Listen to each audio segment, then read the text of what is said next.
my demons one more time. I've always had a feeling, oh yeah, you were just a dream. I am just an angel living in a nightmare. Life is just a game.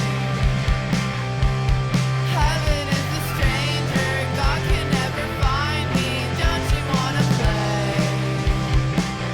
University of Chicago. It's great to see you, sir. Thanks for joining us. Thanks for having me.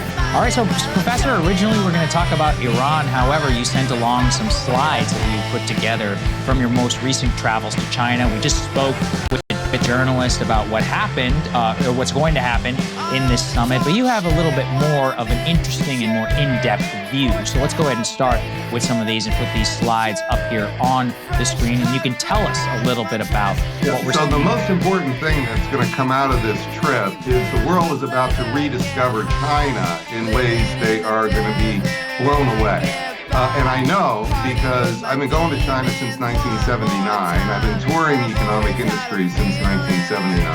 And when I went back in June last year while we were bombing Bordeaux, I was touring China's advanced industries 2 weeks. And China is just simply becoming an AI juggernaut. This isn't about one company or one software ahead of America. That's a soda straw view of what's happening in China. The big picture, which is starting to blow away the journalists, is that China, we're beginning to confront the scale and the speed of China's already AI transformation in the economy. I don't just simply mean on the stock market.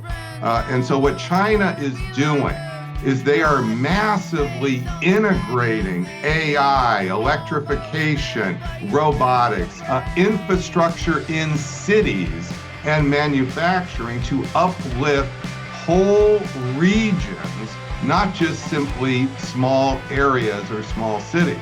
They are producing massive products. This is what the journalists are discovering as they drive through Beijing. Cars, brand new, that are seas of cars, not seas of bicycles. And these are electric vehicles you can't buy in the United States. They're beyond Tesla. They're going to come back and they're going to say, I want one of those. And the reason is because during COVID, what happened is we put all our money, $10 trillion plus, in debt.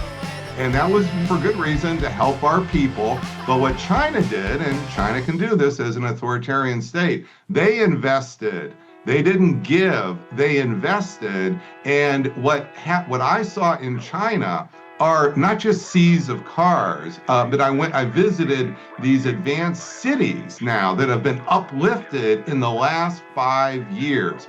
Major construction that's occurring. Here's a good example. This is China's Pittsburgh, so to speak. And in 2015, when I was last there, it looks like Pittsburgh. Mm-hmm. Now, this is like a version of, Wuhan calls it their Optics Valley after Silicon Valley. These are advanced AI-driven laser robotics. Wow. That are just uplifting the entire city of 10 million people. Because it's not just about building a company, they're integrating all this citywide, so there's massive construction going on. This is another good example. I was in Hangzhou in 1979. I was part of the trip I was on, and it was a fishing village. Today, look at this. This is a completely different Hangzhou. There's still some fishing there, by the way, but what you see is this has been uplifted as a city. Just imagine if that was St. Louis. Imagine if this is Shenzhen. Here's another example of what was a fishing village just a couple hours outside of Hong Kong on the Chinese side of the border. Also, I was there in 1979. Now, this is an industry leader. This is where BYD is, but notice the city. It's not just electric manufacturing, electric vehicle manufacturing. Look at the entire city of 10 million people. Brand spanking new airports. This is what we're missing. China, it's not that China's catching up to America, it's that we now need to catch up to China. And it's not about inventing a single product. You see, I think we think that, oh, as long as we have the latest single widget, we are ahead. What China's doing is inventing new widgets and then diffusing them massively across whole sectors and regions. They've uplifted about 50 to 100 million people in the last 6 years. What have we done for our Rust Belt? What have we really done for Erie, Pennsylvania, where I was born, Pittsburgh, St. Louis, Detroit, Baltimore? They look almost exactly the same, and in many ways worse than they did 6 years ago. What has China done? They have invested up, and we're missing the big picture. That's such an important point, an important insight. And I wonder what you make of the fact that President Trump was bragging about all of these CEOs who made the trip with him. You've got Tim Cook, you've got Jensen Huang, you've got Elon Musk, and over 12 individual CEOs of American companies who decided to go along with him, who he brought along with him. What do you make of that decision, and what do you think that indicates about what he's hoping to get out of this trip? Everything, this slideshow you just showed, and I have a lot more, puts everything in a new light. Those tech bros are going because they're falling behind. They want to catch up. Elon Musk is getting beat out by BYD. He's going to try to find how can he get in on the electric panels that are we need for AI, we need massive electricity. What is China doing? They are producing massive solar power. And yeah, that will help the planet, but that's not why they're doing it. They're not selling it to help the planet. They're selling it to beat America and jettison above America. And those tech bros are going because they're falling behind. They don't want to admit it. They want to pretend, just like Trump, victory talk. Same thing's been going on here. We are falling behind, and COVID was the hinge. And hardly anybody has been to China since COVID. I know, because when I used to go to China, I was surrounded by what? America. I go last June, there's no Americans. I mean, there are a few, but you could hardly find them. When was the last time a politician went to China? Gavin Newsom went about 18 months ago for 3 days. Okay, he went to BYD for 3 days, and there's still a video of it. That's it. And I came back, I tried to get a lot of politicians. I'm sorry to say, I tried to get journalists interested. Nobody could find the time because it wasn't on the radar. Well, Trump's trip here, this is what the journalists are all talking about. The seas of EVs, the green license plates, brand spanking new, beautiful Porsches EVs. This is not like Tercels. Okay, this is the leading edge, and they have even more that I got to see, and they won't put it, the robotic assembly lines, you can't find them on Google. That's why I had to go. So they are not bragging, talking smack like we do. What they're doing is staying under the radar and just eating our lunch. Right. You know, Professor, to link this a little bit to Iran, if we could put F4, for example, up here on the screen. This is from the New York Times. New classified military intelligence assessments from earlier this month show Iran has regained access to most of its missile sites, launchers, underground facilities. U.S. intel assesses Iran has restored operational access to 30 of the 33 missile sites it maintains along the Straits of Hormuz, and that 90% of their Iranian underground missile sites are partially or fully operational. We just spoke with Andy Brown from Semaphore. He made clear Xi Jinping's #1 priority, 1, 2, and 3, out of this trip is something on Taiwan. Not necessarily a total change in the status quo, but trying to pierce the armor of the American view of Taiwan and his own Taiwan problem.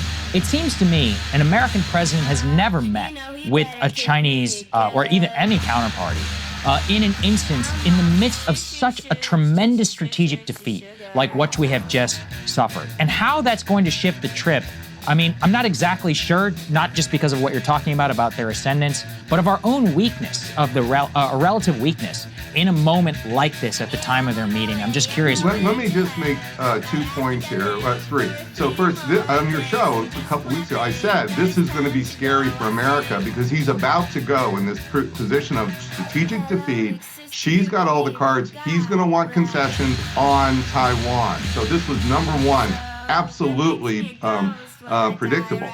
Number two, if you look at that intel assessment, so what has happened with America's bases? It's not that we didn't refurbish anything. Those are bases basically 30 years old, 20 years old. We're still living in the 90s, a lot of the way like we're living in the Rust Belt in the 90s. Point number three, imagine what's going to happen now with this emerging alliance. Remember, I'm talking about China, Iran emerging as the fourth center of world power in concert with Russia and with China. Start to imagine even a trickle of China's AI that we're now seeing diffusing here in the electric vehicles and robotic assemblies, any of that going to Iran. And Iran can take advantage of it here. So this is the future here that we're going to contend with. We're still basically stuck in equipment, in basing structures that are 20 years out of date. With COVID, there was a hint, and China used COVID to jettison ahead in AI, not inventing a single product, but in diffusing this and integrating this across whole sectors. This could be Iran in the coming years. Yeah. Well, that is very fascinating to think about. And Trump tried to downplay the Iran aspect of what would be discussed with China, saying, oh, I don't think that's going to be a big part of it. What do you make of China's view on our attack on Iran, on the Iran war? Trump loves to point out that they get a lot more of their oil through the Strait of Hormuz, which is true, than we do. So they certainly are impacted by it. Of course, China is a nation that does a lot of trade with the world. So anytime that trade flows are impacted, that's going to be something that they pay close attention to. So what do you think will be said and discussed with regard to the Iran war on this trip? Yeah, so a couple points. First, notice that Trump is the master of sleight of hand like a magician. That stat that you just said is not false, but it's out of the larger context he doesn't want you to focus on like a magician.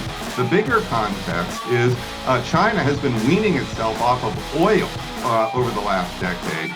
Only 20% of its energy needs now, 20% are met with oil, and only 38% of that come from the Persian Gulf. So last summer when I was visiting those advanced industries, the business people were telling me in the dinners that, they may suffer 1% or 2% here or there loss of GDP, but the fact of the matter is their whole business plan is built around Asia. It's built around, this will create opportunities for them to buy things and get deals on the cheap. They're more likely to jettison ahead as a result of this. Well, America gets sunk here. And what you are seeing is we just keep getting spun by Trump's rhetoric here, and we're missing big pictures. Some of it's because we just don't go to China. We try to get everything from behind our computers. And I know it's ironic that here I am, a professor, spend most of my life behind a computer, and I'm telling journalists and I'm telling politicians, you've got to get out and meet people and see the real world. That's what's happening. Otherwise, we're just stuck listening to President Trump's vision of the real world. Right. I think it's very important. And I do think that this is like a collision of moments with the Iran war and this summit, because I do expect some sort of accommodation as something in terms of trade, Taiwan. I don't know exactly what it's going to look like. And it may not be immediately obvious. But in the long run, Professor, how do you see this playing out? Like the Taiwan question from China's perspective. It doesn't seem to me that they would want to do a full-on military invasion. They're more recent. They would be foolish to do a full-on military invasion, even if they could succeed, because what that would do is it would take the focus off of blame of the United States. Right. It would push Europe away, push some of the other Asian partners away they want. So they could help us out. I say this only half jokingly here to my classes. The best way to bail out Trump from the Iran war would be if Xi would attack Taiwan, because this would fundamentally help Trump. And maybe he's going to try to tickle Xi and say, don't you want to do this? Well, I'm sorry, I don't want to be too facetious, but the fact of the matter is, what China has done now since the 1996 Taiwan Strait crisis, think about that. 30 years ago, they did some missile gunboat diplomacy. It totally backfired and failed. They haven't done that since. Now they've done some incursions. I know, I've been to Taiwan. I've had the briefings from the National Security Advisor here. So I've got some I'd go to Taiwan too. And what you're really seeing is China here is just getting stronger and stronger and stronger incrementally. That's true economically, that's true militarily. And at some point, Taiwan may just fall in their lap. They may not have to actually use military force. And look, we've run out of all of these boutique missiles. There's so many of them. We're really hurting now in terms of supporting Taiwan. What's keeping Taiwan afloat is its actual Taiwanese military power, which is not trivial here. They have months they could hold out against China on its own. But whether America is the cavalry that would come to the rescue after, say, 4 or 5 months of a blockade against Taiwan, that's an open question at this point, and she sees it. Yeah. And finally, we can't have you here without asking you a little bit directly about the Iran war. What's your sense of where we are, and are things just sort of on pause right now while Trump makes this trip? And do you feel that the pressure is continuing to build on him to take some sort of action? Yeah, this is a lull before a likely storm. We just don't know whether that storm is going to be, sort of a cloudburst, or it's going to be a hailstorm.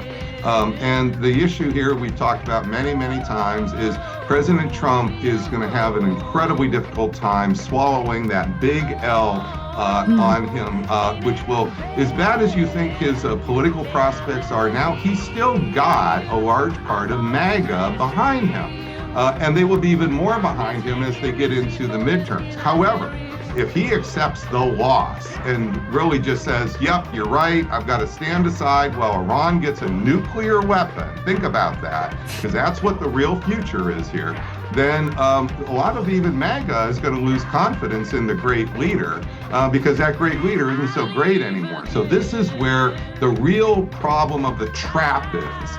As bad as it might seem to go down a road of escalation, going down the other road for Trump is worse. Now, the rest of us may be perfectly happy to make the choice. We don't want casualties. We'd rather go down and allow Iran to emerge as the fourth center of world power.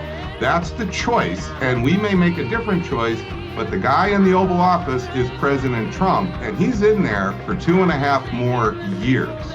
Oof, well, you always leave us with a lot to think about, Professor. You certainly do. It's Escalation Trap on Substack. Go subscribe. Link down in the description. Thank you very much, sir. We appreciate your time.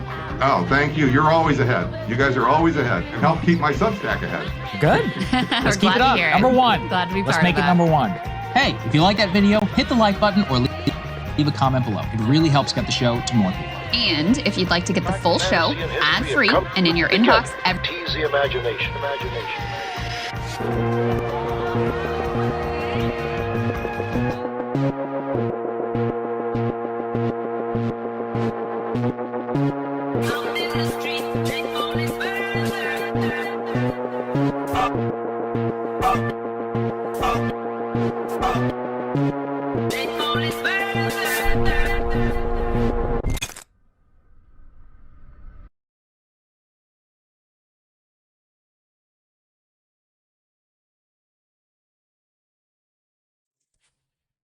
Hey, what's up? How's it going? You all hear me okay? Check, checkity check. Checkity check, check. Checkity check, check.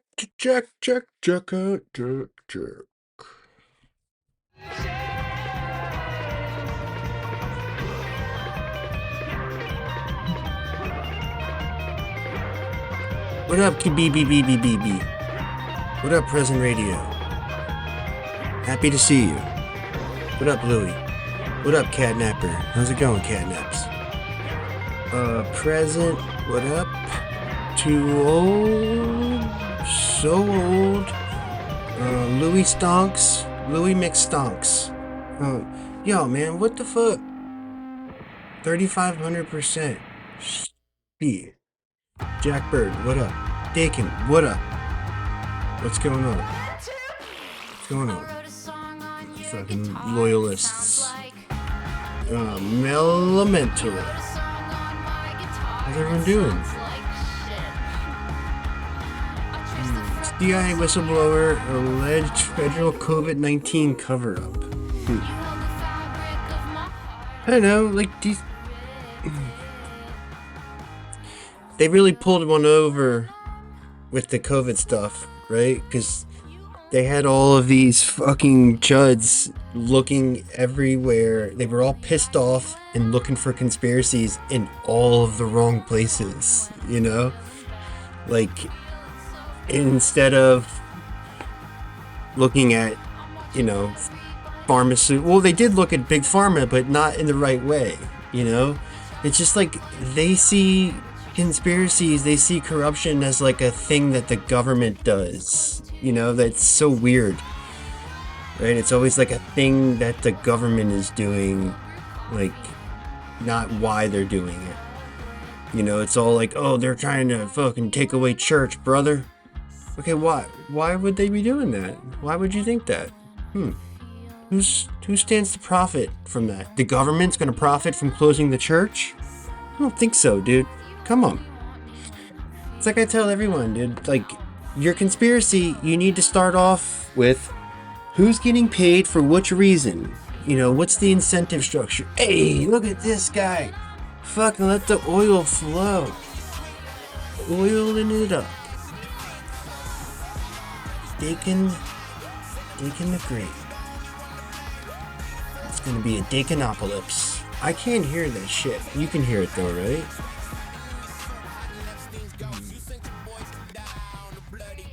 Sometimes it does that. I'm not sure why. I should be hearing it and I can't.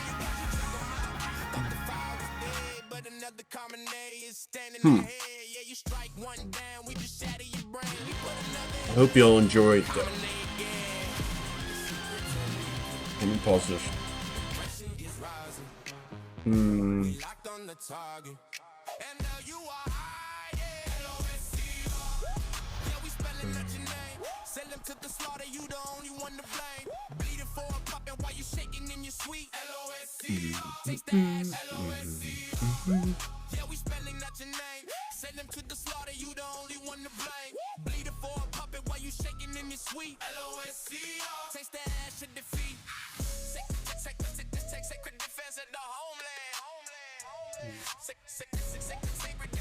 LOSC. Yeah, if you ever want to hear the song, you just need to gift. Gift a sub, you hear part 1. Gift more than one sub, you hear part 2. Part 2 is longer. You will drown in our blood. I think he meant to say your blood, but hell yeah. Thanks, dude. Dakin has just given the gift of life to Exercise Vid, Wrong Said Zed, Louis774, Green Pavement, and Sagan TV. The benevolent Dakin giving you an hour of your life back every week. 15 minutes a night will no longer be wasted in commercials. I've made a deal with the Army, so I'm going to make sure that all of your ads are telling you to recruit and psyoping you into joining the Space Force. That'd be funny if I did that, though. Look, can you make my ads really bad to encourage people to subscribe? Will that work? No, but we delivered the thing for the principal tonight, and predictably, he was like, "No." But like, I had like 8 pages of this document demonstrating debunking him. Like I was the debunker today. It felt pretty good. I was doing good debunking, actual debunking.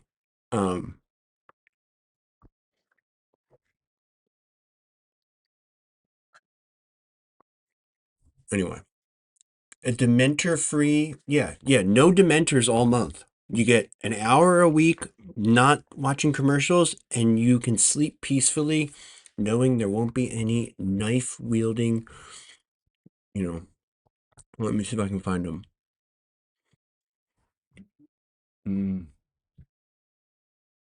Are they here? No.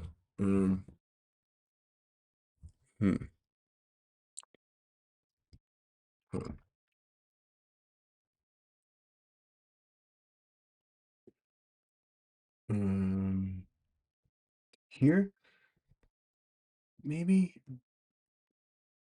Mm, mm, mm, mm, Too old for Twix says you want I should no, give him a bit of a phone call at his home. What do you think? Forget no, about it. no, not him. Zeta's a good guy. You'd be so lucky to have him. This guy, maybe. I know I got some gnarly knife dementor emotes somewhere.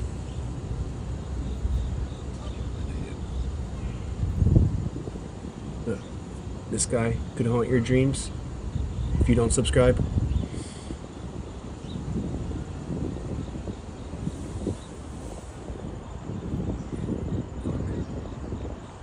Ugh. Scary. Scary. Yeah.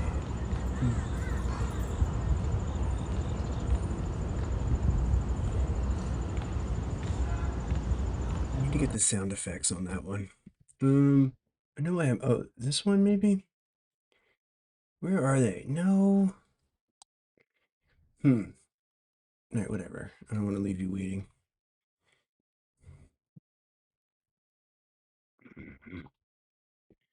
No. Well, that guy. Yeah, that guy.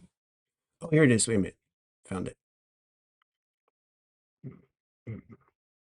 Knifed. There you go. There you go. That's what awaits non-subscribers. Blah.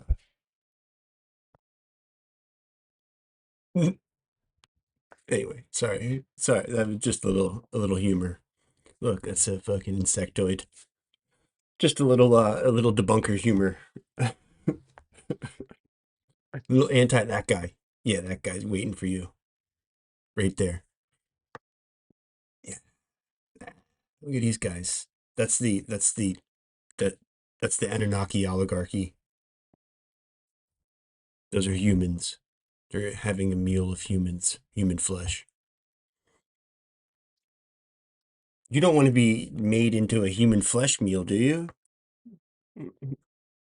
Council of Nine, yeah. See, that's the scary part is, headband lady. If I was on the Council of Nine, I would want her to tell us what she's telling us. Just saying. Doesn't mean that's definitely what's going on, but certainly could be. Oh, it's okay. We're gonna come and we're just gonna get the bad guys and everybody else. You're gonna go to New Earth. It's gonna be like regular Earth, but better. And we're gonna get rid of all the evil people. I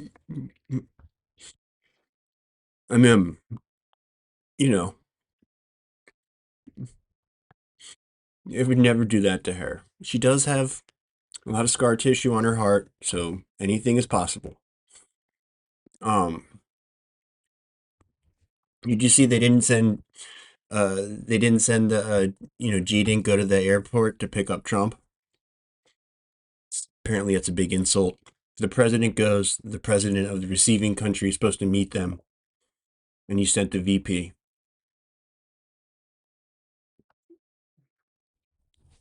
Um,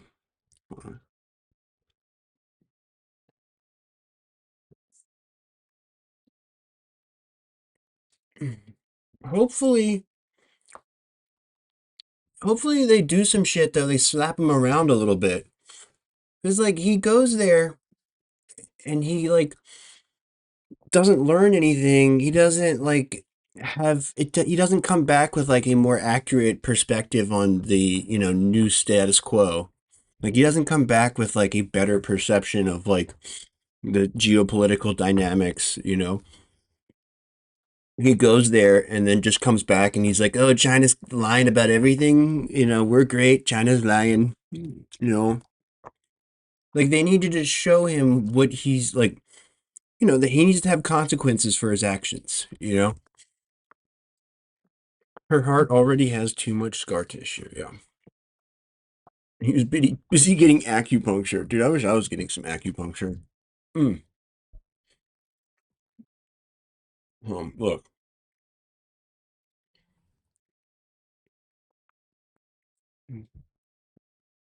I think that's what I said. Unsettling. I think it's very unsettling that he brought all the CEOs. There's a lot of reasons why he could have done that, but I think he thinks it's because it makes him look powerful, and I think it's actually the opposite of that. I think it makes him look like pathetic, like, and I think they're all going because they want to do business with China because they pretend otherwise, and they know the true state of the world. Trump, I'm not so sure. I think Trump is generally high on his own supply, you know. Um, but like all these tech bros, they fucking know what's going on. They know how much they need China. They know how much their fucking business models don't work without China, you know? What's up, Red Rebel? Mm-hmm.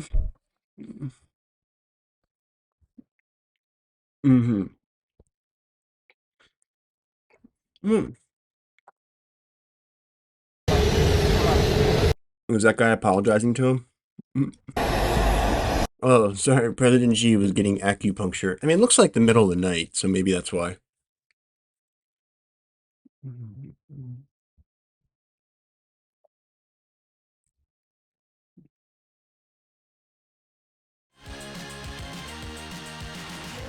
The head of BlackRock, the head of Goldman Sachs, the head of MasterCard, the head of Cisco, the head of Meta, the head of Visa, the head of Apple, aka Tim Apple, the head of Tesla.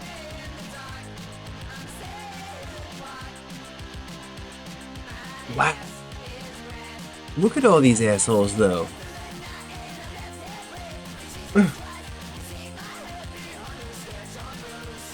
Why is there two Jane Frasers? Is that like body doubles confirmed?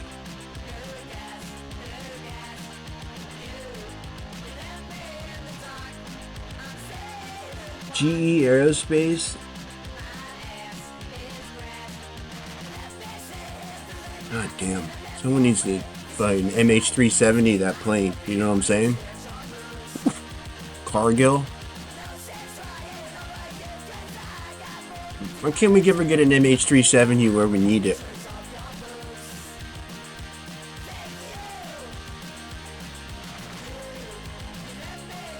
Oh, let's watch this. I need to post my TikTok. Yeah, a little fucking boom boom Tel Avivs, you know. Trump, just hours ago, landed in Beijing for a 2-day summit with his Chinese counterpart, Xi Jinping. This is Trump's first visit to China in this term, and it is the first time a U.S. president has visited China since 2017 when Trump was there. So quite a lot of eyes on this visit. It also takes place a year after very tense U.S.-China relations. We saw sparring over tariffs, which at one point got to 125%. This very intense back and forth. And China also taking strong, albeit rhetorical, positions against U.S. moves in Latin America. We've seen China condemn violations of sovereignty, but again, these has been largely rhetorical stances. And China has also been watching the US, Israeli, and Iran very carefully, not only because Iran is a very important economic and strategic partner, but also because many in Beijing see this conflict as revealing how Washington intends to wield power globally moving forward. As we know, and as we've talked about on this show, and of course, Rania, you and your show, Dispatches, this war has also reshaped global trade, energy markets, and military priorities, which has increased fears of wider global economic crisis. And this has raised the stakes of this summit even higher. So to discuss all of this, we are very lucky to be joined by the great Ken Hammond. He's a professor of East Asian and Global History at New Mexico State University. Ken, thank you so much for joining us. Always a pleasure to be here. Great. Well, first off, Ken, give us kind of a broad overview of this visit. In your perspective, what does China hope to gain from the summit, and what is Trump's major goal here? Well, who knows what Trump's major goal is? The problem, of course, one of the many problems with the Trump administration is that there's kind of no there, you know, that their policies in many areas vacillate from day to day and sometimes from hour to hour. So it's not clear that Trump has a well-formulated agenda. He obviously likes being treated like a big shot, and China, of course, is taking this relationship very, very seriously. I think he would like to gain more access to certain resources, particularly rare earth materials that China is, one of the principal sources of in the world. So I'm sure he's looking for some sort of agreement about that. There'll be a number of other items on the American agenda. The overall context, of course, is simply that the relationship between the United States and China has been fraught and dangerous for some 15 years now in its sort of new phase, that after Obama announced the so-called pivot to Asia back in 2011, the United States kind of gave up its hopes, false hopes, foolish hopes that China would somehow, as it economically developed, become more like a Western bourgeois democracy. China has clearly demonstrated that's not on the agenda over there. The Communist Party, the leadership of the party, has taken very strong stances on so many things and has devoted so much of the accumulated social wealth there to addressing poverty and healthcare and housing and the environment. China now is, of course, a world leader in combating climate change, while the United States, is hell-bent for leather to accelerate climate change. So, the contrast between the two countries has been stark. And since 2011, American hostility towards China has simply deepened and become stronger. But China has persevered, and China has developed, and China has achieved many, many very important things in all the areas that I just mentioned. And it may be, one can only hope, that whatever calmer heads may exist in Washington anymore, down in the depths of the State Department or wherever, they may finally be realizing that the kind of bullying and the kind of hostility and aggressiveness that the United States wouldn't that be nice, huh? Simply isn't going to work. That the idea that somehow we are going to derail China's progress, that's just not reality. That's just not happening. There's a very interesting article in today's People's Daily by a writer named Guo Jiping, who lays out the article. It's all captured in the headline of the article, which says, U.S.-China relations cannot go back. Cannot continue to be the way they've been. But there is a path towards a better future. And then goes on to outline what's involved in all that.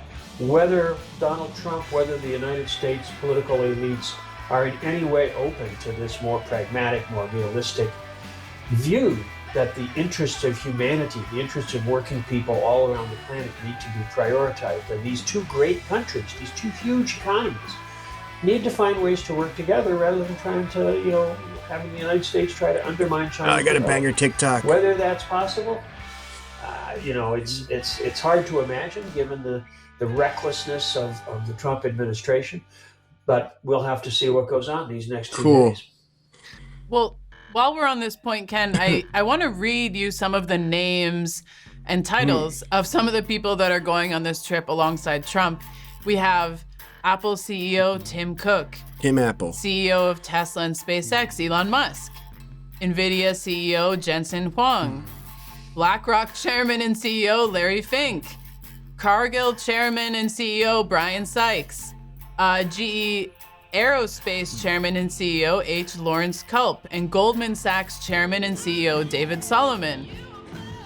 And, this is a bit of an underreported part of the trip. It's really not just about Trump and Xi, but these are some of the most rich and powerful people in the United States, top members of the ruling class who are accompanying Trump on this trip.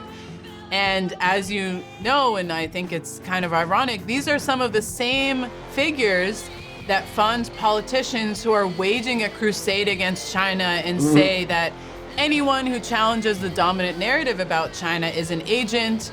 The United States that lady cannot be friends with China. I forgot to mention that mayor Yet here who you got have all of these arrested CEOs for being a Chinese going to take pictures asset with or Xi, whatever. and sign deals right out in the Unbelievable. open. So what do you make of their participation, and what are they after going on this trip? Well, it certainly doesn't fill one with hope that the No, American certainly delegation is going to doesn't, no. prioritize the needs of working people anywhere. So I think that, you know, this is the good old boys club to end all good old boys clubs, and it is, as you say, this is like a little micro slice at the very top of the American ruling class, and these are capitalist, imperialist goons that are just there to try to further enrich their own corporate cronies and line their own pockets. You know, if that doesn't send a message, I'm not sure that it does.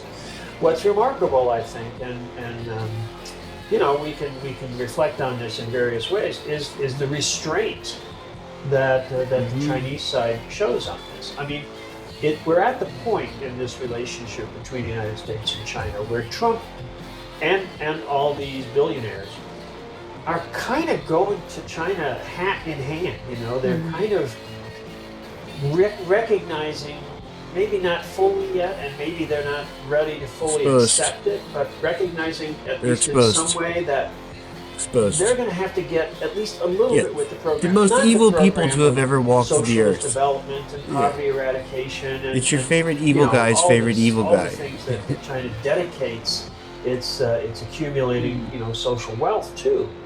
But you know that even if they want to hang on to their privileged positions, they're going to have to deal with China in some way other than just, you know, waving the finger and threatening to attack them and trying to provoke a war over Taiwan. You know, China has accomplished just the most remarkable things, and you know, it's in the interest not just of the Chinese people, but even of the American people around the world, for that project to continue. That doesn't seem like anything that's going to penetrate the skulls of this clutch of billionaires, but maybe there'll be some leakage in the media, and some people in the West will begin to understand that China's not a threat, China's an opportunity. And I don't mean an economic investment opportunity, I mean an opportunity for remodeling the way that a country manages its economy, its society, and its priorities.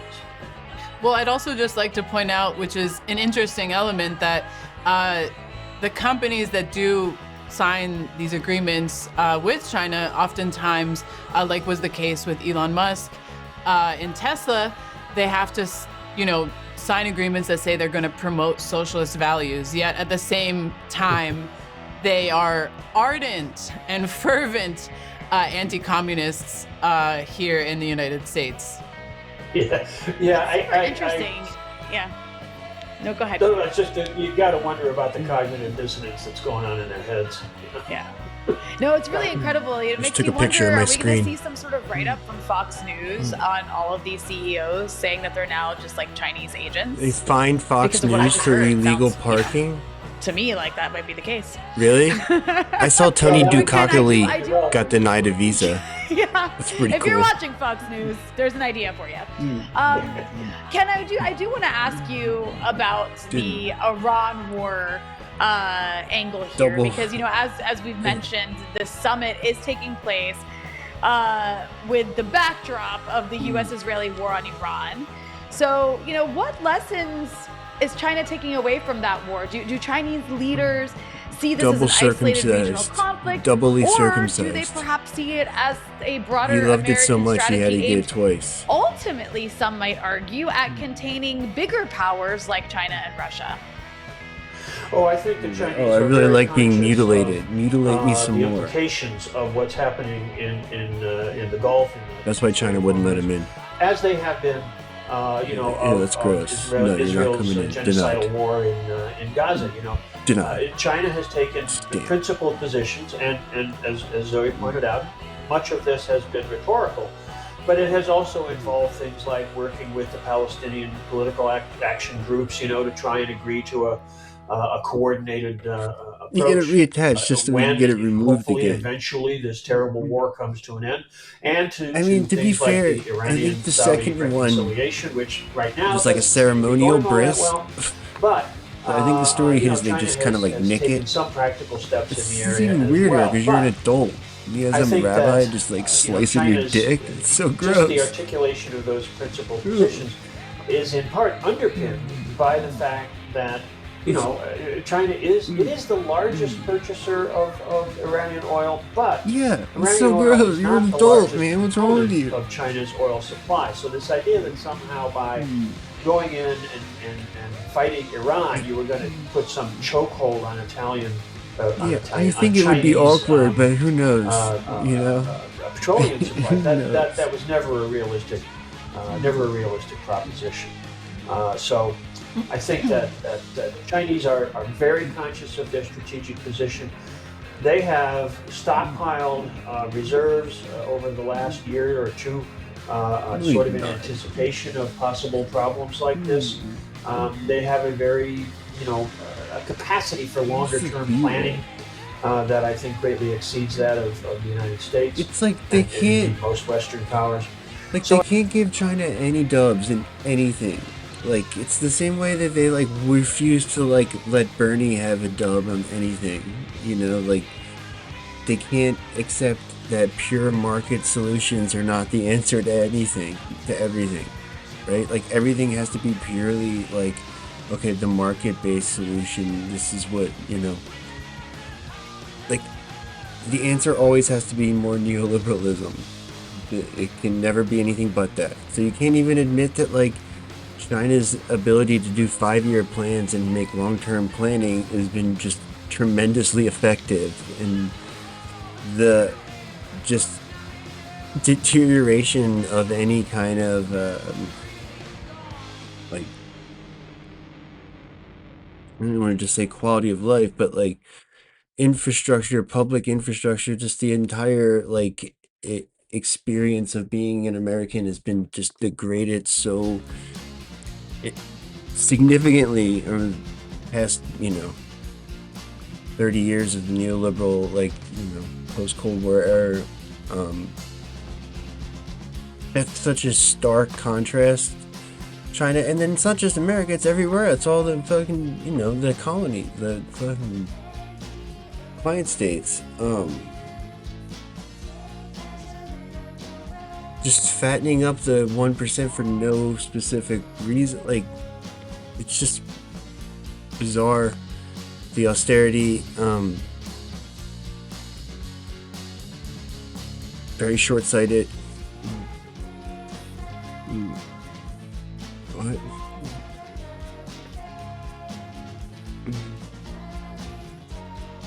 Yeah, that's fine.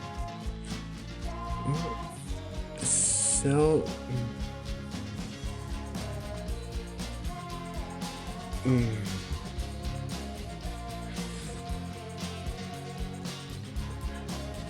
I mean, you could let them sell one airport and then apply like a rigorous scientific study to finally debunk neoliberalism once and for all. It's just such an insane topic, like the premise of it. Like, no, the private sector can do this better because they'll be looking to make a profit, so that'll make them do it better. It doesn't make any sense at all. Right?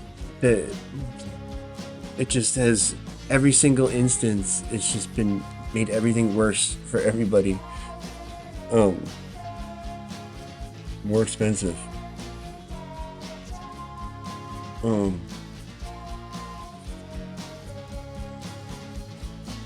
Like I said, I think Trump is trying to slice off, like he's trying to strategically like limit the market, like the same way that they do domestically, where they like put up guardrails around like their segment of the economy where they can extract rent, and it's just protected and no one can compete with them. The consolidation, like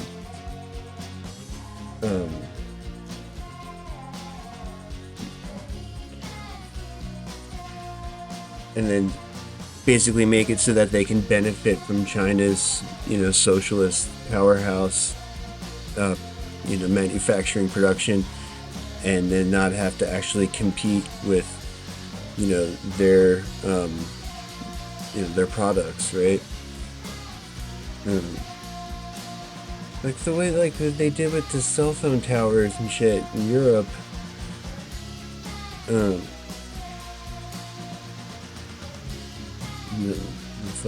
5G or whatever.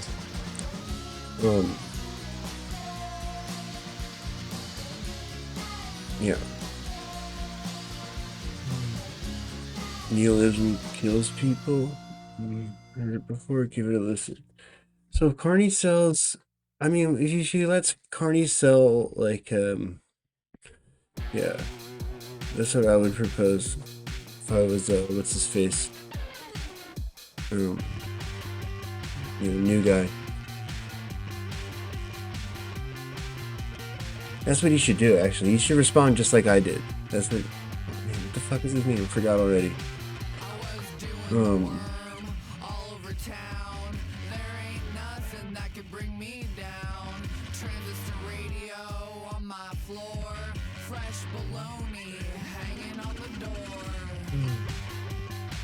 I'll remember in a second. So I think that they're very conscious that the wars in the Middle East are always part of America's anti-China strategy. But, Iran's been fighting the fight, and I think that while the United States has been getting slapped around a little bit over there, maybe some lessons are penetrating at least deeper down in Washington.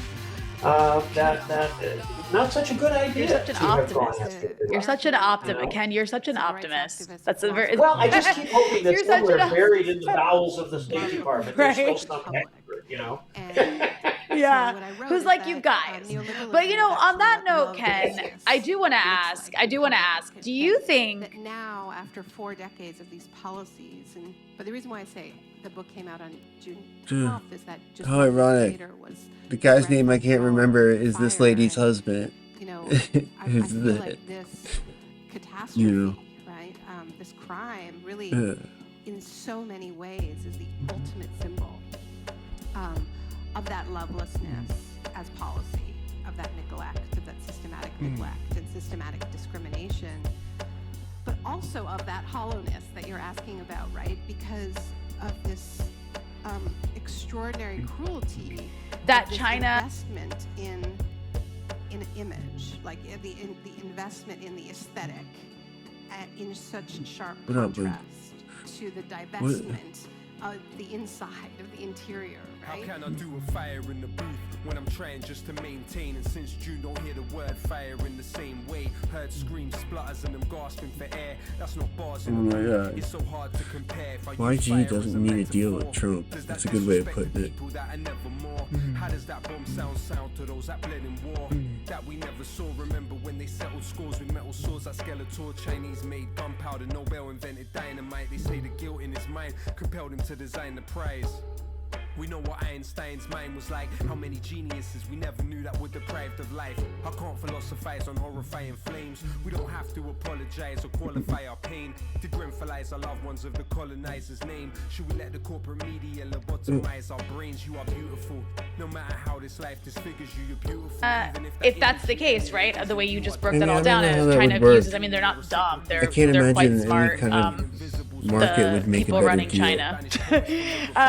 China to recognize that what the U.S. is doing is completely reckless, destabilizing the economy with its ultimate aim set on China, even if in the short term this does divert U.S. military resources away How is that from a sovereign China wealth for fund? now. Obviously, just given what U.S. officials say and how all of this is played out, this is intended at some point to be used against China.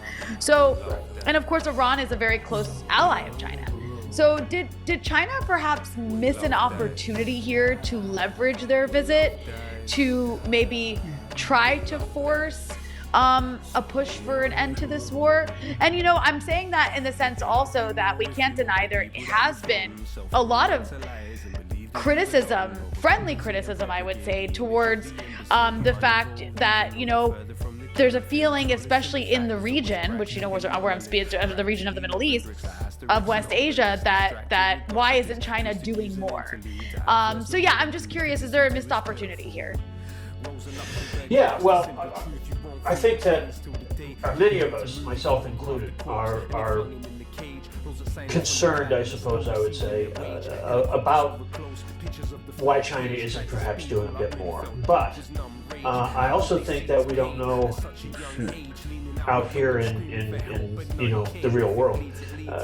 We don't know what's being talked about.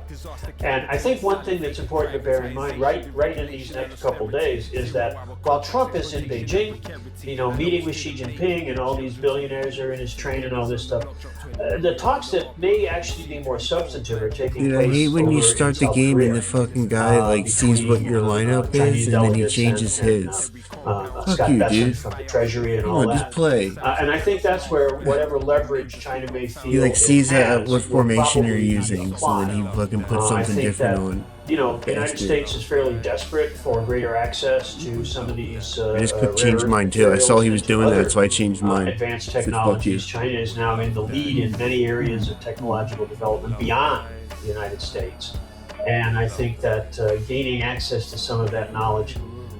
Maybe that's also something that China can really work with. So whether they're prepared to tie that not just to their own access to Western technologies and materials, but to tie it to something like the situation in Iran, it may be a little easier for the United States to open up to some sort of face-saving gesture to get out of that war because it's going so badly for the United States. But again, these things, these conversations are taking place away from the cameras and the microphones and all that. All we can do is we'll see what sort of communique comes out of the meetings in Beijing. What's going But on? more importantly, we'll see what happens on Thanks the for ground over the next few months going forward. Yeah, we'll definitely be circling back to you to get your thoughts on how the summit went and all of these other kind of parallel meetings that are taking place. But before we let you go, as we said, the Iran war has really kind of thrown the entire globe into a new context. We mentioned earlier the crisis, the global economic crisis affecting South Asia, Southeast Asia. It is really the Strait of Hormuz has revealed how fragile the global economy really is. And it seems that, as Trump said himself, he's willing to risk enormous economic fallout rather than, reach a compromise with Iran. How does China view this level of recklessness? Is there, a shift in how they read, exactly how far the U.S. will go to achieve its interests? Well, I think, yes, I do think there's been a deepening concern in policy circles in Beijing. Certainly, if what's reflected in Chinese publications, things like the party's ideological journal, Choushi, and the columns in the People's Daily and things like that. There's a lot of very serious, how shall we say, contemplation of just exactly how out of control the United States is. I think that the United States is increasingly perceived as a kind of almost like a wounded animal, and China is wants to be very cautious in dealing with that. I mean, in terms of wounded animal. What That's a good way to put can it. be done with the United States. Khrushchev lied about Stalin. Obviously, as we all know, What do you it's a mean? What big did he problem. lie about? What? Getting this behemoth to He denounced change Stalin. direction, Fucking getting bad move. maniacs running the military and the government now, getting them to Khrushchev change lied course. about. This is a monstrous project, and for China, He which did has this to big work fucking at, grand at gesture arm's of length, being like, to fucking Stalin say was the bad, least. and it was like I'm completely sure made that up they're bullshit. trying to figure out what levers they have to manipulate, and it's not a simple thing. The Trump administration does not appear to be susceptible to many of the historically normative needs of diplomatic interaction or the application of international law. Basically, I mean, we We saw took the over clip her just book. a Yeah, few minutes that ago book about was great. Trump saying he doesn't care about the financial conditions of the American You people. know, like, He doesn't care about the conditions of anybody other than his the basic his premise coterie, is like his cronies, and they're doing great. everything ever written about Stalin is how like far they're made willing up to like go fucking in terms fascist of bullshit wrecking propaganda, the whole assembly, and I nobody think bothered it's to very fact check unpredictable. And after China is trying to 1990. proceed Like, firmly, but all this shit was like written cautiously based on within like the framework. defector And, bullshit throughout the Cold War. if And then when they had the opportunity to can fact check it, assert only any people like influence, fucking Grover it's Fur probably like gonna be the went over Chinese. there and actually like looked at the Talking about, records. Macron and his Bullshit. posturing in Nairobi. The French, the ruling elites, they love to tout their purely, like, independence from you know. Washington. But the minute that Trump puts the hammer down, they're falling into line. So if anybody can do it, it would be the United States. But I just don't see, as reflected in the composition of There's his a entourage, CIA I just don't see document the from United back in the States day where yet it's like as Stalin's actually a really good leader prepared and his to people love him take and he's force. really So good at his job, but we'll we see what can't tell comes out of anybody this. that, I so don't we're think gonna anybody lie. is anticipating great breakthroughs, but Stalin's it's a actually moment below where it and really good at his maybe there'll job, be a little but give, and the world can't know that.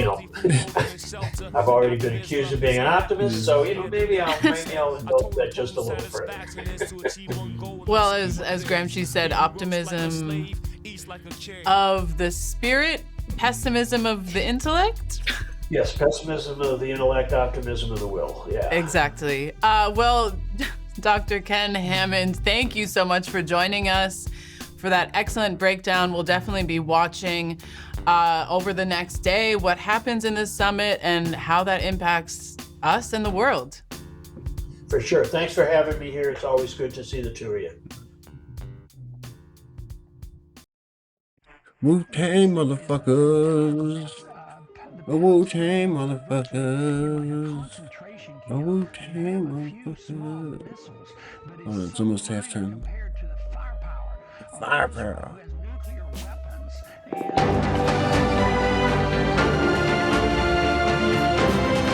Shit, I'm not watching this.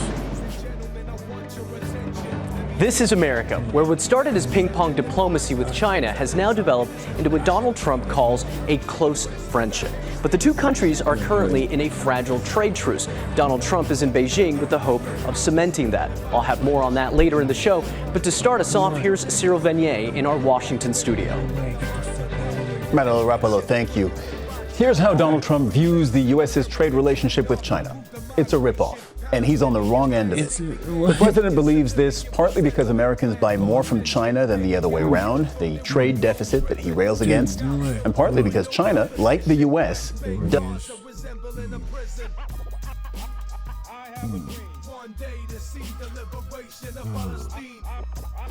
Liberation of Palestine.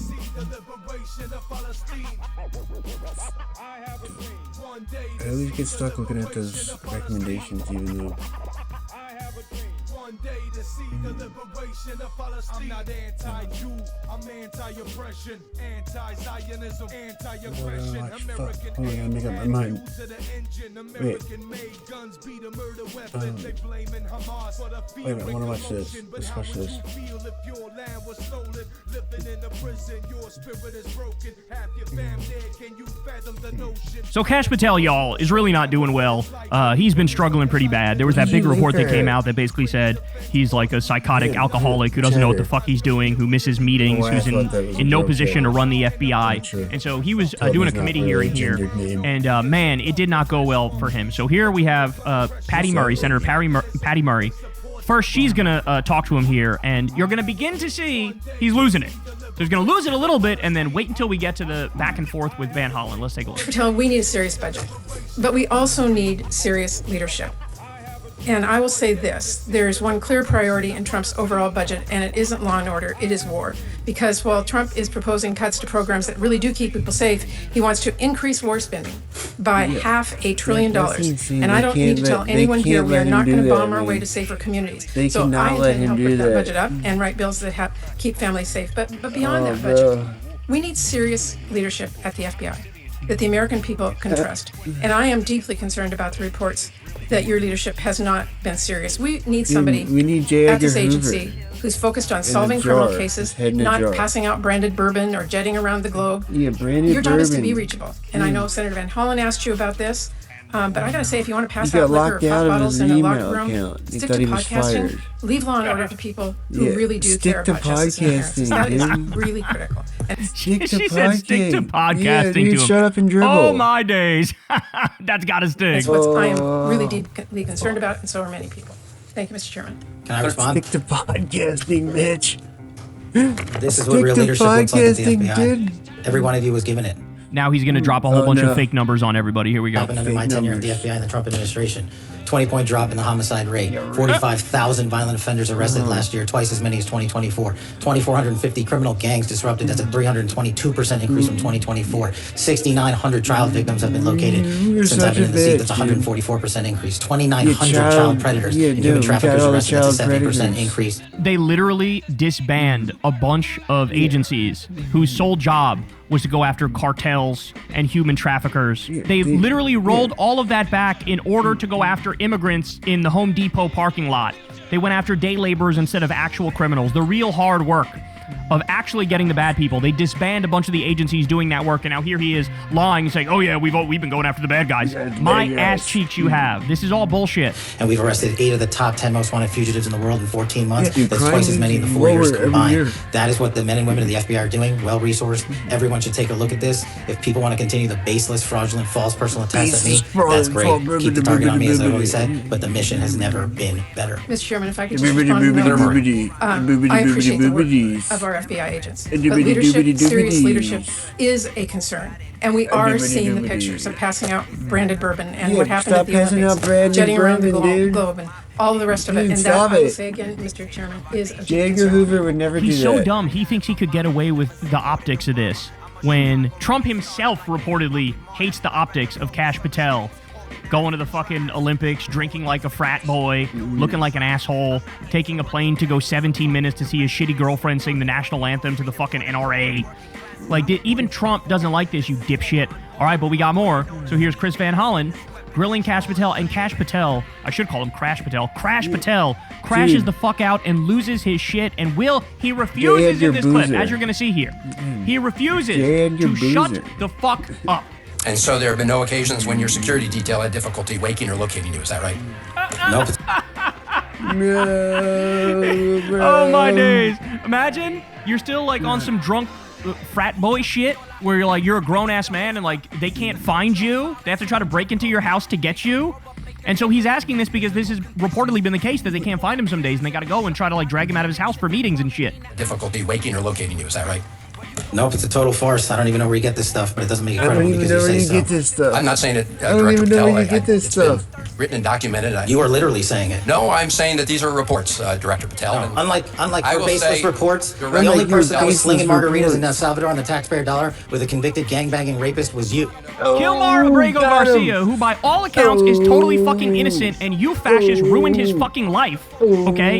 You're gonna drag his name through the mud again and smear him again because this senator decided to do one of the few good things I've seen a senator do, which is to go and check on his constituent who was being illegally locked up and tortured and raped at a concentration camp in El Salvador. You smug fucking frat boy dipshit. Oh my God.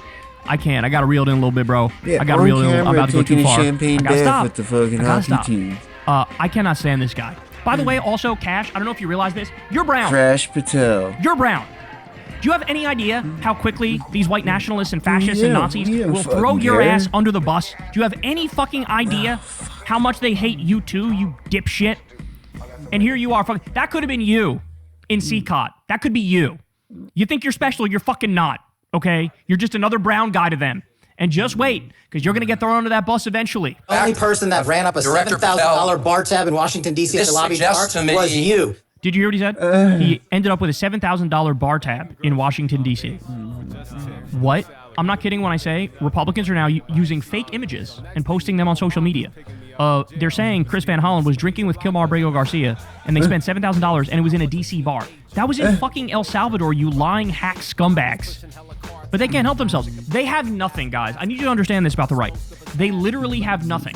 They have no argument. They have no facts. They have nothing. And so they just have to make shit up.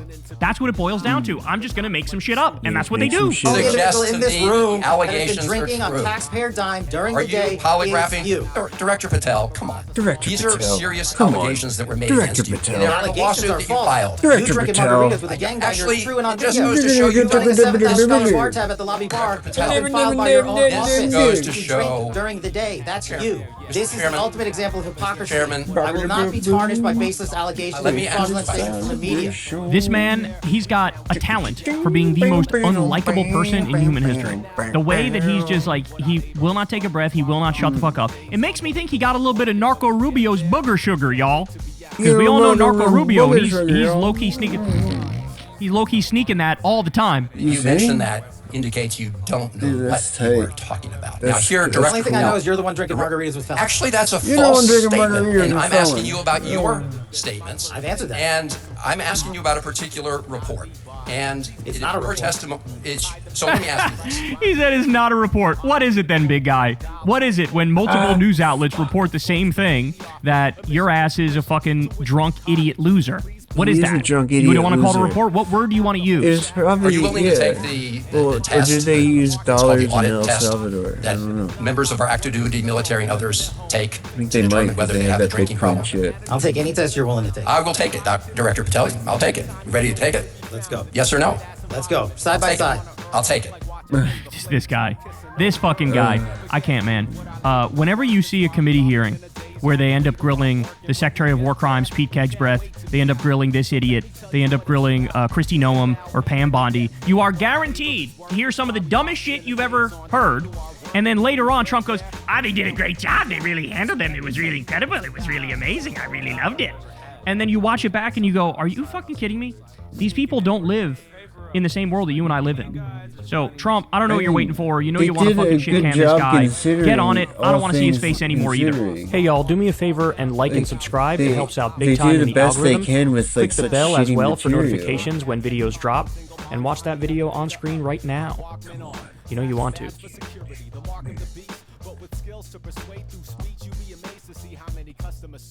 Next minute. I don't know. Come on. Get out of there. So we have some new fairly bombshell reporting from Atlas Intel, which, if I'm not mistaken, Sagar was the most accurate pollster both in 2020 and in 2024. So let's go ahead and put this piece up on the screen here with regard to the midterms. So this is what they call the generic ballot. They say just like, okay, Democrat versus Republican, not putting specific candidates in. Who do you prefer? The Democrats are winning here by 14.5 points on the generic ballot for the House. That is a shocking margin. You know, all the concerns, justified concerns about the way maps are being redrawn, et cetera. Like, you are not, if Democrats are winning the national vote by something approaching 14 points, there is no amount of map changes, there is no amount of ice at the polls that is going to truly be too big to rig in terms of taking control of the House. And, you know, poll after poll shows it's not that people love the Democrats. The Democrats have a lot of work to do to reclaim any sort of decent brand with the American people. It's just that they are utterly disgusted with the Republicans, with Donald Trump specifically. And Sagar, it does have some credibility given the fact not only Atlas's track record, but given what we've seen in all of these special elections. 15 points is the average, roughly the average shift toward Democrats that we've seen in all of these seats. So, you know, that gives it some credibility. Again, it's an outlier. I want to make that clear, but it does give those numbers some credibility, given that when people have actually gone and voted, this is roughly what we have seen. Let's start with that. So remember, special election is the most predictive of midterms. It is by far going back many, many years for what's actually going to happen. Then we can start to look at some of the polls and their past track record. Now, you're absolutely right. 2022 and 2024, Atlas Intel was A+, was within 2.2 points of the general 2024 electorate. It was the most accurate of that year. However, what we also learned is that Iowa Seltzer poll, traditional track record can be wrong. So let's put all those caveats. But I think whenever you combine the two things, you could say a general trend in this direction, unless it's some sort of Seltzer-esque, crazy misfire. But, when I take a look actually at the issue by issue, that's where I really start to see huge problems for the Republicans. Let's put D2 up there on the screen from Atlas. Now lead on every major issue. Trump's two strongest areas are D+9 and D+7. This is from immigration and for defense, but at the very, very top, this is usual. Environment and education and healthcare. Democrats usually are there, but this is where it gets interesting. Employment and job market, and inflation and cost of living. Those are two areas for very traditional Republican strongholds. You have +15, +17 Democratic preference. Trade policy and tariffs, you also have another shift towards the Democrats at +13. Foreign policy, immigration, taxes even, you have a +8. Crime at +3 for Dems. So things are absolutely insane when Dems are getting +3 whenever it comes to crime. Maybe a lot of people are taking all these headlines about these white-collar pardons. I honestly wouldn't be surprised to me. True. If it were, I'm being dead serious in terms of how they're thinking. Honestly, the lowest number of white-collar prosecutions in history happening right now under the Trump regime. And there has been a massive decline in the murder rate. So if you put those two things together, you're not as worried about violence. Then you also have this white-collar prosecution. It wouldn't shock me, but I think what it comes down to is a rejection at the mass level, very similar to how the public reacted after Obama was president for a year. There are a lot of reasons largely for that, but it culminated in that huge wipeout, the shellacking of 2010. And I think, well, first of all, the problem with this is it all presumes that Trump cares at all about their chances, which it just doesn't seem like they care. Like, anybody who cares about their midterm election chances is not saying things which we led our show about. I don't care or think about Americans' financial situation at all, right? So this is where I'm like, I genuinely think that they have given up entirely on the domestic front, like completely. This is the only thing that can explain the sheer obsession with Venezuela, 51st state, the reflecting pool. They're gonna fucking, they're going to fuck it up. They're like, or, fuck it up. Like, if that's, I feel like they don't fucking care at all. Like, they don't bother. Like, if they win, that's great, but they're not gonna do anything. What's this guy saying?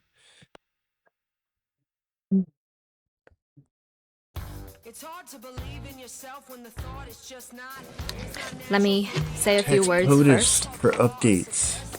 And then I'd like to invite you, Mr. President, to deliver your opening remarks. Why did they invite him over there? President Trump, I'm very pleased to meet you in Beijing. Welcome back to China after 9 years.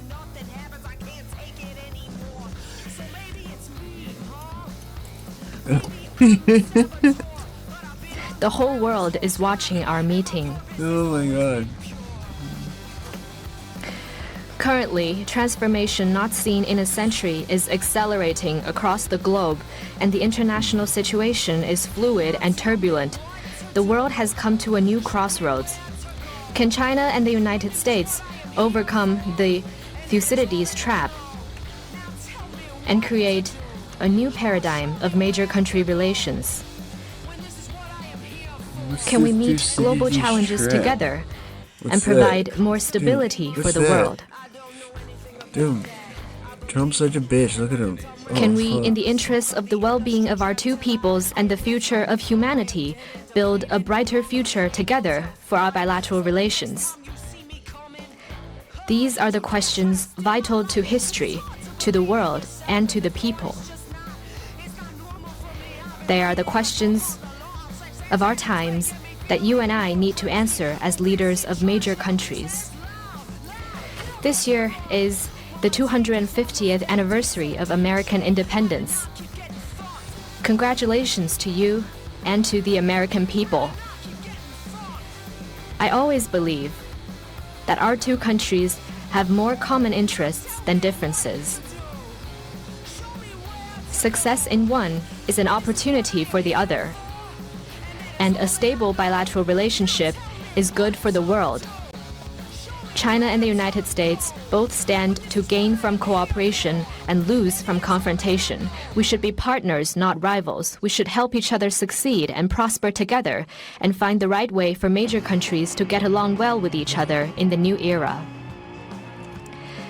Mr. President, I look forward to our discussions on major issues important to our two countries and the world, and working together with you to set the course for and steer the giant ship of China-US relations so as to make 2026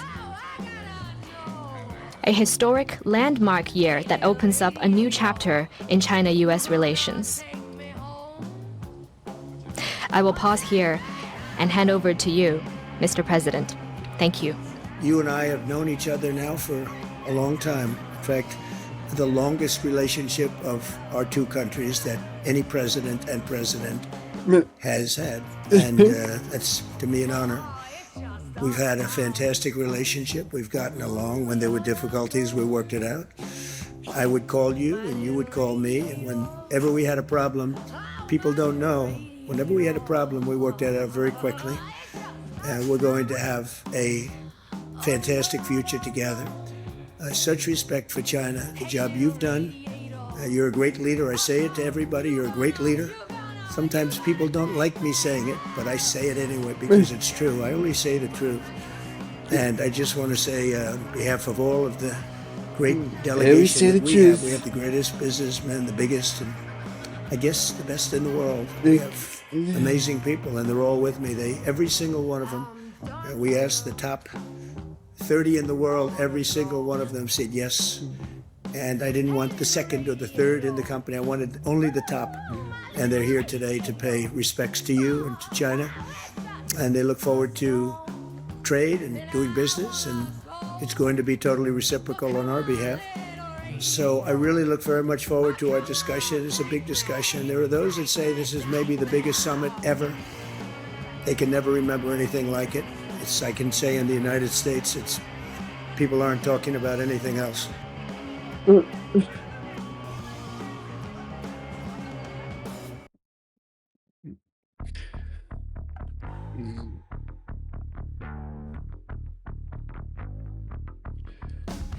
Partners, not rivals. Those are the words of China's President Xi Jinping as he welcomed U.S. President Donald Trump.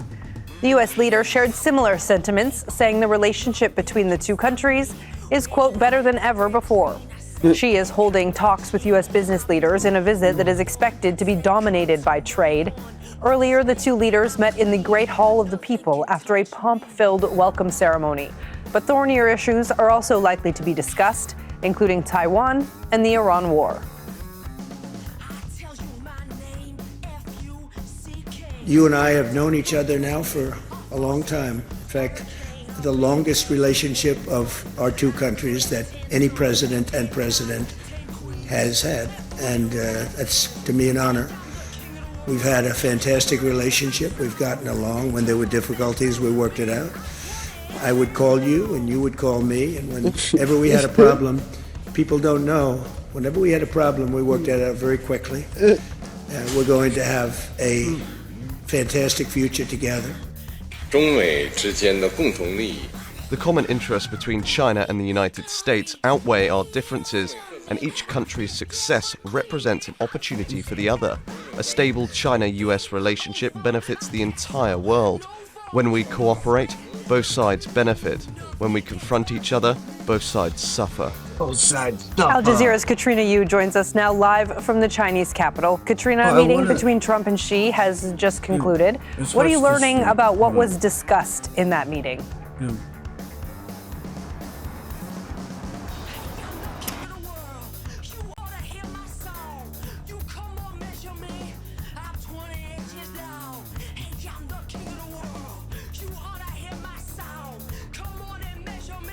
My friends, the latest news from the Middle East are just insane. Yo, that In the Israeli last guy got 24 killed off hours, on the we show. were told Iranian special forces launched an attack against. Like right after there's this whole thing about, oh fuck, this Israeli guy playing a Frenchman.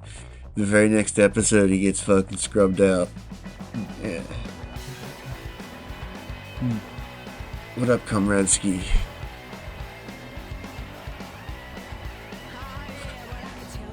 What up, Skip TZ? I didn't see you come in. What's going on?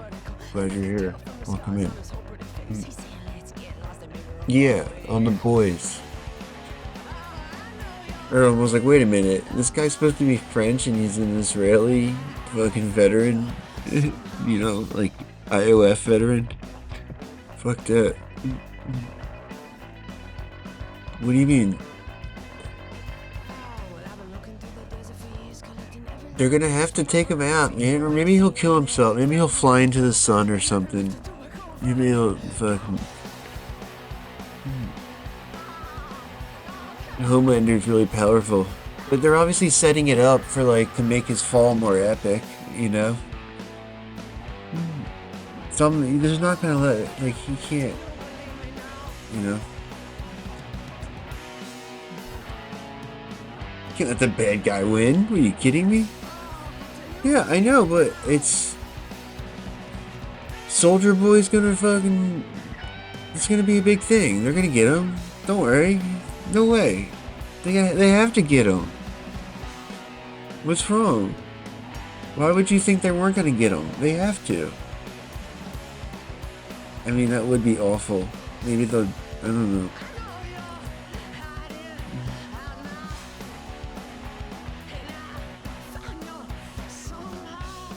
Yeah. Yeah.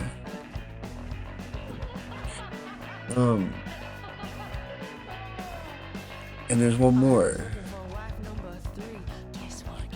I don't know, like I think it's set up. What do you mean?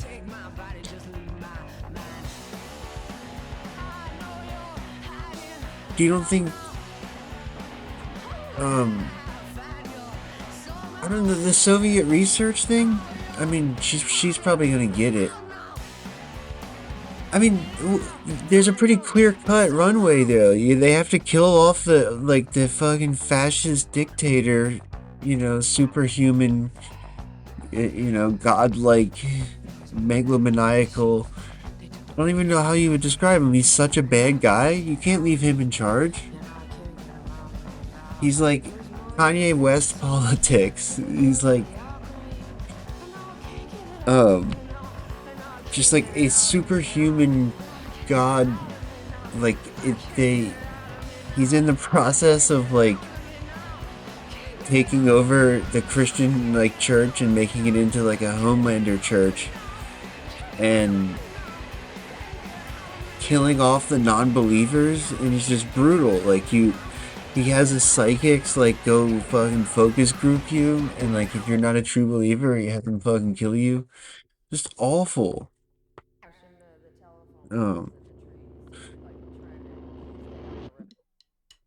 They're gonna depower him and he kills himself. Yeah. Something like that. Yeah. Kuwait. Are they not doing any more episodes? Covert air base in Iraq. It was also revealed that Israeli air defense personnel are deployed in the UAE. American F-16s massing in Saudi Arabia. And then we learned about Saudi and Emirati covert airstrikes against Iran. Oh, you thought it was done. Iranian aircraft are now hiding in Pakistani air bases. Oh yeah, and according to US intelligence, Iran's military is pretty much intact. Boy, that escalated quickly. There's a lot to unwrap. So in this video, we'll break down all these covert operations and what was happening behind the scene. Everything that was revealed in the last 24 hours alone is so crazy, I don't even know where to begin. Let's start with what the Wall Street Journal reported. Israel built and defended a secret Iran war base in Iraq. Soldier Boy in the 60s? What?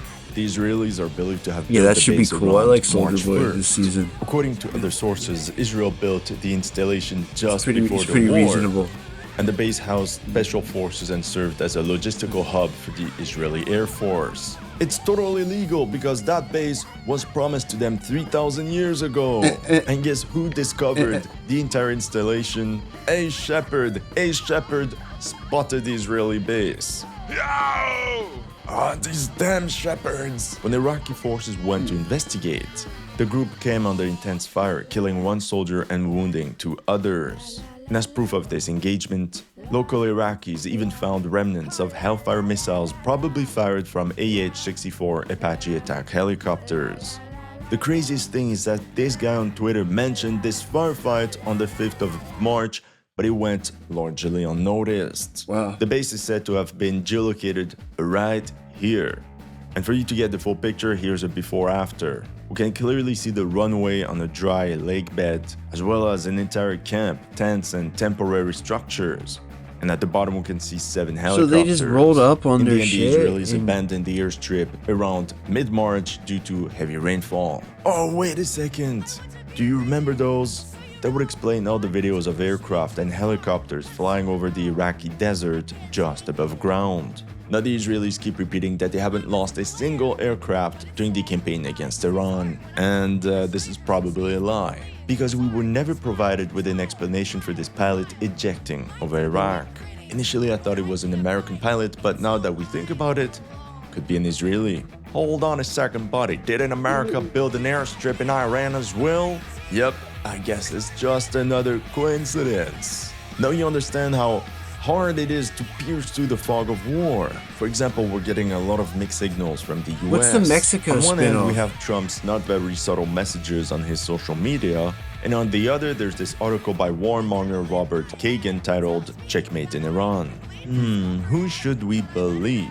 Look, the big news of the day is that Trump is currently in China meeting Xi Jinping.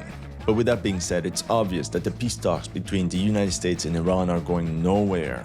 On May 10th, in an interview with 60 Minutes, Israeli Prime Minister Netanyahu said, "Is the war with Iran over? And if it isn't, who will decide when it is?" I think it accomplished a great deal, but it's not over because there's still nuclear material. There are ballistic missiles that they still Not much is known want to about it. produce. Now, we've degraded a lot of it, but all of that is still there, and there's work to be done. If the big boss says so, you know it's just a matter of time before the war restarts for good. And in that You think case, they're if gonna the kill, war restarts, they're gonna the US kill, said it would rename what's the her name? operation to Starliner? Sledgehammer. Understand, because Operation Epic Fail was actually an epic fail. Epic On fail. the 12th of May, the New Oh, York Times got 'em. revealed how secret new assessments say Iran has operational access to 30 of its 33 missile sites Oh my along the God. Strait of Hormuz.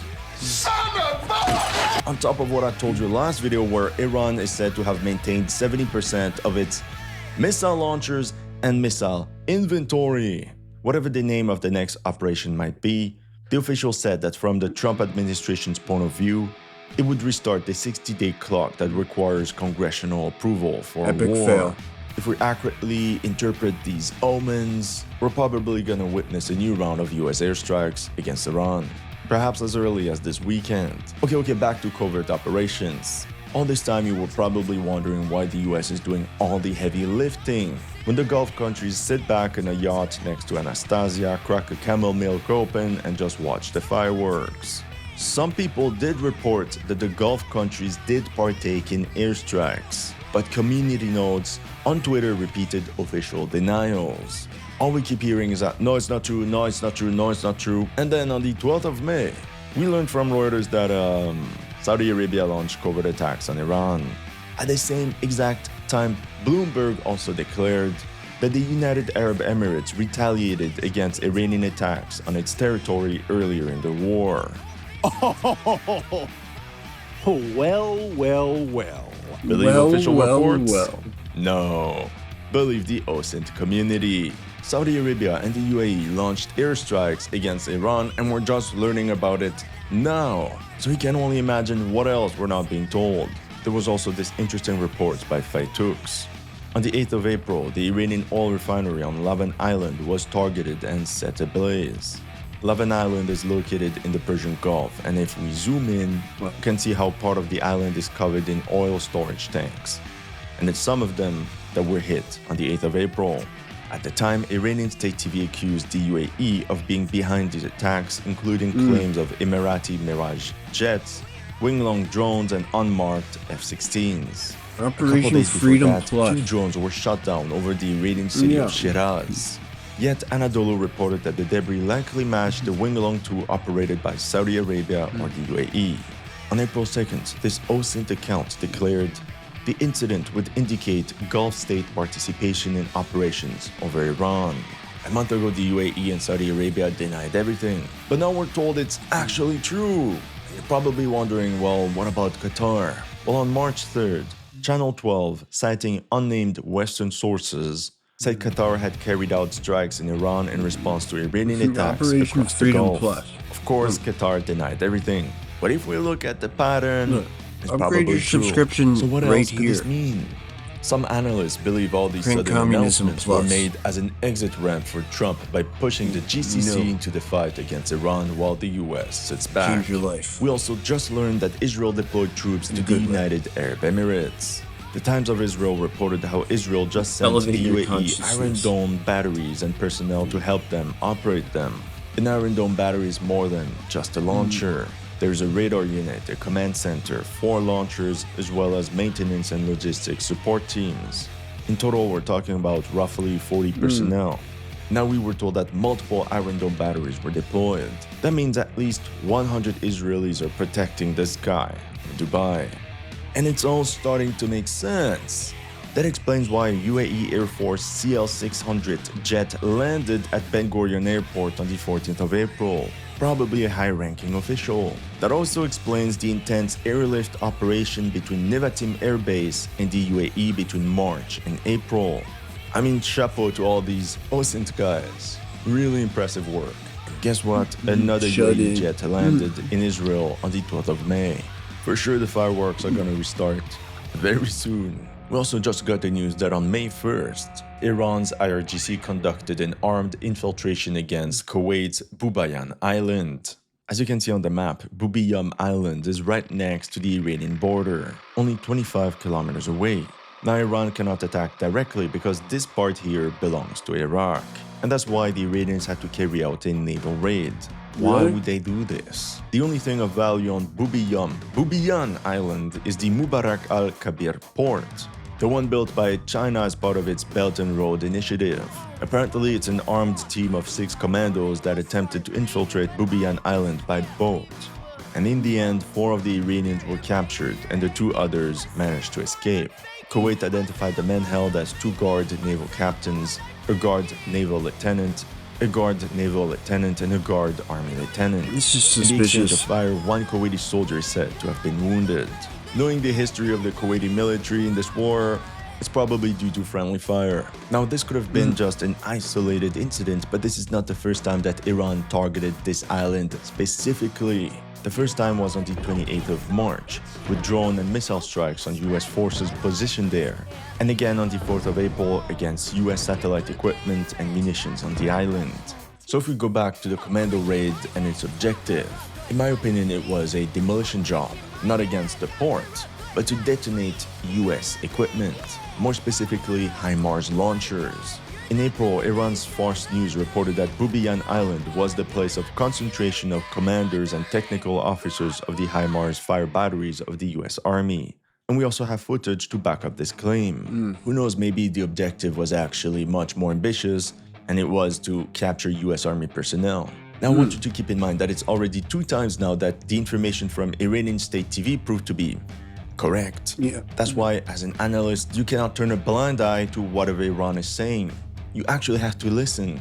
That way you can cross-reference the information. So I repeat, we learned that Iran's military is pretty much intact. They launched special forces raids on the GCC, and you won't believe what they did next. Are you aware of reports that Pakistan are allowing their bases to be used to park Iranian aircraft? Did you hear this? Well, Pakistan acted as a mediator between the United States and Iran. CBC News reported that Pakistan quietly allowed Iranian military aircraft to shelter at Noor Khan Air Force Base following the early April ceasefire announcement. potentially shielding them from US airstrikes. Among the aircraft reportedly moved was an Iranian RC-130 intelligence and reconnaissance plane. Many guys in the Austin community believe it could be this Sandcow C-130 visible on satellite imagery. And here's another angle with a high-resolution image from Vanter. The C-130 was out in the open, but what about all the hangars? The big question is, how many other aircraft did the Iranians relocate to Pakistan for protection?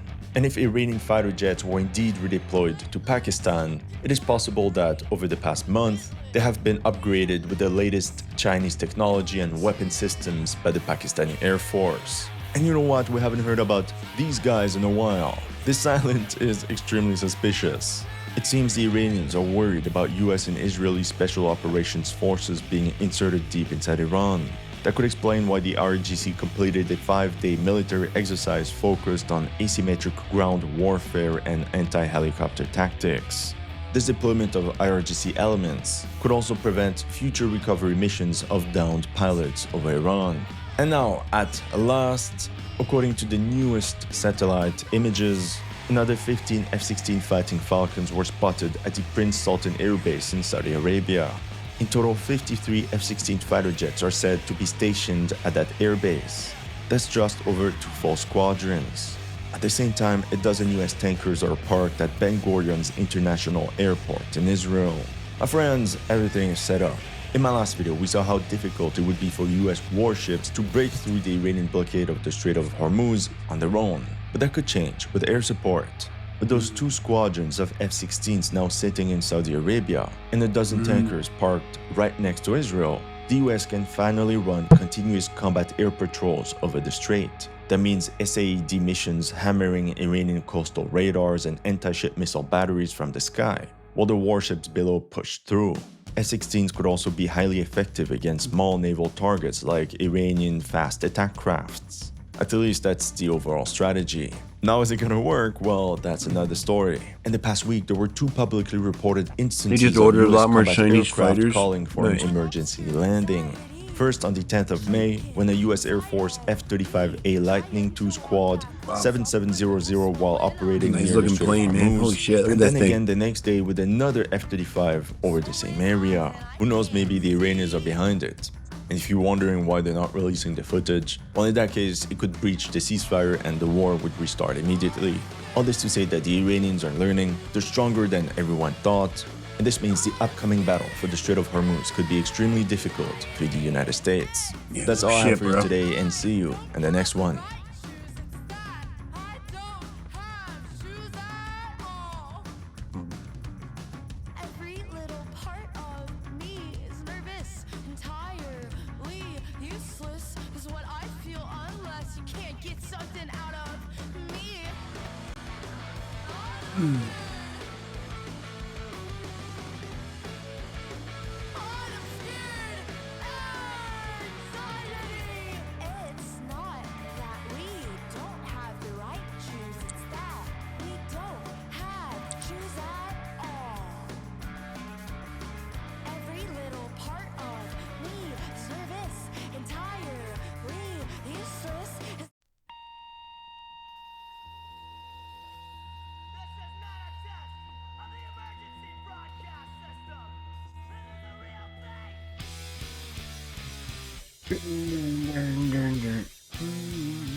CIA whistleblower testified that the U.S. intelligence covered up information that pointed to a lab leak. That's right, it wasn't bat soup that caused the whole world to lock down. It was the government and a reckless and experimental lab in Wuhan, China. So why would our own intelligence community cover ups for China at the expense of American lives? Earlier today, I spoke with Florida Congresswoman Anna Luna to see what she had to say. But first, she came to us with some pretty shocking breaking news. It's about files pertaining to the assassination of JFK and MK-Ultra, which was the CIA's human experiment. Did you hear this? The CIA stole the files she was declassifying. The CIA marched into the National Reconnaissance Office warehouse in the middle of the night and took files under the jurisdiction of DNI Tulsi Gabbard. It was not a raid. And Dude, Tulsi was probably in on it. And the files were not given back. Take a listen to my interview with Congresswoman Luna when we first heard the news. Before we get to the CIA whistleblower about the COVID-19 pandemic and Dr. Anthony Fauci's role in the cover-up, you also have some news coming out of the CIA. People are calling her the new Nancy Mace.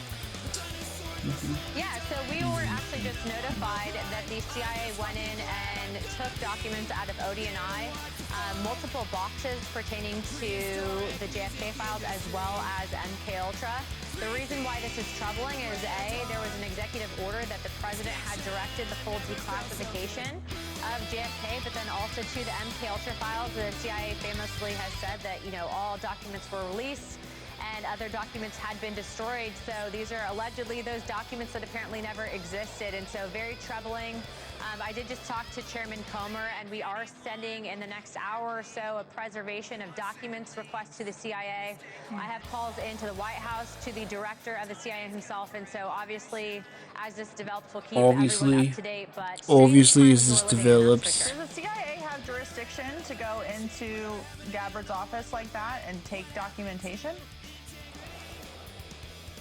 Well, the CIA does not have jurisdiction to work against an executive order by the president. And so the fact that someone did this when the president is out of country, from what I gather, I believe that Director Radcliffe is with him. And so this seems like it was an internal coup, to be honest. Okay, well, we will certainly be watching that. Thank you for sharing. Also, today we saw testimony from a CIA whistleblower. Let's listen to what he had to say and get your response. Public health policy would have been very different had the American public been made aware that a virus from a lab in China was going to serve as the foundation for an emergency use authorization mRNA products being mandated by the former administration. So, Congresswoman, I'm grateful for the transparency. It's very difficult to come out as a whistleblower because you face consequences, retaliation, which we'll get to in just a second. But we've known for many years that Dr. Fauci indeed Fauci. For obvious reasons. He was Fauci. Gain-of-function research illegally at the Wuhan What up, lab. Weenus? What's going on? You're just in time for some Fauci discourse. Ended up killing millions of people and shutting down the world and damaging future generations in terms of education. The consequences are very far-reaching. There's no new news on the front that Fauci covered this up, but he can't really face that many consequences because Joe Biden gave him a pardon. I think what Dr. Fauci did was on the level of human rights abuses and violations, and there is still a question on whether or not Joe Biden physically signed that pardon. We know that on our investigations on House oversight, many of the pardons are identical matches with signatures. The auto pen. It's not possible unless it's done by something called auto pen. I think that that's something that Todd Blanche needs to bring charges on. He is the acting attorney general now, and that's something that he can do, or at least look at these pardons as null and void if they were not exactly signed by the president. To my knowledge, one of the few that are legitimate are the ones on Hunter Biden, but the other ones are questioned as whether or not they were actually authorized by the president himself. And so I think as we move forward and as this continues to come out, the American people know what happened, even people that not necessarily are conservative or Republican, see what happened with COVID-19, and it's a lesson that we can all learn the from. auto There pen, are Doug. very real human rights abuses that Dr. Fauci committed, and he should be held Fauci, accountable. ouchie. And it's a shame that Democrats refuse to show up to this hearing today to get to the bottom of what exactly happened, to hold people accountable for exactly the reasons you just laid out. But Erdman, who's a whistleblower, spoke today about retaliation within the CIA. This is what he said. The analysts that supported the 2023 lab leak conclusion took every administrative measure available to them to address their deep concerns regarding the analytic integrity of their finished intelligence. CIA managers retaliated against them. And we also know that bribes were offered from Fauci to scientists to change their opinions as well. But based on what you told me at the beginning of this conversation with the CIA and this testimony from the whistleblower today, it seems there's a major problem going on inside the agency with politicizing intelligence and making these decisions for political purposes rather than just following the intelligence and the facts where they may lead. Oh, most certainly. Exactly what you just laid out is also known as the deep state, and there's a flush that needs to occur at the agency. I like Director Radcliffe. He's a great man. He's been doing a great job, but he is one man, and there needs to be massive instrumental changes and shakeups at the agency. I think the deputy director of the CIA needs to be backing Radcliffe up on those changes. But what I will tell you today, and just hearing what I heard about Radcliffe needs to get out of there. Efforts to undermine the president's executive order specifically pertaining to JFK, or I don't know, Congress's order to release and request the MLK or the MK Ultra files. All of that should tell you everything you need to know about the agency, and that it still operates, so it seems, out of the purview and jurisdiction of the executive branch, of the congressional branch, and that is unacceptable, of the legislative branch, excuse me, and it's unacceptable. And so, as you saw, Comer is working on that subpoena with me. We will send it in the morning if we don't hear back from the CIA. But either which way, we will find out who went into Tulsi's office and took those files. If this person, and this is not a threat, this is going to happen, if those files are not returned within the next 24 hours, you will be called, your faces will be made public in front of the entire American people. All of Congress will see it, and we will hold you accountable for going against a executive order by the president and interfering with a congressional investigation. So return the files. Do not destroy documents. You will get a preservation of documents notice for Congress, and any member of the CIA that engages in undermining this investigation will be held criminally accountable. And I'm also waiting for a call back from Todd Blanche, the acting Attorney General. We are not playing games with you. Return the documents. Wow. Congressman Anna Polina Luna, great to see you. Oh my God. Talk to you soon. Oh my God, Luna, get him. Thank you. Fucking get him. Subscribe below and download our News Nation app right now on your phone. She's and you pissed, will get fact-based, bro. unbiased news for all Americans. Dude, that was sick.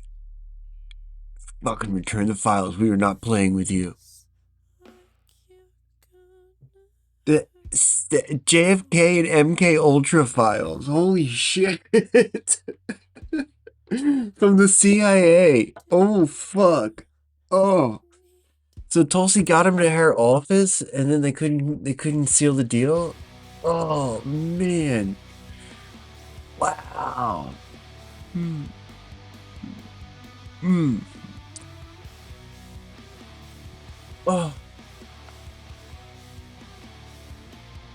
Oh.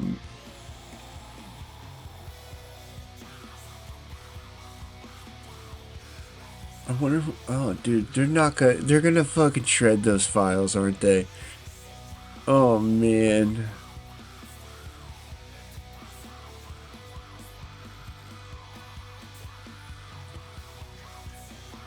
Oh, God.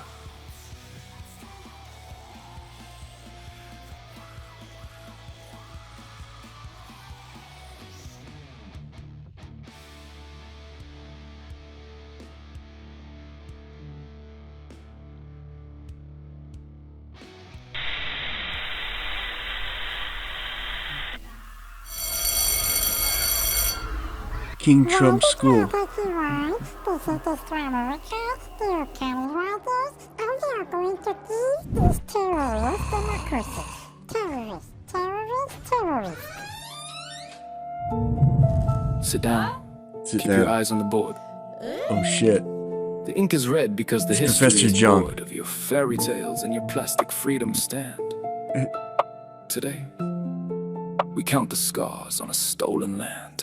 Take it back to 53, Operation Ajax. But the coup crushed the roots, covering the fake tracks. Then the Velvet January schemes, ripping at the seams, burning down the dreams, leaving nothing but the screams. Sat around the table, brought the olive branch to you. From the early nuclear talks to the pact you tore into, even down in Muscat. Diplomatic talks were bred, you shook our hands, stabbed our backs, left the treaties dead. Point the finger at us, man, check the creator. Built up ISIS, Al-Qaeda, blame the dictator. Fought the terror in the dirt, let them make it cease. And you assassinate the men who brought the region peace. Targeting Hajj, Qasem, aiming straight at Common A. Think you are the saviors? You're the villains of the day. War crimes are a habit, just a standard routine. Flight 655, blown right out the screen. Down to the girls of Menab, innocence is torn apart. Why you paint your face pure with a blackened heart? Blackened heart, blackened heart, blackened heart.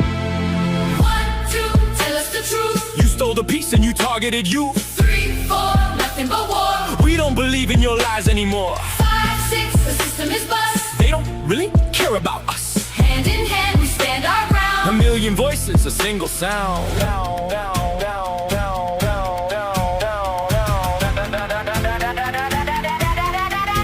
Listen close to the alphabet of the crimes they plan. The ABC of the sanctions on our holy land. A is for the assets, billions stolen from the vault, starving out the innocent and saying it's our fault. B is for the butterfly kids suffering in pain, sanctioning the medicine for political gain. C is for the channels, 200 fake and facts, funding propaganda just to cover up your tracks. D is for the humanized, treating us like dirt, labeling us monsters just to justify the hurt. These are bullets with no sound, hitting civilians directly. You choked out the science, the banks bleeding the economy, funded by dollars to keep us divided and trapped in the dark. You build up a wall so truth-seeking Americans miss the mark, cause it was never about rights, never about care, only about the oil and the power in the air. Israel first, grab the land, hold the crown, push the rest of the Middle East deep underground. 1, 2,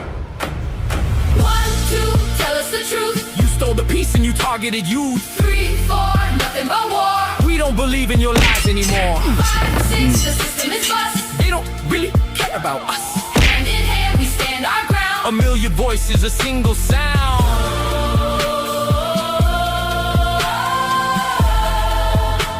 A million voices, a single sound.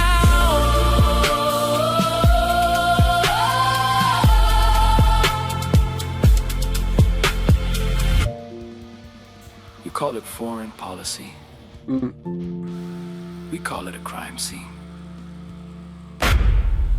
Class dismissed, now go rewrite your textbooks.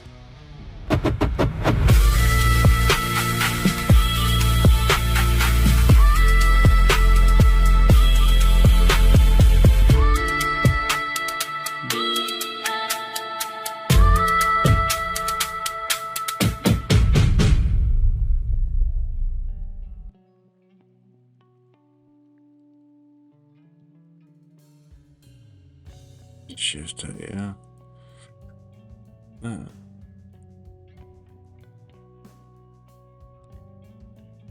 Giant theories. What's this about?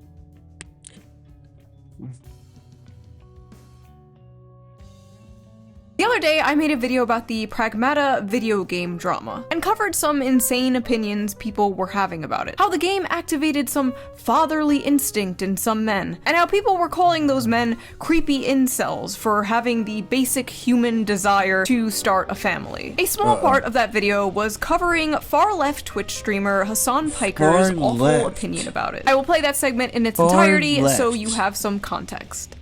What's really interesting about this is all of these unfuckable losers in the gaming sphere always talk about like starting families and stuff.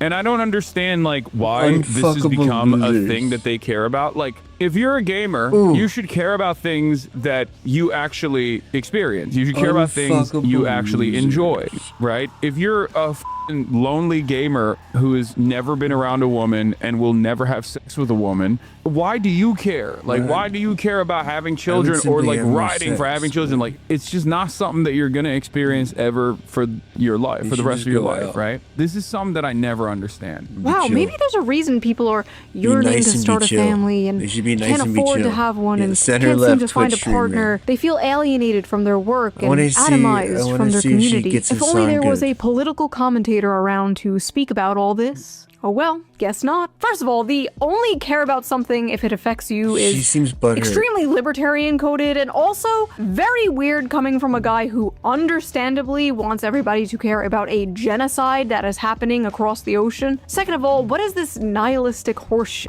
Yeah, never aspire for anything, never aim for greatness and meeting. And I love how he's like, unfuckable losers. Like, okay, congrats on the sex, bro. Check out this sex haver over here. I'm sure all those unfuckable losers could easily go to foreign brothels and pay for sex like you, Hassan. Also, 35? No kids? Sitting in his ugly ass $600 Gucci sweater. I swear I've never seen this guy in a fucking normal ass t-shirt. Sitting on his high horse, looking down at people for wanting something more out of life. I don't understand how someone could be so mentally mind raped that this is their reaction to such like a simple, wholesome concept. That was 3 minutes of a 30-minute long video. I didn't think much of it, I just uploaded it and moved on. The next day I woke up and my YouTube homepage was flooded with videos like Shoe on Head just ended Hassan. Shoe on Head destroys Hassan. Shoe on Head finishes on Hassan.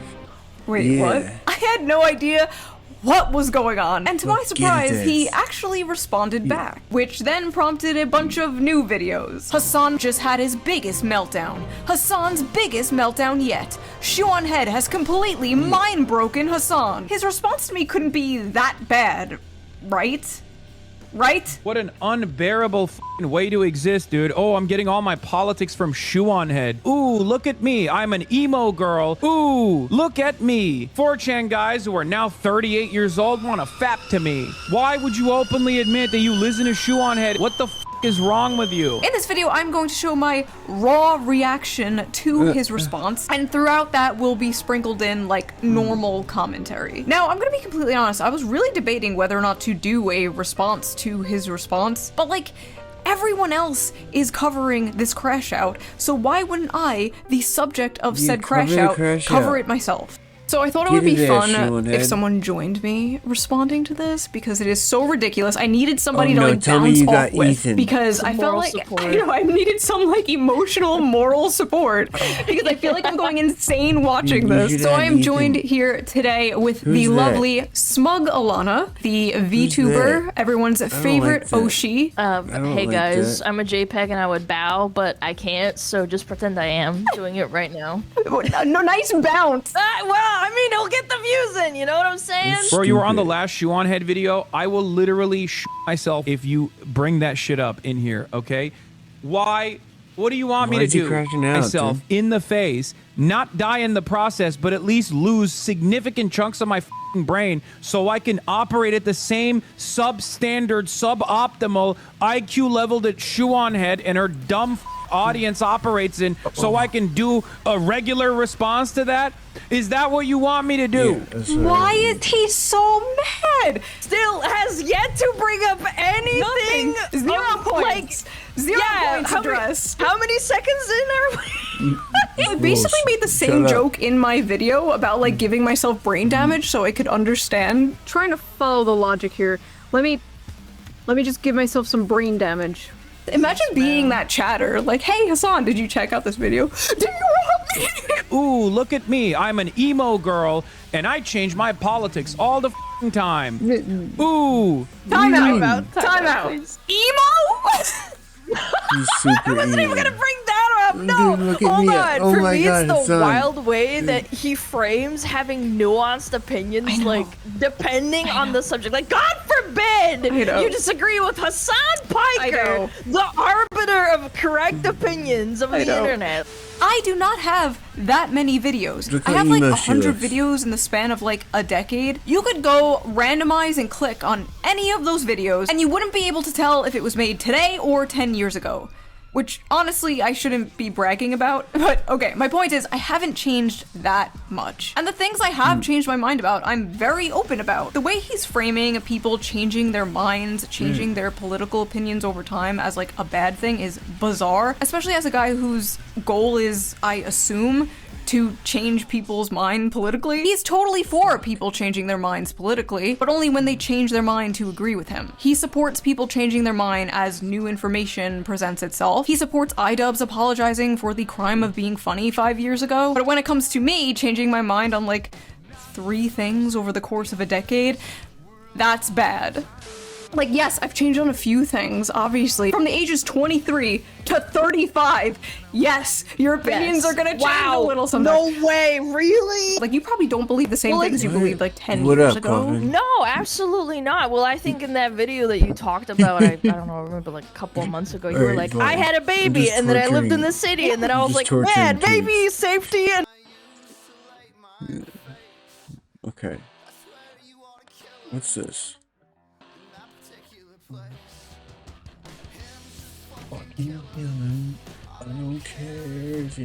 The dawning of the modern media coverage and governmental conversation around UFOs, which was around 2017, with the New York Times coming out with that front page article. Within less than 24 hours, Leslie Kane and Ralph Blumenthal from the New York Times were contacting us and asking us if we could take the story down. Getting connected to people and being flown out to America to like sit down with CIA officers and stuff, and it all happened very quickly. Suddenly got like, you know, like thrown into a world of spooks and spies and all these weird dudes, and now I don't know what to think about any of it. Now, although Gary Nolan wasn't officially a part of Greer's team. He was completely linked up with Greer.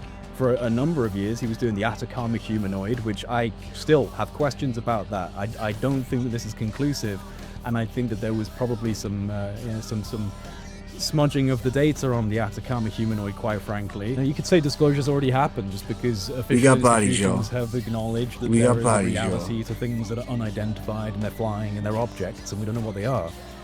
That to me is part of the smokescreen. We agree that UFOs are there. My God, yeah, no, they are, aren't they? We're just as confused as you are. It's like, no, I don't buy that for 1 second. I know you know more. Yes, he's right. This is what I'm always saying, right? This is what I'm always saying. National security threat situation that would necessitate the revealing of exotic next generation technology. He's obsessed with genetics. He's obsessed with high energy physics. He's getting all of these different sciences from different areas. I'm always saying that same thing. What Eric was saying, that's what they're trying to do. Like this is a that's what Elizondo and them are doing. Ingredients for they're some trying to make chef, it look and, stupid. This is someone else in the background. They don't As know anything about it. You're essentially walking into the lion's den. Like I don't think Grush is with them. Central core of we're talking Lockheed Martin. We're talking like the tier 1 contractor, spearhead defense contractor of the U.S. government, and we're talking the skunk works, like the classified experimental program. So this is the deepest element of the Black Project. Look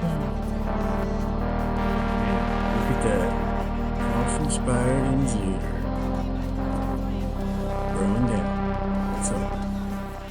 I talked about this on Joe Rogan, and I've talked about it many times on my own podcast, that there was a bit of a synchronistic, step-by-step build-up process towards me having my experiences with what I had, which was in particular orbs of light, these orange orbs of light.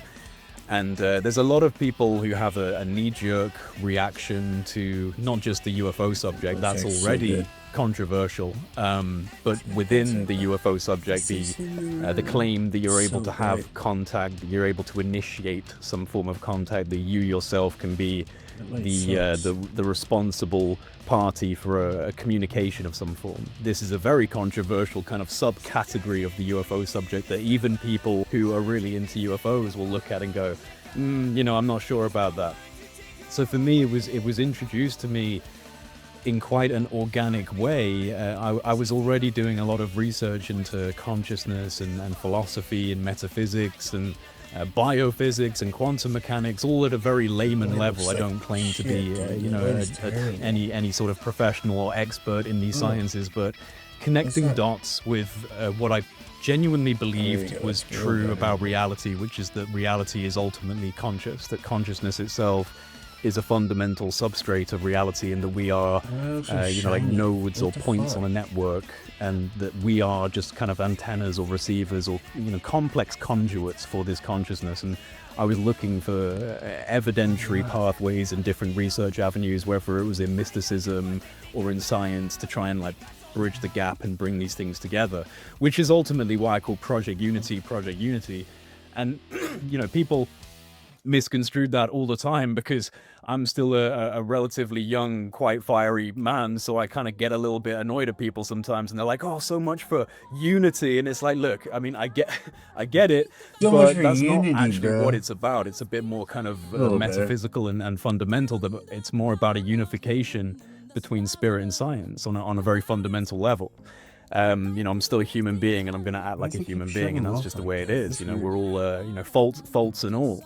It was very important to me at the time when I was doing all of this different research, before I'd had any contact experiences, to try and build up this picture of reality. But it got to a point where, honestly, I've been doing a lot of research, all these different avenues, various subjects, and it started to build up to a depression, because I had a feeling within me that I had been collecting all this information, and it all sounds so important, and big ideas about consciousness and death and reality, and all of these big metaphysical and kind of existential questions, and searching for that.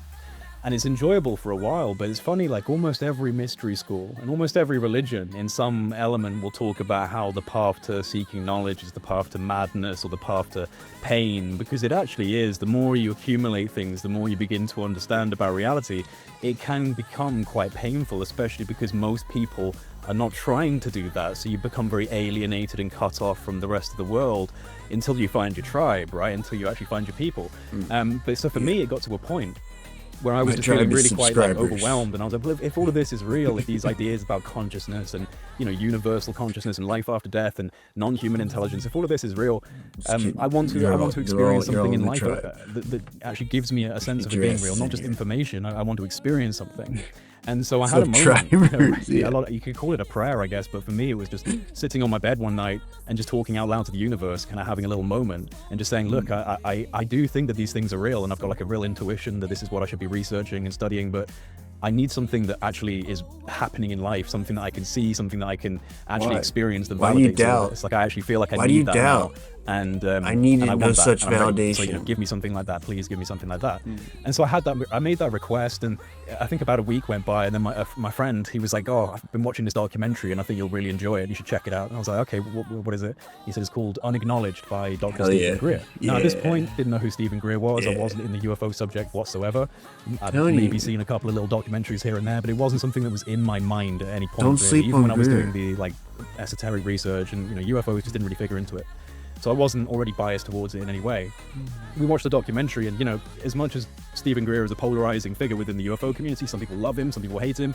For me, I kind of take it bits and pieces with everyone, especially when it comes to UFO personalities. And I suppose people might call me a UFO personality, and I'd say take everything I say with a little pinch. Like whatever you genuinely think is legit and what your intuition is saying to you is real, then you should just roll with that. So I'm not here to, preach in any way. But Stephen Greer was like introduced to me through this documentary, which is a brilliant documentary. It's one of the better ones he did, actually. I did enjoy the Close Encounters of the Fifth Kind documentary. Yeah, Unacknowledged was really good. The CE5 contact, but Unacknowledged was a good one to. I mean, even now I would look back and say, oh well, a couple of the people in that, I'm kind of like, not quite sure if I trust you anymore. But yeah, I don't from like an trust introductory standpoint, it was a really good doc to watch because it made it feel very legitimate. All of these, missile launch officers and intelligence guys, and they're all speaking very seriously about it, and some very legitimate testimonies actually. And we have to take our hat and tip it to Greer for doing the 2001 National Press Conference, because that was one of the first major pushes towards disclosure that unfortunately got overlooked by the tragic events of 9/11, which happened not long afterwards. Now I don't necessarily agree with Greer when he's like, I think they did that to overshadow my conference, because that's the kind of madness that people get to in this world of like,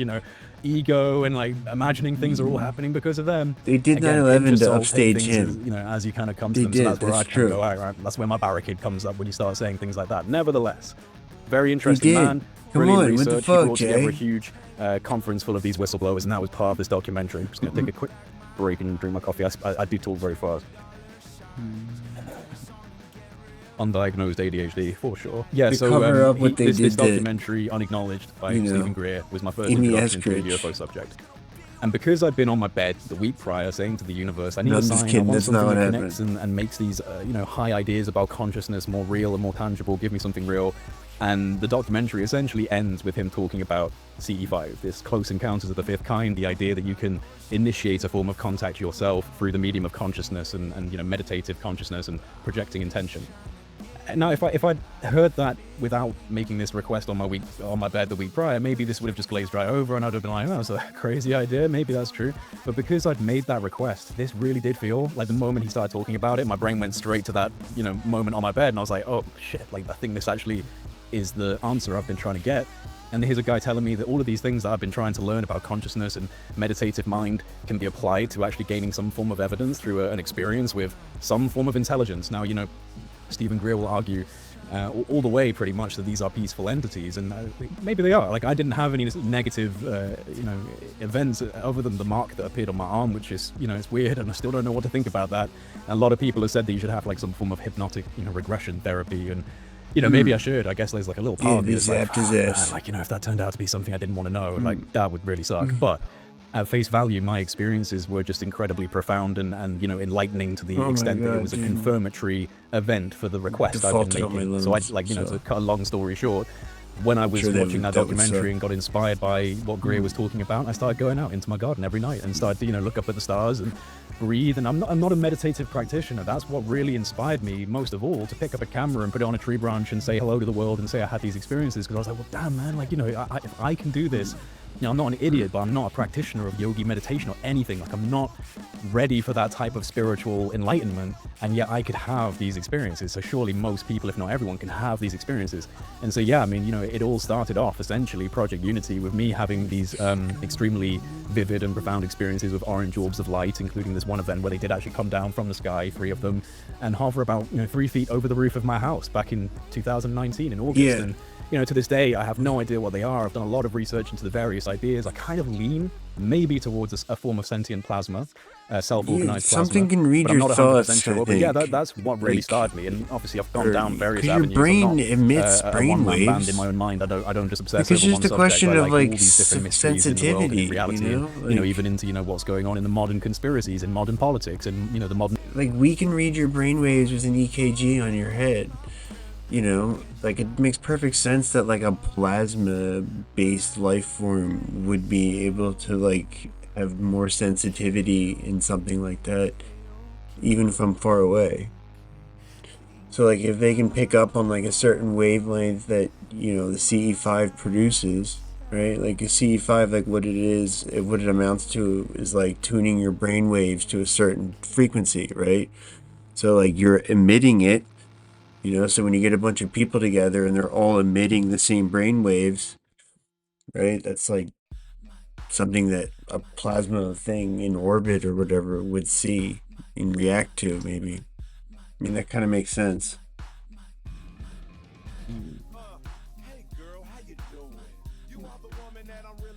Either that or like them, like the other idea is like the ancient, some sort of like, ancient maintenance system, or like it could have something to do with like the whatchamacallit, the magnetic field around the earth, something like that, maybe. He went outside and fucking meditated and asked them to show up, and then they came down. I've heard him tell the story like 100 times. Like, I believe it happened to him. Seems pretty incredible. That's what I'm saying. It just, like, that tells me it's like there's a certain thing you can do to your brain where you fucking emit the right frequency and they can see it. It might not happen right away, but, like, if you do it long enough, like, they'll come see you and check on it. Which tells me it's like, yeah. It could just be like an interested plasma life form, or it could be some sort of like ancient system that's in place that's like, like the Atlanteans or whoever built it, like they knew how to operate them, like it would come, they would call it, it would come down from orbit and then it would do what they're bidding, Or it's a von Neumann probe that's been here for a long time, it's just replicating itself in orbit. Right? Some species from far away sent some shit, and it's just been making nicer and nicer probes, for like hundreds or thousands of years. Or it's the Anunnaki. Those are all plausible. This is just, if you think it's like, this is just one aspect of the phenomenon. Like, these plasma orb things is just one tiny aspect of the phenomenon. Right? There's so much more going on, right? It's wild. I actually kind of think like the plasmas might represent like the sort of like counter hegemonic force to some dark MFs that are doing the abductions and working with the US government. I think there's bad ones and good ones potentially. It could be the plasma ones are the good guys, and then like the fucking greys and all. The baddies.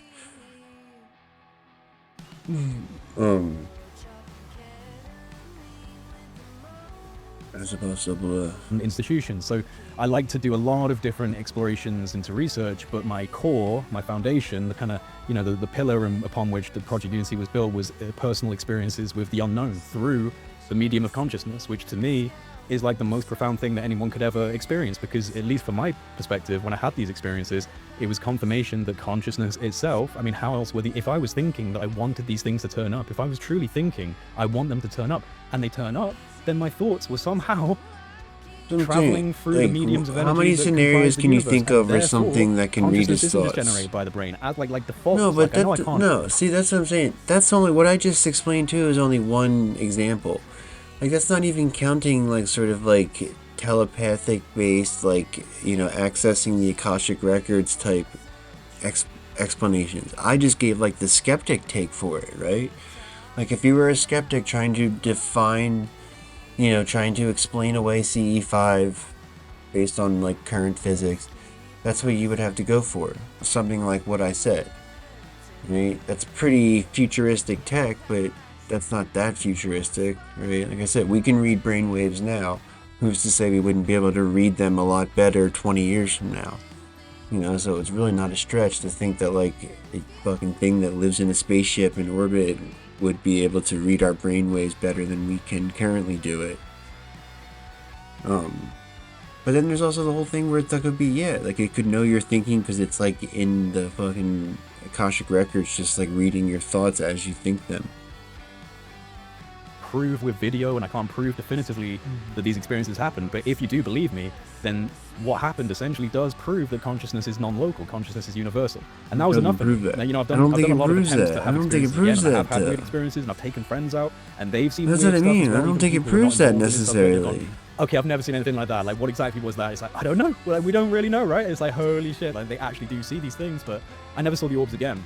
And then I suddenly got, like, you know, like thrown into a world of spooks and spies and all these weird dudes, and now I don't know what to think about any of it, but, you know, that's how it started. I also wasn't afraid. I was just kind of, like, rooted in place. Like, I was stuck in place, and I was shocked each time, but I wasn't afraid. It was, honestly, I would say, like, bewilderment or amazement, just, like, you know what I mean? Like, just staring. And this is another thing is, like, you know, well, first of all, I wasn't doing any of this for anyone else. Like, I wasn't doing this to gain evidence. I wasn't setting up multi-spectrum cameras and, like, you know, all of that kind of stuff. That wasn't even in my mind. This was actually a very spiritual thing. Like, it was a personal, spiritual, engaging with the universe and having responses and going out each night wondering, my gosh, is it, you know, like, is it going to happen again? Like, what is going to happen this time? And so, and obviously, you know, you're looking up at the sky and you're trying to get into a state of mind, which is very different from your default, normal, waking, working state of mind. It's a very relaxed and sublime state, which sync up. A lot of us struggle to get into because we're in a world that's just completely populated with noise and, you know, saturated with information and a bip constantly, right? So it's very difficult for the mind to stop chattering, chitter. And so meditation slows that down. Like, meditation, you know, as a practice slows down that chittering, chattering mind. And so I was having, like, you know, these moments of very clear consciousness, but this is a state of mind that, you know, it's not something where you can just grab a phone and break that state of mind and then start filming the sky. And so, like, when I did try to start capturing evidence after I had these orb experiences, you know, I'd be out there and first of all, you're already breaking the necessary thought pattern. I know that it sounds like an excuse to a lot of the skeptics, and I get it. I do understand, like, it does sound like a bit of an excuse, like, oh, you don't want to break the magic thread, right, Jay? Like, you know what I mean? It's like, yeah, like, to a skeptic, I get it. I do get it. But they're fucking wrong. Like, you know, at the end of the day, like, it's completely real, and you do have to be in a very subtle state of mind. So if you suddenly, like, break that state of mind by getting on a phone, it's not going to work.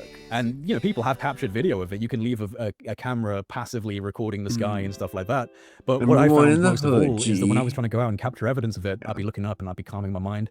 And then you got to get in quad laser mode. Filming, and I'd be like, come on. That's how you do it. Something turn up. And then you're not even in the state of mind. You've actually left it because now you're expecting things. Now you're kind of being in the ego. You see you're my hand in the ego because you want proof. So it's weird. It's spiritual. I do think it's some form of, like, you know, kind of like spiritual domain you're crossing into, like astral, ethereal, but also maybe explainable through some form of plasma phenomena. Like I said, I am interested in that potential idea that you're producing excess electromagnetic energy, and maybe that there's something that is attracted to electromagnetic energy.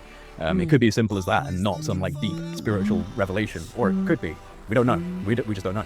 I think anything critical being revealed in terms of, like, technology or anything like that, reverse engineered technology, that will probably, if it ever came through, it'd come through the channel of national security necessity. So the unveiling of a weapon for a reason that currently is not needed, but if at that point, you know, let's say nuclear war, we might see an unveiling, a sudden revealing of technology that's taking things out in the sky that we'd never known, and then they go, yep, that was, you know, something that we had up our sleeve the whole time. So, like, you know, it could be a drastic kind of high national security threat situation that would necessitate the revealing of exotic next generation technology. But when it comes to, I'll reiterate what I said on Joe Rogan, essentially, with the dawning of the modern media coverage and governmental conversation around UFOs, which was around 2017, with the New York Times coming out with that front page article. I think it was called Black Money and Glowing Auras or something like that. The Pentagon's classified program, and this was the big revelation through Lou Elizondo that there was this advanced aerospace threat identification program that was looking at UFOs, and the Secretary of Defense wasn't being briefed on it. And when Lou Elizondo, the apparent claimed director of ATIP, said that he found out that the SecDef wasn't being briefed on it, he resigned in protest and went to the New York Times with a story about ATIP, and the ball starts rolling. There's a little bit more of a backstory to that, and it comes through Tom DeLonge, Blink-182 rock star Tom DeLonge, the most unlikely of candidates for starting some sort of UFO disclosure through the Pentagon and the DoD. But there you have it. We live in such a weird world, and it is a rock star that began the entire ball rolling on modern UFO disclosure, if you want to call it that. Although I don't have a whole lot of faith in this being a real disclosure pathway. Disclosure in terms of what exactly as well, because people use that word to kind of cover all sorts of weirdness. Like, what does disclosure actually mean? And different people have different terminologies for that. So you could say disclosure's already happened just because official institutions have acknowledged that there is a reality to things that are unidentified and they're flying and they're objects and we don't know what they are. That to me is part of the smokescreen. One sec. I think I've got a bit of a cold creeping up or something. Something's catching my throat. It's just the NSA beaming a signal into my yeah, just Lou Elizondo remote viewing my my esophagus right now. Tom DeLonge basically, beginning this entire conversation. So he was talking about this before he went on Joe Rogan prior to 2017. Prior to Joe Rogan, he was on like Fade to Black with Jimmy Church. He was a prison guard at Guantanamo. And he was talking about, I've got all these advisors, I've got all these Pentagon DoD advisors and people that are going to be bringing out the UFO truth.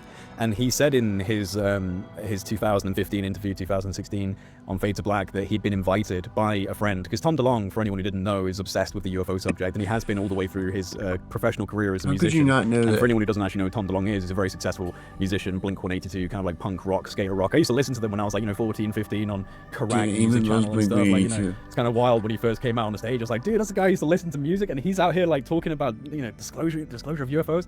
But yeah, so he described this situation where a Exes was a Gitmo guy. I didn't know that. Up and was like, hey, we're having a family and friends meet and greet at Lockheed Martin, and would you like to come and introduce the bosses onto the stage?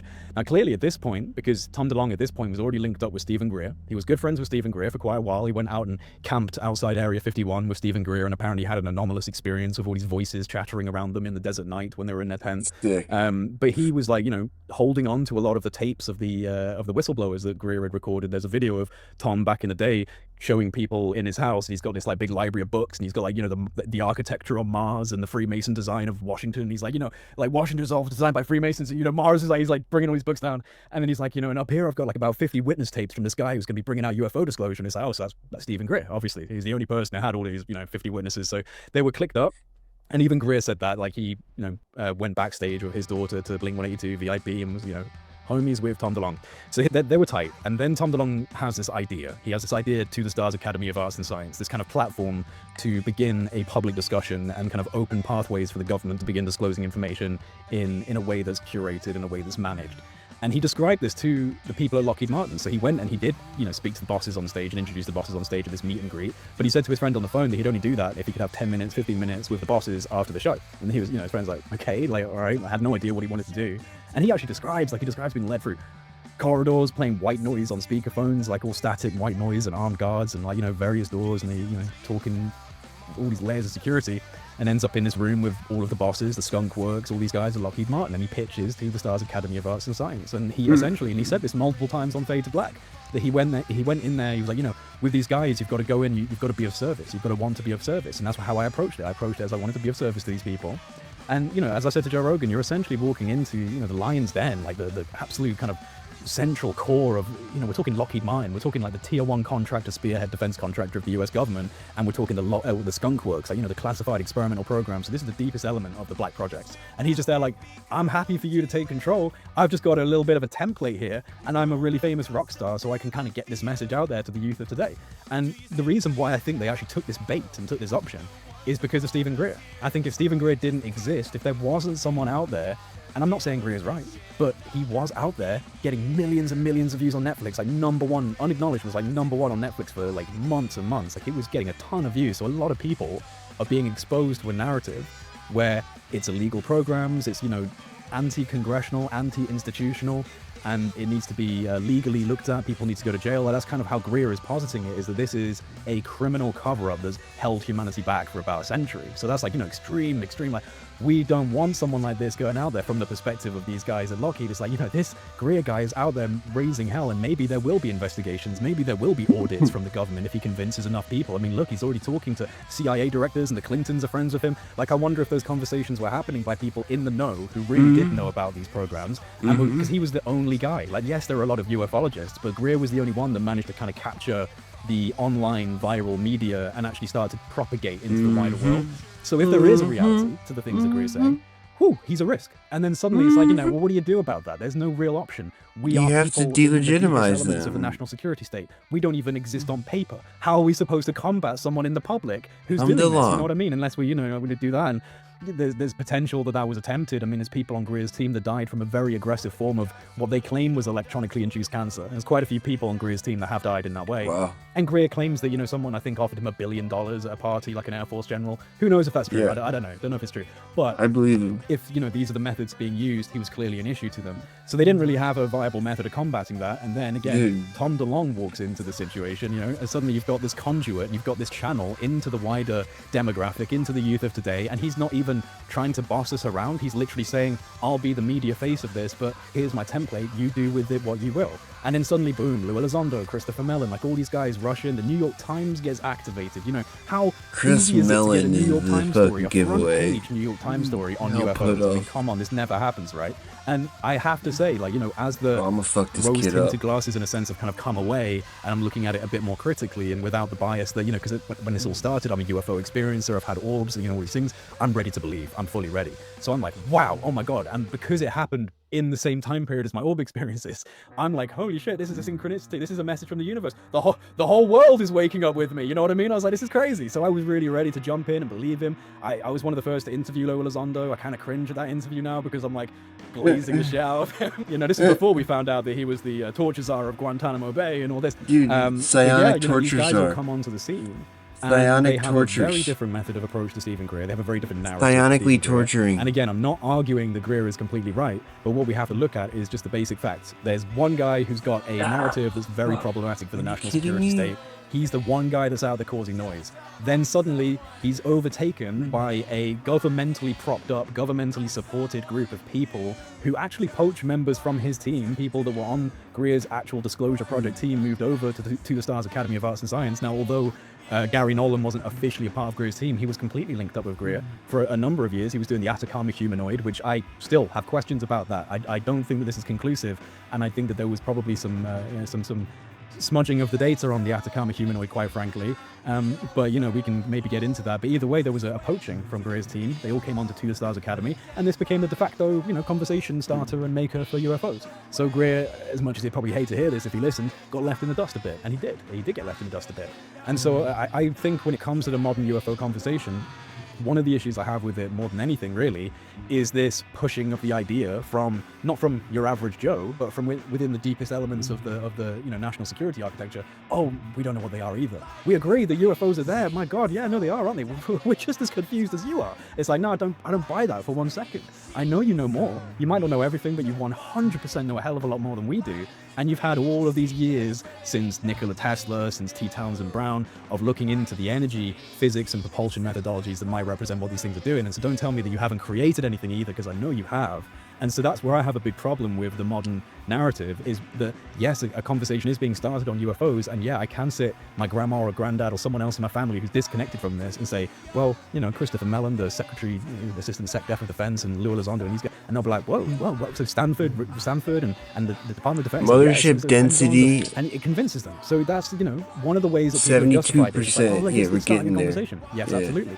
But if it's starting a conversation off of a false pretense, it's a problem. And if the false pretense is, oh, we just don't know what they are, like, I've got an issue with that. So I started calling this out, and then suddenly, you know, after a few years of people being like, Jay, you know, great interview, amazing interview, oh, Lula's on, oh, he's got Gary Nolan on, oh, he's the first to get Ross on, the first to get Tim Burchett on, first to get Admiral Tim Gallaudet on. And then suddenly I was hated by so many people because I started going, hang on a second, like, these guys are fucking around, like, they're spinning some sort of narrative here.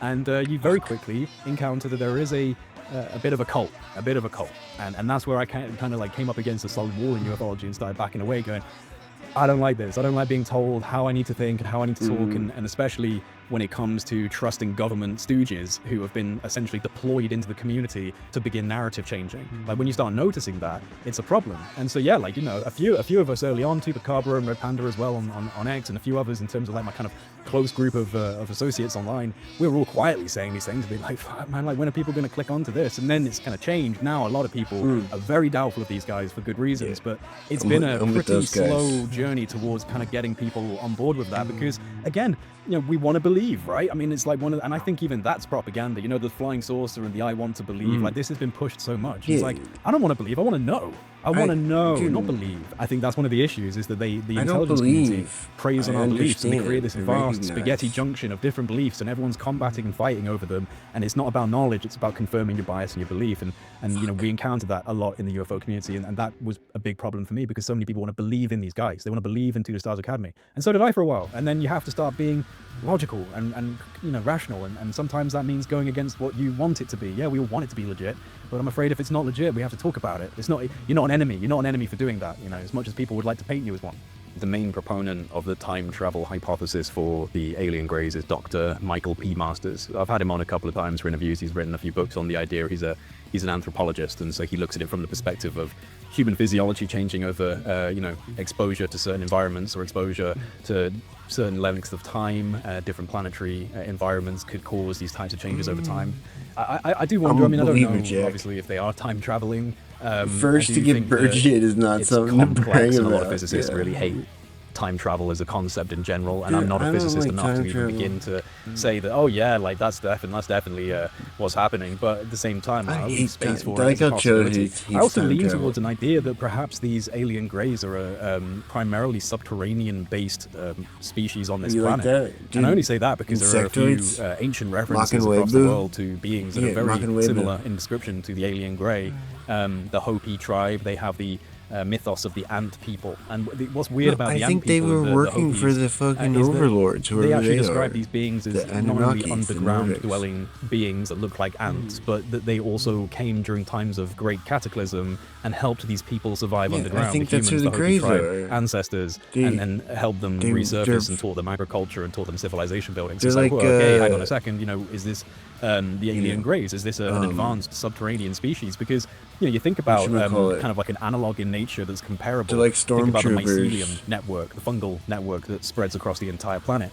Now, that shows a subterranean developmental pathway to evolve. It chose to go underground as an evolutionary dynamic. And what happened from that is it survived great cataclysms that happened on the surface, right? So all of the flora and fauna that got destroyed by various cataclysmic cycles on this planet, one of the things that managed to thrive and continue and might be a very intelligent elder of this planet is the mycelium network that spreads across it, right? This fungal network, and very interesting that various maybe the nodes greys appear are on like this network, and fungal when human beings, consume them, like can completely fungal change their sense of awareness and homunculi. perception, Dude, give what them if they're spiritual awareness homunculi? and revelation. So that's definitely That something would to be wild. consider when discussing, you know, conscious mind of the planet. Wow, but what at the same about time, that? what if That's a human crazy. species or a Didn't think about hominid, that. some type of hominid species, chose to survive underground, and maybe they thrived underground, and maybe they survived underground when we didn't, and we were destroyed on the surface. Dude, the use of insectoids. natural Insectolins. resonance in caverns. Now, this is something that I'm interested in from the prehistoric period in terms of Insectolins. acoustic engineering that we see in ancient megalithic sites. And I think a lot of that, in terms of the deliberate acoustic engineering that seems to be geared towards exciting the mind into certain states of consciousness, certain expanded meditative states of consciousness. This is a proven thing in various megalithic sites across the world. I think that started from natural caverns, limestone caves that have a natural resonance to them. And when we went into these caves, we actually felt, you know, a change in state from this resonance. And there's an interesting correlation with that. And I am going to get back to the Greys, but this is kind of related. It's an interesting correlation that HBO we actually confirmed there were a few dragons, that's studies true. done on the concentration of prehistoric cave art based on the resonance of the cave itself. And so the more resonant the cave, the more acoustically resonant the cave, the more artwork that was appearing on the cave. And the deeper they went into the cave, the more resonance, the more artwork was appearing. So it seems that there was a connection between early human consciousness, acoustics, and an expansion of mind that wanted to make them paint the walls with swirling patterns like we see in the Hypergeum in Malta and in various other prehistoric sites, these swirling patterns. So I think that acoustics plays a role in potentially opening the mind towards what we could call telepathy. Now, a lot of these alien greys are supposed to be telepathic. So if they did grow up and evolve within these caverns of natural resonant limestone and it's echoing, they might have naturally evolved sensory abilities that we haven't. So I leave space for the idea that maybe the greys are a subterranean species that's living on this planet. The fact that we see so many I think they were designed in that cave in Nazca. Volcanoes in and out of that's mountains. What that shit is. We have native stories of sacred cities below the earth. Like, who knows? Maybe we're so ignorant to what's beneath our feet.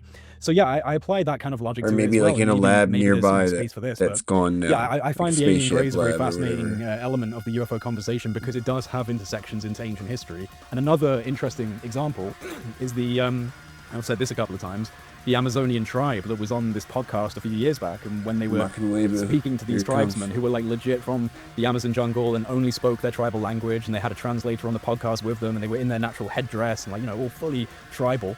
And they were asking, the podcast hosts were asking them about aliens, and they didn't know what they meant when he said aliens, and they were trying to figure out a way to describe what they meant.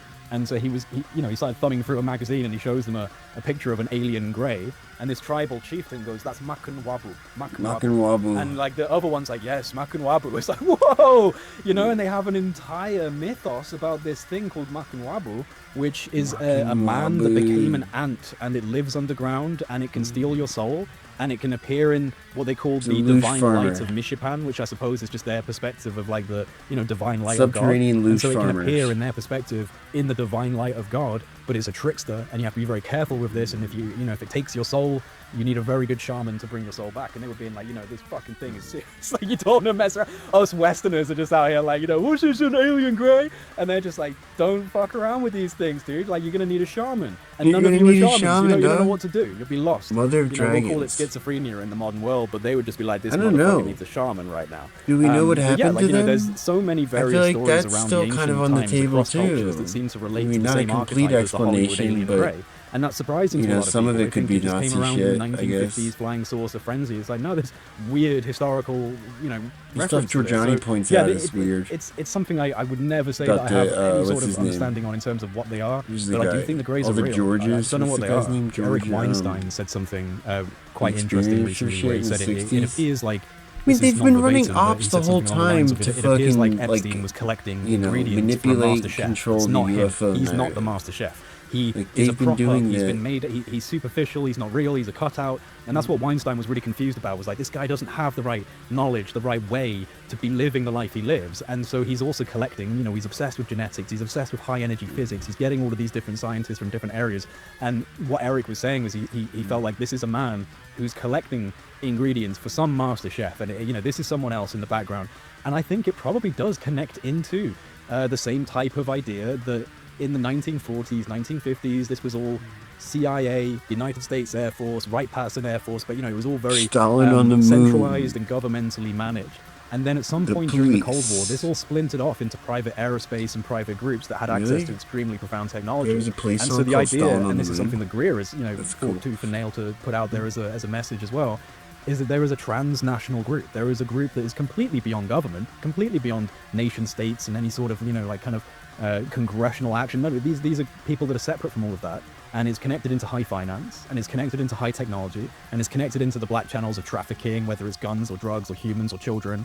And so I think that you get into this kind of like shadow state above the national interests and above America, above the UK, and with connections into these respective nodes, but without any sort of actual affiliation with government. And I think that's what we're dealing with. So when someone like Epstein comes along, this ingredient grabber for some master chef, It's like, okay, so these people who are the master chefs, they seem to be collecting knowledge on very interesting scientific avenues of exploration. And then you get into the recent, spout of scientists and defense officials that have died, that have gone missing. There's like 10 of these guys now. We can't say with certainty that everything's connected, but when you actually bring up a map of these people and the various institutions, they're all connected to each other in one way or another, especially General McCaslin. Now, General McCaslin's a very strange, part of this whole story. But yeah, it likely isn't even about governmental disclosure anymore, because the governments aren't in control of the most important aspects of this anymore. Things are just going to get weirder and weirder until it gets so weird that everyone's going to have to talk about it. Even the dumbest amongst us are going to have to raise their head up and go, what? It's getting so weird. Like, can we talk? And so I think that we're in that process now, where things are just kind of getting so chaotic and bizarre and unpredictable. Everyone's just talking about it. No one trusts anything. And I think especially because we're in the era of AI, and AI is getting to a level now which is almost completely indistinguishable from reality in a lot of cases. I mean, there are so many times now where I'm scrolling through X and I see a really cool video and I'm like, whoa, that's really cool. And watch it for 10 seconds and I'm like, hang on a second. Mountain goats can't run down a mountain like that. Like, that's not real. And it's just like people have lost faith in almost everything. And I said that like a year ago. It's like we're entering. How's that mountain goat video fake? What the fuck? A reality where there is not really a consensus anymore. There's not a general agreement. And that's basically about everything, from the fundamentals of biology, which we all disagree on now, to geopolitics, which everyone disagrees on now, to fundamental reality and consciousness and physics. And, all of these things are going to change. And I think in some really interesting ways as well, some ways that we can't predict, especially in the realms of quantum physics and biophysics and the human body. These are areas I'm very interested in terms of research as well, because they provide some level of anchor into evidence and science for people when it comes to discussing consciousness as a universal medium, like we were talking about before. The way to actually kind of bridge the gap and connect and unify spirit and science is by providing science with a way of understanding spirit, right? Not debunking spirit, because that's what I think is really interesting, is the more we explore reality from a scientific perspective, the deeper and deeper we chip away at the kind of solid element of reality and discover that underneath that, it's all energy, and that energy seems to be weirdly responsive to the observer, right? On a quantum level. I think that we're getting to a point where we have to actually, from a scientific perspective, go, oh, we don't want to say it's God, because we don't like that word, but it's starting to really look like God, and it's like, I think we're getting there. I think that consciousness as an element of reality, fundamental, embedded and baked into the brickwork of reality itself, is going to become one of the big changes in society, because as technology evolves and as our understanding of reality evolves, the way people actually perceive reality will change as well. So we might be in the beginnings of a massive shift. And if I look at my own life, and I think a lot of people can relate to this, if I look at my own life and I think of all of the times in my life which have been chaotic, which have been negative, which have been, moments where you're sitting there going, this is never going to get better, oh my god, this is crazy, this is the worst time. It always actually ends up, when you look back a few years down the line, you look back and you go, I actually needed that. I needed that time. As much as I feel sorry for Jay in 2022 or whatever time, as much as I don't want to be there again, oh man, I now see that was necessary to get to where I am now. And the same can be applied, and I think absolutely can be applied, on the macro collective scale. You just look at the human collective as a single human being. It's going through phases, it's growing, it's evolving, and that can only come through obstacles and challenges being traversed. And instead of it being singular challenges like your girlfriend just dumped you, or you lost your job, or something like this, instead of it being a single thing, it's war, it's famine, it's governmental corruption, it's fucking demon pedophile networks running huge amounts of global infrastructure. It's realizing these things, and it feels nightmarish and it feels terrifying, and a lot of people don't want to deal with it. But that is the dark night of the soul. That is the trial. That is the moving through evolution and development.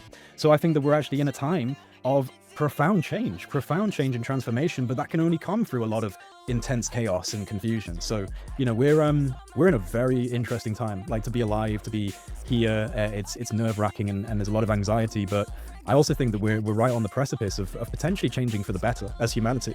We seem to be very much at the beginnings of understanding our consciousness. And maybe this was something that happened to us. Maybe something I wonder about is, were we cataclysmically reset as a species? Were we at one point in the ancient past far more connected to consciousness, far more connected to spirit, very much understanding of these energies, not from a scientific point of view, not from a quantum biology and protons and neutrons, but from just an intuitive, genuine connection to reality and flow of information coming through you. As someone who, I'm a very creative person. I'm a guitarist. I've been a guitarist since I was like 8 years old. And, there's like about 8 guitarists in my family on my mum's side. It seems to be in our blood. Like, all the men in the family play guitar.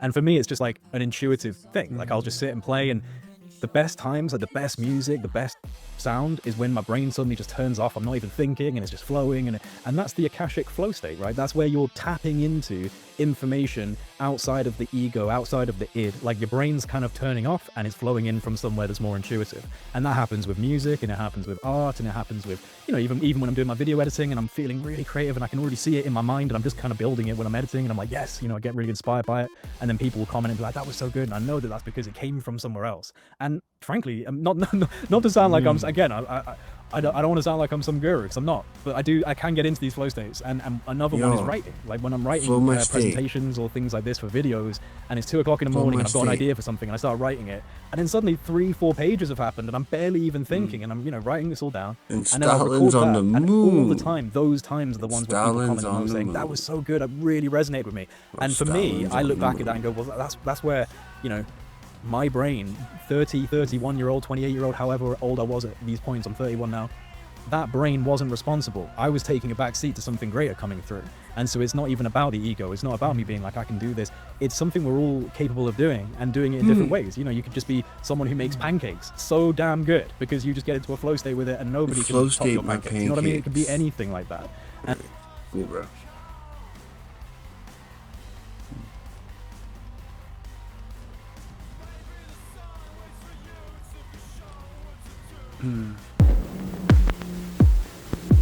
What's the role of journalism? I mean, the kind of stuff that Jeremy's been doing, putting it all on the line and trying to get to the truth on matters. I wish there was more of it on other issues that involve all of us. This is weaponized.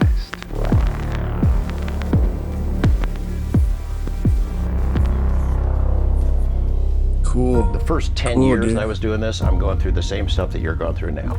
Bouncing off the walls, up and down, peaks and valleys, scared shitless, worried about what comes next. Corbell is an investigative journalist who helped obtain and release the DoD footage of UFOs. I'm afraid he's gonna die. Years ago, I went searching for the truth about UFOs. Dude, Nancy Mason's gonna get his ass. To really understand the full picture, I'm gonna start where it all began. They have between 30 and 50 alien bodies. Not where it all began. What are you Position talking of about? trust I had at the highest levels, being briefed into all the national secrets. That's my new theory. Not only you, they're gonna come after your family. If I die, Congressman Burleson is going to be Disclosure Day. When things are going really bad, and there's been periods The of movie's real going to bad be like ups and downs. some 5D thing where it's Is like that the about best that you got? guy's life, and he's going to like disclose the documents. This is And then they're gonna Weaponized. shoot I'm him. George Knapp, coming to you from Las Vegas. Jeremy Corbell, my friend, colleague, how you doing? Pretty good, man. Overworked, underpaid. Here we go. There's really nothing I'm to talk not about paid though at right all. now. Please right? subscribe. No news? I'm not paid whatsoever. Man, if we only knew what was gonna happen Depend on before it you. happened. We actually did find out, you and me. I think first we found out right after the meeting occurred, and found out that the government was going to start releasing their files. I posted something on X. It'll be tomorrow, and I was fingers crossed I didn't get bad intel, but we got it from both sides of that discussion. So that was pretty amazing to happen at this time. I didn't realize you had that kind of juice with President Trump that he would do this document dump, UFO files, on the same day that you premiere this new film. That's what I think it's pretty cool that Trump and his administration do this big UFO dump on the same day that you and Michael Lazovsky are premiering your film. that is true. It's not smoking dog, sleeping dog. That was that was on the moon. coincidental. It's a good coincidence, though. I mean, we had a chance, and people will see our conversation at the premiere of Sleeping Dog. Yeah. Coming up in this episode, but I think we better Yeah, I cover love George. A little bit about what was in those files that were released. I started seen it seeing all. the caterwauling, the whining, the moaning, the clutching of pearls, people going into conniption fits. Oh my gosh, this is terrible. It's trying to debunk it before they've even seen it. It's going to be a nothing burger. It's nothing. It will amount to nothing. And that built as the release got closer, the volume of that. And then after it was released, it was like it was almost an organized campaign to try to diminish what was unfolding there. I mean, that is typical, kind of what we'll see in UFO land. But I think when you're looking at the greater public, there is no time in history when there was a presidentially ordered release of UFO files. I mean, you tell us, but I mean, they said they weren't studying them, nothing to see here, move on. Now, just looking at these files, you obviously see that they have been studying them in depth, and the reports were in there, and whatever this first launch of data is, no matter how valuable people think it is, it's a symbol, I think, of a real opportunity. If we push and we push, we know the files are there. Just give us the good ones. I recognize a lot of the stuff that was in there. The written files, for example, the Nathan Twining memo, which was one of the first documents that I read when I started down this road, that led me to believe there really is something to this, because memos back and forth written in the Pentagon with intelligence agencies included in the mailing list, when they didn't know there would eventually be a Freedom of Information Act 30 years later, they're very candid in assessing this threat, if it is a threat. I mean, these are not ours. They're not visionary or fictitious. They're very candid in sharing opinions that this is something that's important. So I know that the folks who want to diminish the importance of this release would say, oh, that's been out forever. And some of these videos have been out before. I think they're missing the boat. Is the process, is the story. The president orders this. We didn't know if anybody'd follow through or what they might release, but it is a process. It's ordered from the top.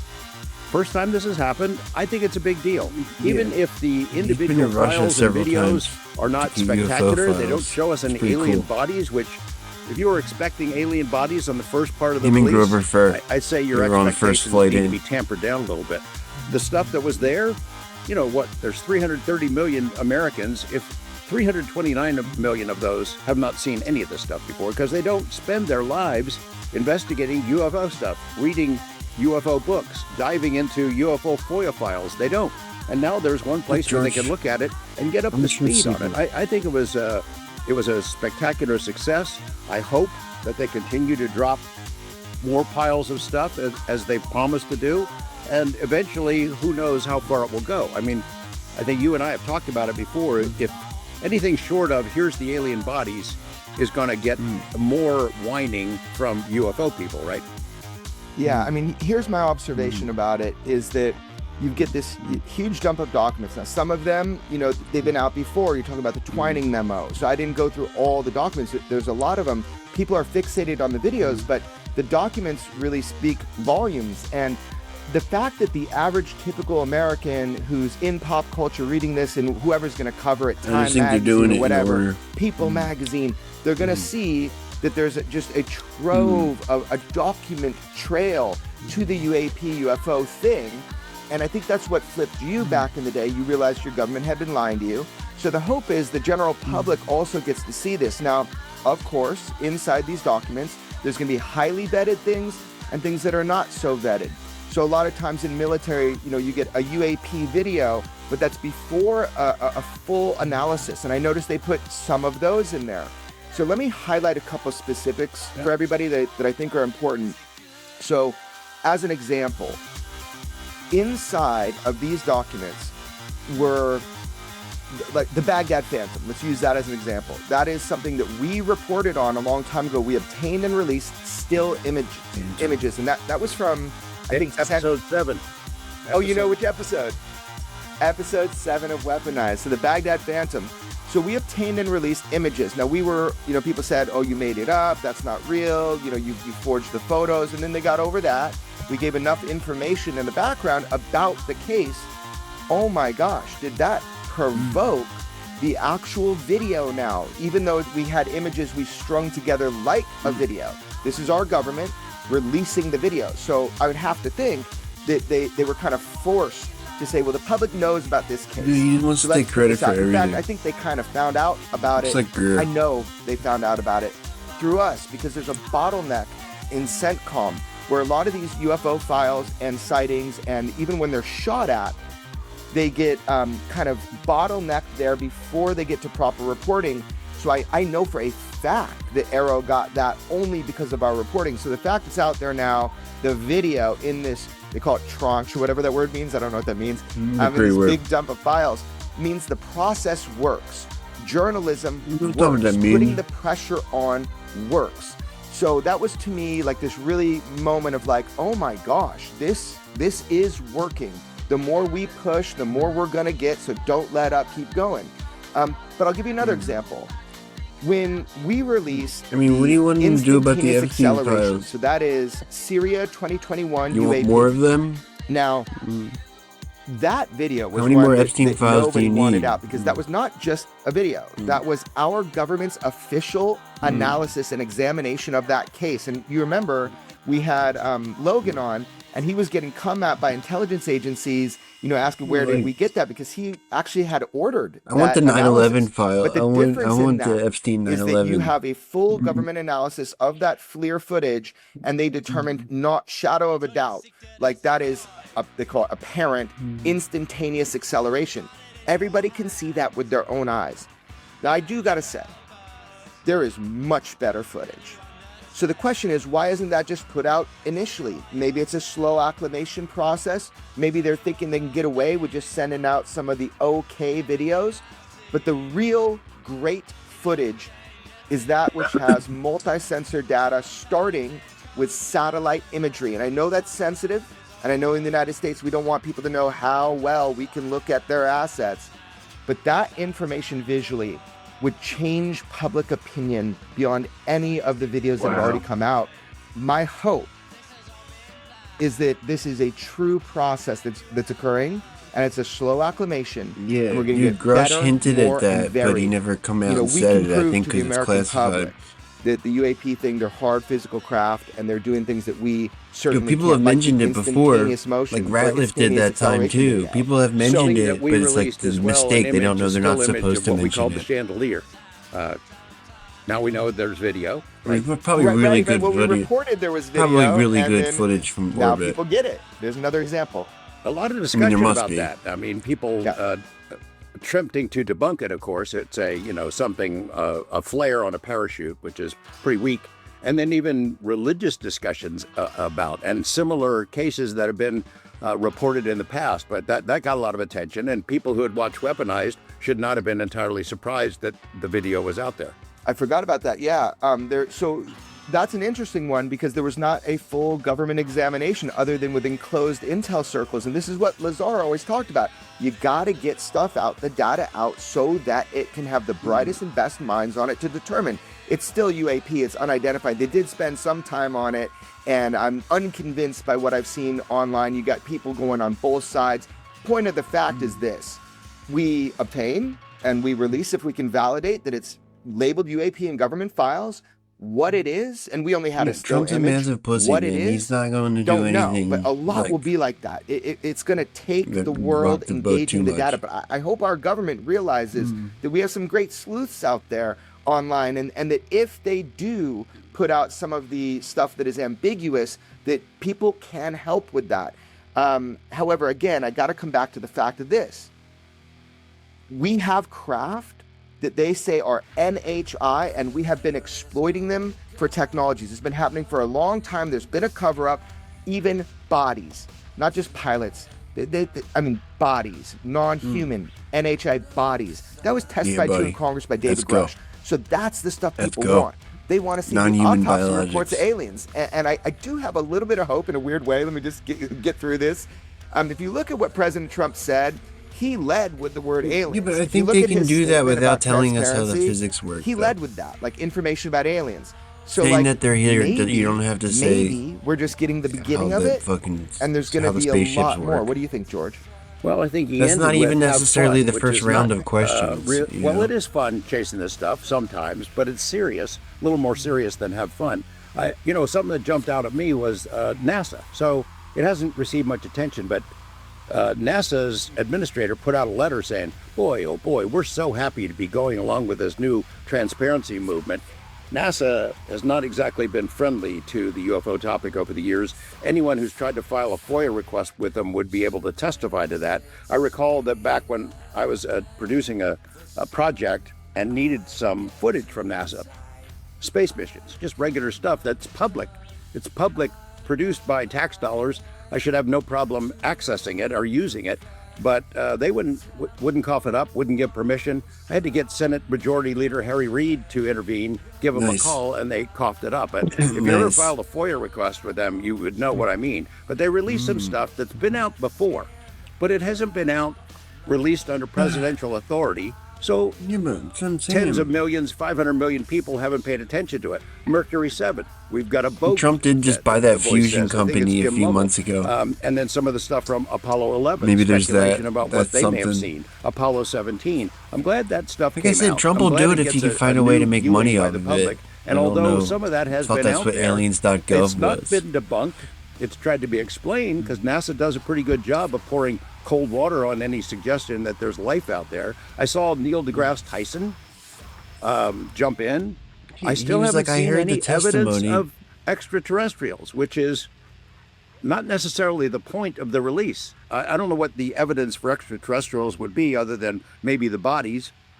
And even if we saw them, it wouldn't show us necessarily where they came from from. another planet, But if the don't people know where who they're use from. that, I want to see aliens, I want to see ETs, and anything short of ET evidence, it means this is a failure of some sort, and it's a false dichotomy. It's creating false expectations. Dude, George and Knapp's been parameters. at this shit There's a for lot a of long evidence time. that was released there that can be digested by people all over the world for the next I mean, several Jacques Vallée's weeks, been months, at it years, even longer. and I can't wait to see what comes He's in the been next at it dump. for like Now, several our friend, lifetimes. Representative Tim Burchett, And he had still tried to doesn't know temper what the fuck's going expectations. on. He said, "Wow, I've Yeah. seen some pretty spectacular stuff in secure briefings," and he hints that he tried to make people realize that this first batch would not necessarily blow up the world, but he promises that there's good stuff that's still going to be coming. Do we know if the kinds of things that we have seen are on that list? For example, Yeah, Bill Congress Gates has has this owned one list of for a 46 while, videos. but Trump just I think like maybe we were was it somewhat a Bill familiar Gates with that one? list. I don't know. I saw But he there's bought another some little list fucking there company, didn't he? that seems unlikely that they will get it without Dude, some sort of again, an I order think from Bob the White Grenier's House right, that declassifies and that I think stuff. What do you his think? shit's cold fusion. Yeah. Yeah, so And like, it's he interesting explains to how me the in those all the initial flying calls the day saucers and before, shit right work, before I all did the the X orbs, all that post. stuff. The idea was like maybe they'd release like a video, and I was kind of That's why I pushing like back his on theories, that. 'cause they explain saying, look, everything, from the you might be pyramids to the flying surprised and a little bit saucers. behind the 8 ball if you don't kind of do better. I think they were planning to do a good number of videos.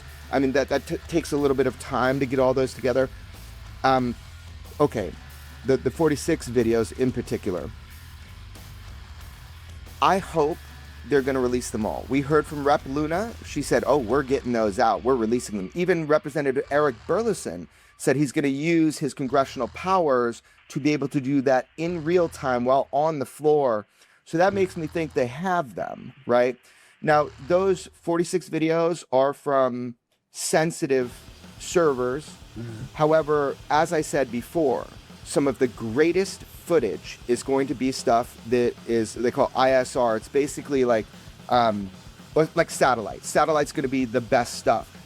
It would take a higher order of declassification, and I'm sure that takes a little bit of time.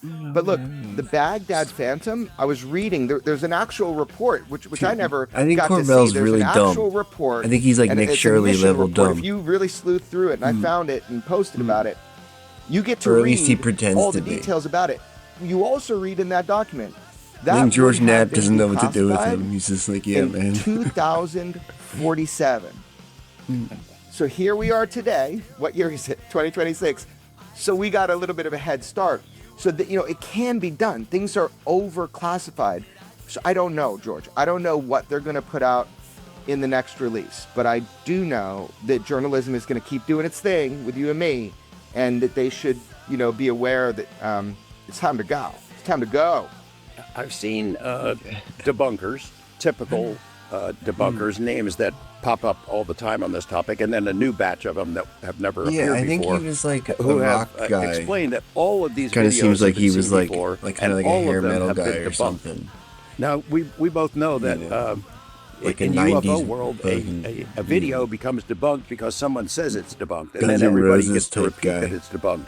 I'm not sure that it's fair to say that all of these have been made public before and that they've all been debunked. These came through Arrow. Arrow's stamp is on some of this stuff. Yeah, I don't know Arrow, how much of a role Arrow's they had bullshit, in it, but man. it looked Arrow like to puts me, this out from reading maliciously, some I of think. the language around the videos, Arrow knows most of that it they had sucks, and they want considered them people to like be able unresolved. to debunk it and try to and downplay I don't know the entire if they, phenomenon. I hope they didn't put everything through Arrow to figure out if they can or should put it out, because that's a major problem, because we know Arrow is a counterintelligence Pentagon. operation that is hiding from the American public, you know, the big deal, the big truth. Again, if we're to believe It's the any of the Pentagon. whistleblowers that came up, especially David Grush, then, you know, this is just fodder. The whole point of our exploitation programs, our reverse engineering programs, and the bodies, you know, that's where, you know, hopefully one day this will be going. But it's okay if it's slow. Dude, Grush said the bodies are the same as the ones that Burleson saw. Right? Well, like we said, the NASCAR, drop happened on Friday. It's the same which is motherfuckers. the same day that this excellent new movie, Sleeping Dog, was premiered in Southern California. Yeah. And so, you know, we're on stage. You get to talk to the audience that was there, an invited audience about the film, but also the news of the day. So we recorded some of that, and I think we're going to show it now, right? Yeah, and I do think it's important. I think to Rogan's know, 'cause much it's already smarter out. than New York him. posted an article about it. People have reviewed and I said, seen I think the he's like film, a simpleton. that you and I do have. I think Rogan, part of our process as he journalists. makes Rogan in that look film. smart. This film is about journalism. I think Michael Lazowski kind of makes that very clear. However, there is some UFO information in there, obviously. And part of that is you get to see glimpses of 8 videos that the world has never seen. And we allowed that in the film just so that people could see one the they process showed last that year, you like and I in kinda the go in the through clouds, can be was extreme wild. at times. Like, that's and disclosure. the resistance that You we've know been what the up fuck against. is that in the clouds? But I will say that He's like a craft you can see moving through the many clouds. of those It's massive. are out of those 46 Like, videos. how do you So explain that? I would you like know? our government to release the complete, right from the file, each of those videos. Because, you know, journalism, when we do this, we're doing Corbell. it as It's too dangerous. Because it is a You don't know public what you're interest. asking for. But here's an opportunity. Don't you think this is an opportunity? I guess everybody's going much, to watch Corbell. the Pentagon, the Too Sleeping much. Dog anyway. So, well, yeah, I would hope so. And so we'll have to I like see. Matthew you know, Brown. if they were He's my debating favorite about which whistleblower, of those him and 46 Grush. they're going to release and which they might hold back, I would think now that they know that someone out there in Matthew the Brown wild is has at least 8 of them, dude. He goes so probably hard. more, it might give them a little nudge to go ahead Neil and let cashed the check, have to have Tyson. nothing, no possession. Access from time to time goes in front of our eyes. We've been are exposed. familiar with them. Yeah. Familiar. You rapping? Yeah, no, but that is actually true. So here's the deal. Yeah, we did Here's this the Q&A. deal, George. Let's check that out. Michael made a great Check it. movie, even though for me it was Check, a little chickity painful check. at times. Check. Really showed kind of your and my choice together to make this decision with We're our the journalism, push for which we did experts to a come while take ago, charge but of you get to see it in responsible real time. disclosure. Let's check out the Q&A The same with director spineless Michael ivory tower Lazowski. frauds who Okay, participated check it in out. the So what I suppression want of to do free right now, thought and thank you for trampling coming of your to Ojai. constitutional I want rights. you to meet Michael Lazowski. Neil cashed the check. Michael Tyson's made just this the film. opening salve. I didn't want him to. I was angry about it. He fought me for years, and he is one of the most talented, trustworthy, handsome individual I ever met. But really, he decided to do this, and he got my mom. Mom, raise your hand. Where are you at? Let's see. Why Corbell, man? Why'd you make it about Corbell? That's so dumb. Michael did the Why not impossible, which is Greer? get me and George to trust him with this shit, and I don't know what's going to happen because Corbell of based on sucks, what man. happened today. So I'm going to give it Should've over had now Greer or to Jacques Grant Vallée because if he's you a wanna do a professional journalist, ufologist. unlike me. So he's gonna talk to Danny you a little Sheehan. bit about George and what's been going on with Michael, and yeah, go ahead.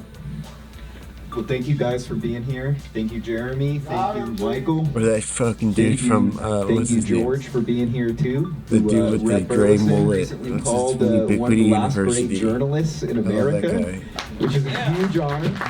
We're running pretty low right now. But I want to ask, you know, as much as this film is about the UAP phenomenon and UFOs, at the real core of it, it's about the role of journalism in America today. Jeremy Corbell. And it's Oh, really? you It's know, about each of you journalism? have played a different role in this Jeremy Corbell process. You know, sucks, Michael, man. you've Why now made a Jeremy documentary, documenting reality. You know, Jeremy, you've done the podcast, you've done your films, and George, you've been involved in investigative journalism. You know, throughout the years. Should've I wanna done ask, Grush, what is the actually. role You of should've done. journalism now in America? Don't worry and about Grush, where is man. the I hope he line has that you guys security. face? I can't imagine a time when it's been more important. He's probably fucking sticking their noses in it, going on TV and calling them out by name. It's a tumultuous world, and it just seems like journalism has rolled over and played dead. And major news organizations have been gobbled up by billionaires, and they're not doing shit to cover really important issues, or they're both sidesism, or given deference to the corporate overlords who now control so many of the major journalism platforms. I would never believe I would see it in my lifetime, the kind of things that have happened to journalism now. So if it comes down to independent journalists, like what Jeremy and Michael and Grant have done, so be it. You know, you got to carry on. There's all kinds of really big, important stories that affect all of our lives every day. UFOs is not that kind of a story. It's the biggest story of all, but it's not a front burner issue for anyone. There's always something more pressing: paying your rent, having a job, raising your kids, you know, everyday life stuff, the price of gas, the price of food. All those things take precedent. This will be the biggest story. It is the biggest story, but it's not the most pressing story. But there are pressing stories, and I'm ashamed of journalism, what's happening to colleagues of mine and news organizations that I've always been proud to even associate with. So what's the role of journalism? I mean, the kind of stuff that Jeremy's been doing, putting it all on the line to try to get to the truth on matters. And I wish there was more of it on other issues that involve all of us.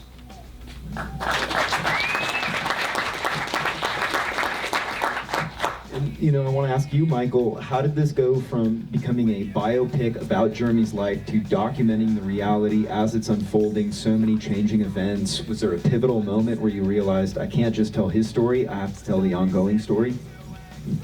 Yeah, first, thank you everybody for coming. I want to thank Steven is here. He shot the film. He's a DP, and Joe King is the editor in EP, and as well Rebecca, my wife, she helped produce it, and Jim Martin is somewhere here. He's been amazing. Yeah, so I think, you know, I was a producer on Weaponized, and I realized at a certain point that when the cameras were turned off, the really interesting conversation started. And, you know, so I asked Jeremy, and I knew that Jeremy had a bunch of like films that he had never released and a lot of footage and archive that goes back years. So I kind of asked him for it, and he gave it to me over time. We built trust, and I went through a lot of it, and it was hundreds of hours of John Lear like doing nothing, and Edgar Mitchell, and it was really hard to form a story, but you know, then I started seeing what was going on in the real world, and you know, that's where the story was. It was really what was happening with Jeremy and George, and what he was going through. John Lear eats a lot, doesn't he? Oh, he does. Yeah. There's a lot of eating that was included in the movie. Years of eating. Yeah. I want to ask you, is there anything you had to cut from, you know, so many decades of footage that you're going through, didn't make it into the film, that you're like, damn, I wish I got it in there? There's so much, and I was telling Jeremy, like, there's so much of John Lear, Edgar, all these people, but I really wanted it to focus on the North Star, which was Jeremy and his experience. So I wanted to stay as true to that as possible. But yeah, there's a ton of stuff that did not make the movie. And so now that we're talking about John Lear, some of the great footage in that movie, all three of you have now had different interactions with John Lear at different points and in different ways. And so I'd love to get each of your thoughts, you know, you going through the movie and seeing the footage, you know, getting the start through him, and all your experiences, George, of meeting him and where it's gone from there. John Lear is my entry point to the topic. He walked into the news station one day with a stack of documents, and he had helped my mentor, Ned Day, and Bob Stoddall, our news director, break a big story. The existence of a plane that was invisible to radar that was out being tested and developed in the Nevada desert. And so he had credibility with us. The famous Lear name, of course, got him in the door. And he dropped a stack of these documents on the desk of Ned Day. He says, Ned, this is the biggest story in history. It's your next big exclusive. You got to take a look at this stuff.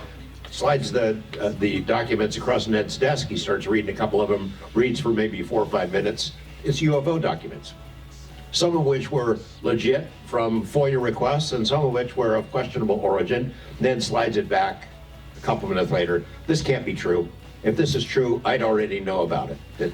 Typical kind of a journalistic attitude, and I'm eavesdropping. John dejectedly starts walking out of the newsroom, And I said, hey, let me take a look at that stuff. And at the time, you saw those clips of when I had dark hair. I produced this and hosted this show called On the Record, 30-minute talk show, airs at 7 o'clock in the morning on a Saturday or Sunday. Typical guest is a county commissioner or city councilman. Nobody watched it. I put Lear on. So well, what the heck? Let's see what happens here. Oh my God! This stuff starts pouring out of his mouth, and as I got to know him better, you know, the stories became more outrageous. 93 races of aliens living on the sun, for example. That was a tough one to swallow. And I knew, all right, he's a really interesting guy. And like Jeremy, I learned that some of the things that he said could be checked out and were true, and some of them were just so outrageous. So you had to sort of take him with a grain of salt. But John was my entry point. I started reading and every book I could find. I had never paid attention to the story before. And then it was the trail of government documents, really. I figured if this is true, and there really is a paper trail of government documents, and they confide to each other behind the scenes in memos and reports that it's real, and it's advanced, and it's not us, then it's worth digging into. That led to Bob Lazar, and eventually that led to Jeremy Corbell.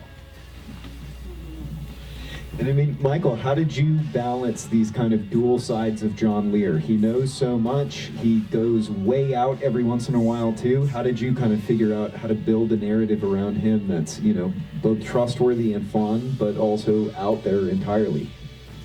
Yeah, so I never met John Lear, but I got to know him through the footage Jeremy mostly had recorded, and the camera doesn't lie, captures things that you wouldn't normally probably see. So through that process, again, hours and hundreds of hours of footage of John Lear, you know, I felt like I got to know him, but at a point in his life. It wasn't the whole history. It was kind of like when Jeremy was in 2013, I think, 2011, started filming with John Lear. And I found actually a lot of parallels with actually Jeremy's experience. Like, he cold called John Lear. I reached out to Jeremy in a cold email. He never made me, you know, fix a sink or anything. Jeremy didn't. But, you know, I was sort of like understanding actually Jeremy and John and the relationship through all of that footage. Right on. And, you know, George, I want to ask you too, what were some of your first impressions of meeting Jeremy? What were some of the first things that went through your head, and how has it changed over time now that, you know, the life you guys have lived together? Well, a couple things. One, I learned that he was persistent because I would get these messages that he'd called. This guy called again, huh? And for a reporter, I'm pretty hard to get a hold of. I don't answer my phone, and I don't answer my door anymore. A lot of it has to do with the kinds of challenges that Jeremy talks about in this film, is that UFO people are pretty crazy, you know, and sometimes dangerous. And there are death threats. It kind of comes with the turf, not just with this topic, but other topics. And so I try to be careful. I have layers of insulation at the TV station who run interference for me. But Jeremy kept calling. All right, God damn it, this guy will quit. All right, tell him I'll call him back. And then he spits out, I forget it. It must have spit out like 5 minutes of material in about 40 seconds. You can make the pitch, Jeremy, when they hand you the microphone. But talking really fast, I could see, okay. I took a breath and then I gave him a download, and I guess it was pretty good because he was pretty hooked on it at that point. Then he came to my house, and I was pretty sure he was ONI, Office of Naval Intelligence or something, or maybe CIA. I know he's not CIA. I'm not convinced about the ONI part of it now, still. But yeah, he was obviously very enthusiastic. He put a lot of time in working with John Lear, and look, I've spent a lot of time with John Lear. And by the time Jeremy got to see him, I was living within a half a mile of Lear. So over the years, I love John Lear, I miss him, but I'd also had my fill, so I was happy to see somebody else taking a shot down that road. And yeah, then we got to know each other and socialized a bit, and I went out to the desert and shot some guns and blew things up and drank beers and got to know his wife, and Katrina, and who really does exist, we've learned. And so, you know, it's went from there. And I just know he works really hard. I don't think anybody can imagine how hard he works and how many hours it takes. I know, you know, anybody who's in this field and in this topic, you get pretty much creamed every day on social media platforms by brave people on X, formerly Twitter, and And it comes with the territory, so you have to kind of develop thick skin, which he did over time, and you kind of have to ignore some of what goes on in the public arena. But we developed a relationship of working really well together. He was courageous. He's willing to take risks. He's worked hard to develop sources, which is the most important thing a journalist can do. Work hard to develop sources who learn to trust you.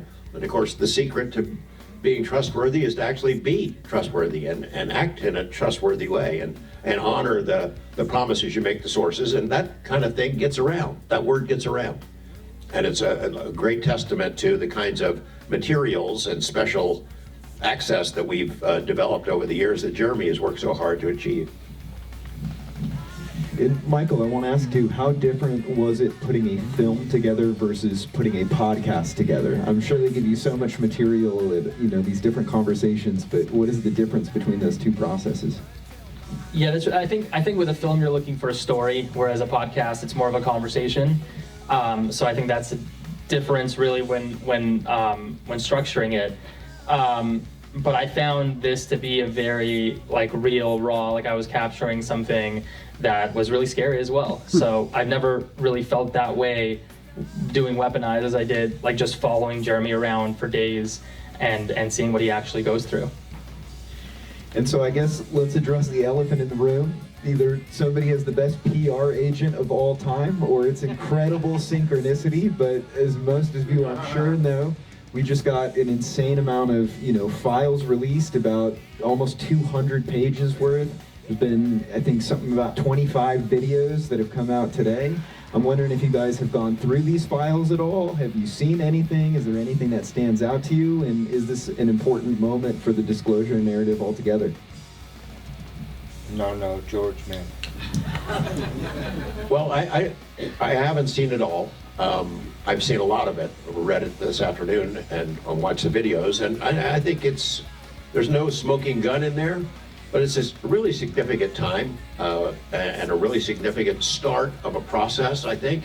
I didn't know that President Trump was such a fan of Jeremy that he would schedule this release on the same day the film premieres, but we want to thank him for that. Put him in the credits, Michael. It is a nice little touch for a premiere of a movie to have all this stuff come out on the same day. There isn't a smoking gun, but it's interesting. There's interesting stuff, and some of it might be familiar.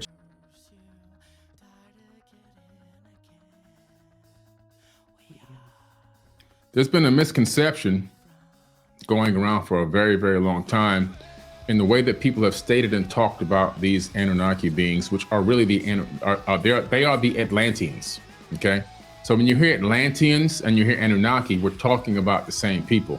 See, Anunnaki means those that came from heaven to earth or from another place to this planet, from space to this planet. Any being from any planet, anywhere in the known universe that comes to earth is an Anunnaki. Okay, it's a generalized term. Just like if you were me, right? I live in Florida. I live in a city in Florida, right? So let's say Fort Lauderdale, Florida. If I hopped on a spaceship and went to another planet and people were there and they said, well, where are you from? I'm not gonna say I'm from Fort Lauderdale, Florida. I'm gonna say I'm an earthling from Earth, you see? And so it's a generalized name, is what it is. Now, Atlantean is a specific name of the type of civilization that they built. They built an Atlantean civilization on this planet. And I personally believe after many decades of research and investigation, reading over 1,000 cylinder scrolls, tablets, papyruses, ancient texts and so forth, visiting with ancient sages and wisdom keepers and archaeologists all around the world. My personal hypothesis now is that it's not just Earth that was Atlantis.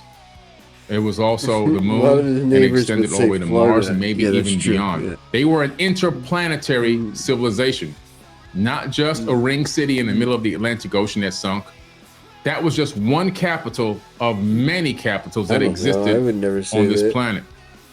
But they, in fact, were a interplanetary civilization. They had achieved what we would hope to achieve in the future.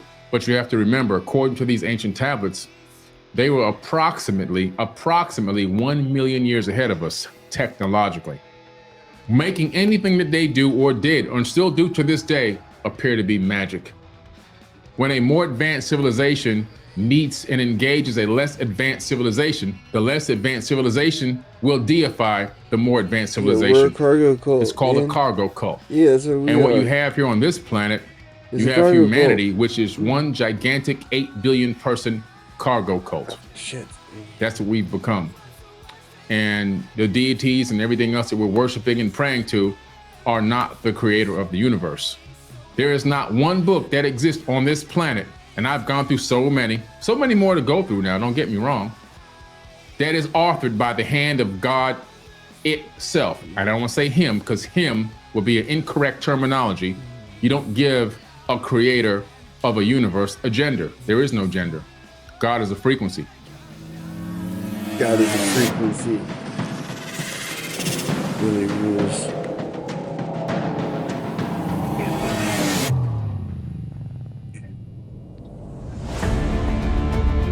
Should go back in time and get Billy to be a godfather of my children.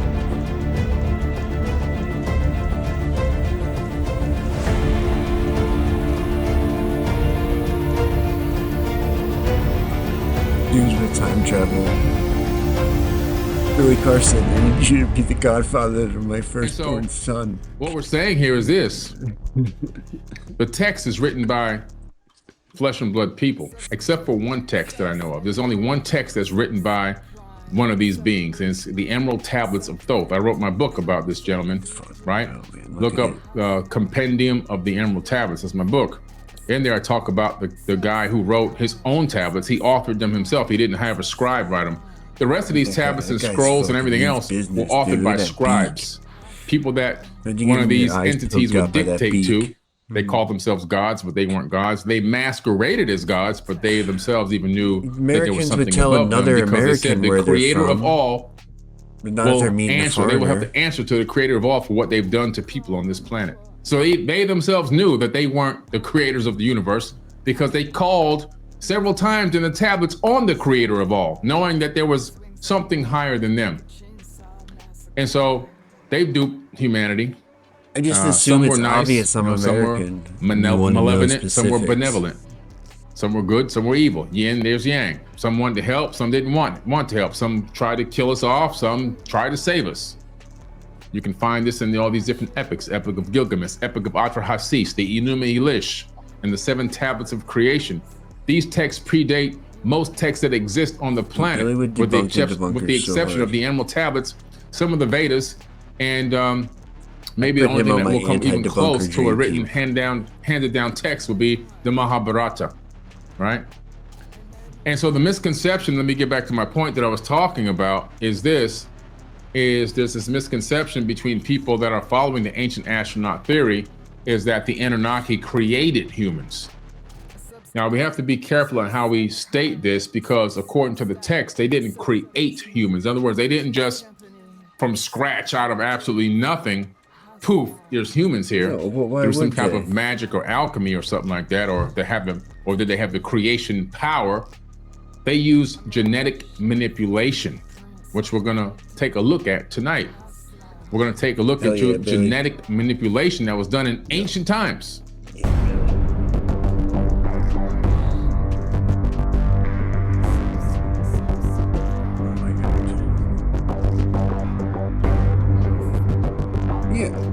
Exactly. It's specific. You suss out the person who you're going up against, and respond accordingly. And this is one of the very first accounts of this evidence of genetic manipulation. But going forward into the future, even into what you call the modern day Bible, you find genetic manipulation when it comes to Mary, the mother of Yeshua, aka Jesus. I don't like calling him Jesus because Ireland, Jesus means hail Zeus. And I'm not hailing Zeus. I'm talking about a real person, Yeshua, which is his real name, right? Yeshua was also a product of genetic manipulation through something called vitro fertilization, as well as his grandmother, who was also a virgin birth, which they never tell you about that in Bible study, that Jesus's grandmother, right? Yeshua's grandmother was a virgin birth. You never hear about it. They never talk to you about that in Bible study. Not once have you ever heard that come out of anybody's mouth, except for me, forbidden knowledge. Look it up. Make sure you get all your Apocrypha texts, the text that was by accident on purpose, forgotten to be put into the Bible by the Council of Nicaea. Right. Yeah.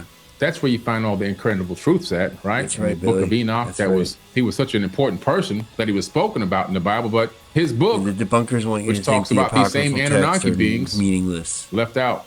The Bible talks about the Anunnaki. They call them the Anak in the Old Testament. They say the people that ran into these Anak say that in their eyes we were grasshoppers in their sight. That's coming from the Bible, the canonized Bible that you take and read and pray to and everything else, right?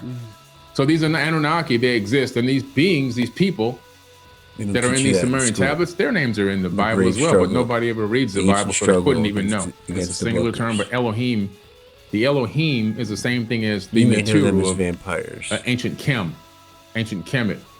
The Netiru, the Elohim, they're the same exact people. The Pantheon of Sumeria, same exact people. Same exact people. Shit, talking about a group of ancient people that had supreme tech and supreme knowledge. The Elohim said this, and this is what made it into the Bible. This is in the Enuma Elish, which predates the Bible. The people in the Bible weren't even in their papa's sacks yet. Okay, they didn't even exist as a chromosome yet. They didn't even have a chromosome yet. They weren't even thought of yet. Let us make man in our image and our likeness. Does that sound familiar to you?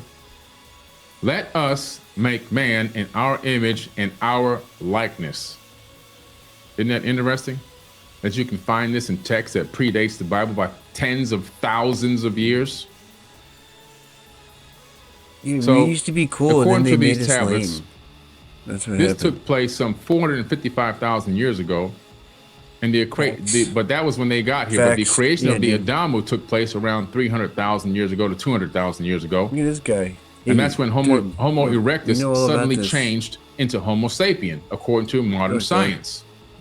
You only ready for this conversation? The process by which fashioning of the primitive worker was achieved is then described in the Atrahasis epic, as well as in several other texts. It involved obtaining from the blood of the god his tima. Okay, tima, that's probably his DNA. Your mitochondrial Eve Scholars was a bug translate person. as personality or life essence, and mixing it with the ti'it of the Abzu. The term ti'it has been presumed to come from the Akkadian word tit, which equals clay, which is why it talks about using clay in the Bible. Hence the notion echoed in the Bible that Adam was fashioned from clay, but it's not exactly what it meant. They manipulated that terminology to get you to believe that somebody picked up some dirt and turned it into a human being.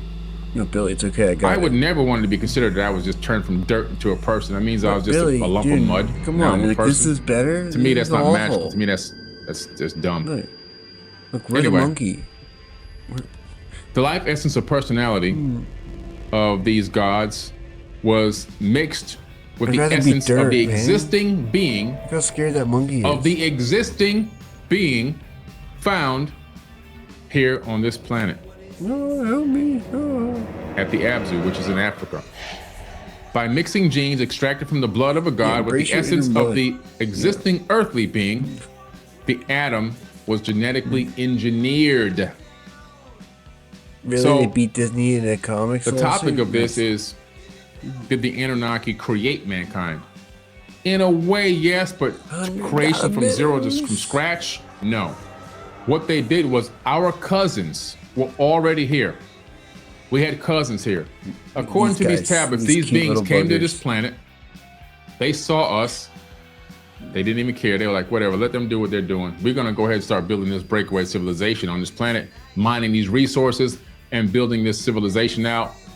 They had their floor plans. They had their street grid. They had everything they wanted to do laid out beforehand. It's all talked about in the tablets. And Lil said, I'm going to create the plan for all time on this planet. That's what happened. They started doing their work. They went right to work.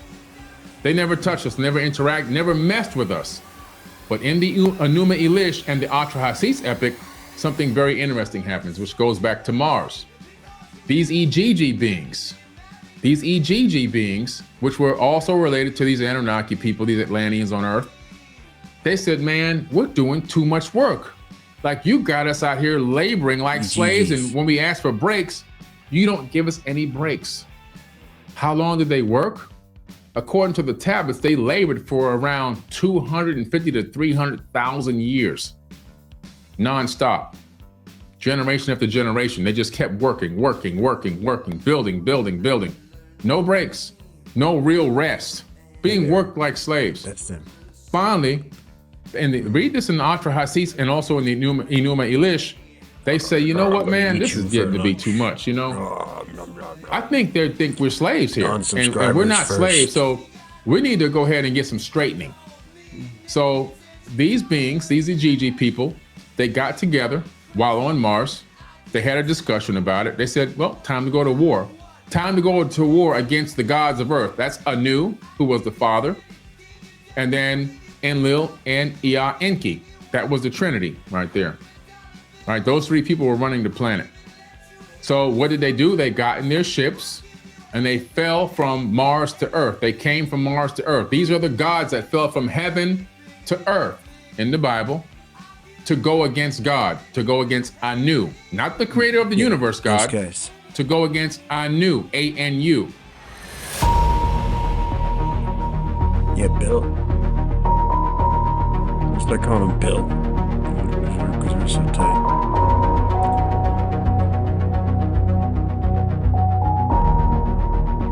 Look into my eyes.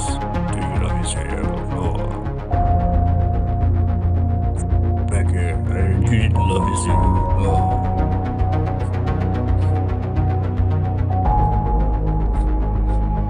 What if those guys just showed up at your house? Making some close.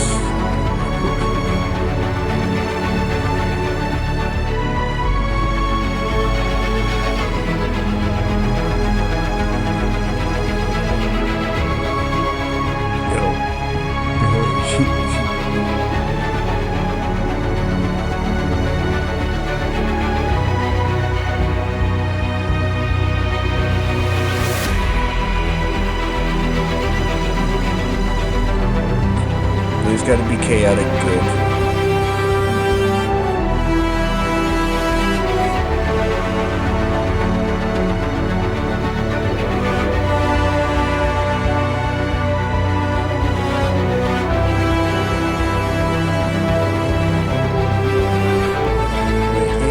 You started drinking Jim Beam after 5 minutes. Dude. I don't know. I like to think that we either fought a rebellion, Stargate style, or we somehow like earned our freedom. Like, or maybe like the flood, like they abandoned us. Like fuck, they this show is up not in worth it. Adam's calendar in South Africa, which back then was called the Abzu. They go to the location where they are in the middle of the night, and they encircle the camp. Read this in the tablets. Read it. Let us get they encircle the camp. And then by the time they came back, we were everybody begins to wake up because somebody comes and bang, bang, bang, bang, bang on the door. Like, get up, we here. And like, who's that rabble on my door? What's that rabble on my door? They call it rabble on the door in the tablets. They begin to get up and look around. The guards now are waking up. Everybody's looking around like, oh man, the Igigi are here. They don't look too pleased. They don't look too happy. They got weapons. Oh fuck, the GGs. Anu and Lil Enki, they come outside. The war is getting ready to happen. Long ago, Enki comes up with an idea. Says, "I have an idea that might fix the problem." There is an existing, keyword, existing being on this planet. They're talking about our cousins. Before we became Homo sapien sapien, we were already here. Already. But we weren't Homo sapien sapien, and we weren't monkeys either. We were advanced people. We were smart people. We were just more spiritually in tune with the planet and ourselves. No. We weren't, we weren't like we are now with disconnected DNA. They disconnected our DNA and all this other good stuff. And so they said, Enki says, in the tablets, he says, we will take our essence and combine it with their essence. He looks pretty smart, I guess. And then we will make them into the workers. They will bear the load of the Anunnaki. Anunnaki loads. And that's exactly No what loads started to begin. refused. So they went into No this, they Anunnaki came to an loads agreement, refused. and the AG just said, okay, look, if you guys are really going to do this, we won't go to battle right now. We got you outgunned right now because there's a lot of workers, a lot of us, and not that many of you guys. And if we decide to, we could take you out right now. We're far away from the home planet. There's nothing anybody can do. Progressing back This is to like the monkey Wild Wild right West to out here. We can do whatever the hell we want. So they're like, you know what? We're gonna go ahead and let you do this. All right. And so now, very good point Kelvin brings up here. And thank you for the donation. The Anunnaki had considered, one of their considerations was artificial people. AI, sound familiar? Artificial beings, sounds a lot like Maybe robotic that's what AI. the assignment was to make AI. And the brother said no. They had a few of them in the medical place that they had. We'll be back in medical 10,000 city they years. established We need an AI to help with the workers. But they said that if we have too many, then what will they need us for? What happens when they realize they don't need us? Zap you with his eyes. Even they knew back then that robotic AIs, too many of them, was dangerous. So they decided not to do the robotic AI. They decided to start tampering with genetics, organics. So they genetically modified the existing hominid. Now, what they did initially, if you read these tablets, they didn't come to the first successful Homo sapien right away.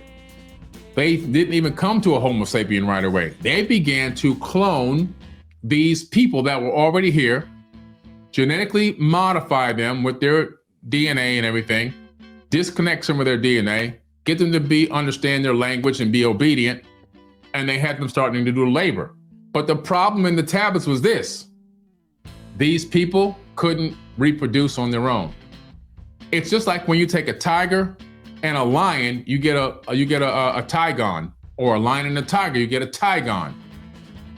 A lion and a tiger that mate they can mate with something, but they're never going to be able to give birth. They're never going to get anybody pregnant or give birth to anything. Right? They're bare. They're barren. They can't do it. Same thing was happening with our cousins. They said, "Damn, this is a slow process. We need an army of people now. These Egyptians, they're going to come back, right? And they're going to be pissed. They're going to destroy us. They're going to destroy us." And Chris Jackson, did the Anunnaki kill off the dinosaurs? Yes, they did, because they needed to make way for the workforce and the civilizations that they were building out here on this planet. They talk about using a directed asteroid attack or direct comet strike. So this is pretty interesting. So they're like, we gotta speed this process up. ISIS Billy should do a comes up with an idea. Greer. She says, you know what? I'm gonna take the egg out of one of these beings. We're gonna add our essence to it. I'm gonna put that in my womb and carry it to term. Funny it would be. So this was the first of the genetic experiment that led to the Homo sapien. There's a famous cylinder scroll at the British Museum with Isis holding up the baby, saying, "My hands have created it." The first Adamu, which means first man. The Adamu, which means first man. And so she put this egg in her womb. Now, creating an egg in this way, or in fertilization in that way, is called creating a zygote in modern genetics, or what we call modern genetics today. She created a zygote. She inserted it into her womb. It attached. She went 10 months, according to the tablets, not 9, gave birth to Adamu. After she gave birth to Adamu, once they got it to a mature state, they then had him begin to mate with some of these other beings that they had already been tampering with. Didn't work. Mating didn't work. Mating didn't work. They kept trying to mate. This is in the Eden, E-D-I-N. It clearly states in the tablets it's E-D-I-N, Eden. In the Bible, it's Eden. Isn't that interesting? Eden was a gigantic outdoor laboratory with guards. The same guards that they talk about in the Sumerian tablets. If you read the Bible, they have the same guards at the gates there. And these guards have weapons in the Bible. They got weapons in the Sumerian tablets. You better not try to go in or out. They keeping you in, and they're keeping the people on the outside out. And then what happens? They say, well, this ain't working. We can't mate this guy.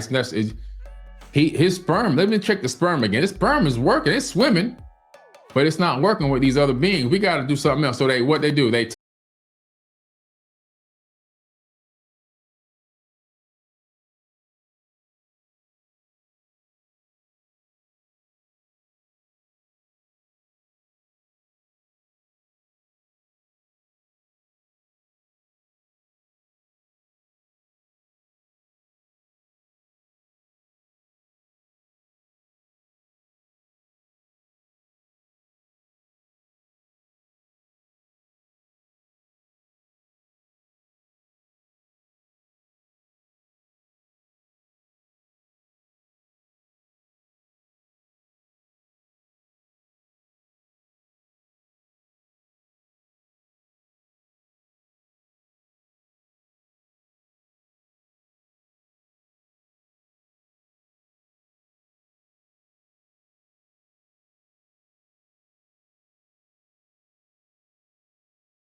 was talking about it earlier. They killed the Israeli guy. As soon as people got wise to it.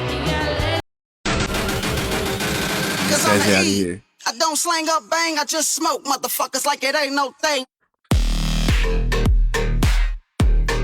Dude.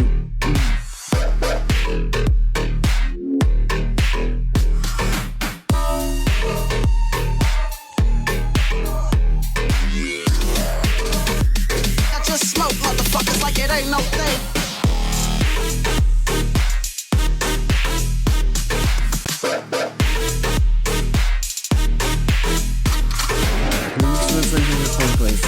I know I say this every time. Cause I'm the E, I don't slang up. And you can see they're soldiers. These are not paramedics. Yes. These are soldiers from Unit 669. It's a special operations 669 unit. Dude, you see the dog there get shot. John, at. see, possibly it was shot down. He's such a fucking gentleman. This guy. You can't even see my face. Fuck. He knows that we know what Unit 669 is. That's the jizz unit. That's the fucking the jizz mongers. Dude. That's them. They were collecting jizz from their dead comrades. Oh my god. Dude. It's so funny that they're Unit 669 though. Encourage irresponsible whistleblowing because I'm trying to set the standard to follow all the rules. I think as the administration starts releasing things, and I'm speaking on my personal behalf here today, but I would recommend, professionally to Congress, to start using the power of subpoena. They already have the list of some of these hostile folks that ran those programs. Unfortunately, one of those individuals, Major General retired Neil McCaslin, is currently missing, which is very concerning. Does he seem like he's gloating a little bit there? Dude, unfortunately, one of those guys is no longer with us. To me as well. That's a whole other topic we could do a show on. That's a whole other topic. But I think the president sees that this will cement his legacy, but it's also a bipartisan thing. I don't want to make it political where releasing this is going to help the Republicans in the midterms. I think encourage. Doom shot, motherfuckers.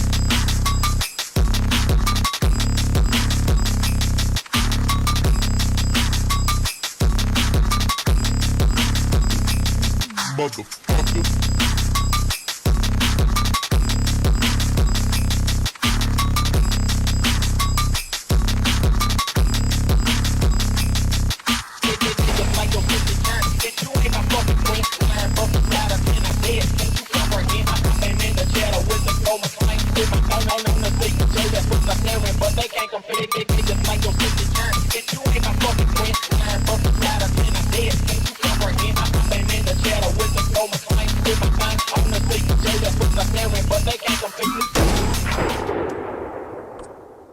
This place Doom shot, motherfuckers.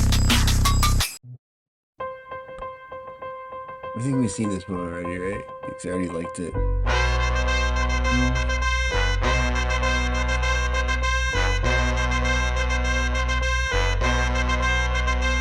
Fingers, thanks for 69 bits.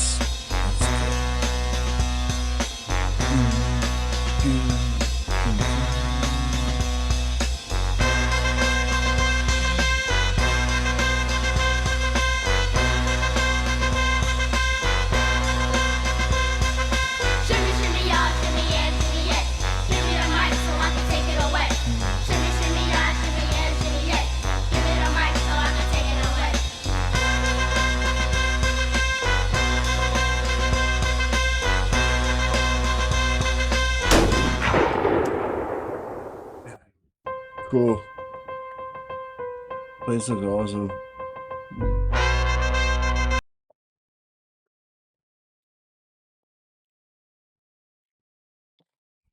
In ancient Egypt. Somebody says, do you know how our cousins got here? Yes, I do. If you talk to the ancient, the Aboriginals, who I met in Australia, according to them, in ancient times, they were seeded on this planet by Pleiadians. That is their verbal handed down history for thousands of years. Not just them, Also, the indigenous natives of the North and South Americas, same exact story. Interesting that this is an abandoned seed planet, that they seeded this planet with people. Really? Dude, this is wild. And then some period of time went by, they were gone. I believe you. Then these all, but that's Anunnaki people arrive and say, yeah, these people are just abandoned here. They don't even know what they're doing. They're just trying to learn how to develop themselves from scratch. And they took advantage of it. Seems so like back there's to the story. multiple So things they, going on, you know. They like, now have this mating thing going on. They've been like more than the one Hathors group. have been doing these birthing houses, reproducing the same experiment with Adam and Eve. And now we've got, because you have to have a genetic pool. You can't create, listen to me, people. If you're a grown person, pay attention here. Right now, if you're a grown up and you still believe that two people can create 8 billion people, because we got 8 billion people on Earth right now, there's something wrong with you. I'm not insulting you. I'm just saying you got to rethink who you are and how high your intelligence level is. I'm just saying. First of all, his name is Yeshua. Because if you go and have sex with your sister right now, you already know that baby gonna be retarded. Dude. You know this for a fact. It's gonna be disabled baby, disabilities coming out the womb every time. And over time, by the third or fourth generation, it's gonna be all kind of malformed disabilities, right? Dude. So if we know that for a fact, then what makes you think that Adam and Eve is going to create 8 billion people? Two people going to create 8 billion. We got to really begin to think here. That's not what happened. The tablets tell you exactly what happened. It wasn't just Adam and Eve. They then created birthing houses where they duplicated the experiment with other Anunnaki women, giving birth to more and more of these Homo sapiens, creating a gene pool that they built up. Sure they didn't just so that they can intermingle and intermate, artificially inseminate us while we were asleep. When you go into the Matrix style, into the Bible, Old Testament, you find out that obviously Cain killed Abel, right? Over a dispute because one was jealous that God was having more favor over the other one's offering, and so forth and so on. So out of jealousy, he killed his brother. Now what happens? God comes back, but who's the God? God is Yahweh. Who is Yahweh in the Bible? Enlil. Enlil comes back according to the ancient tablets, and he's asking like, hey, what's going on here? Because by then, you know, he realizes that he killed the brother. There's a murder going on.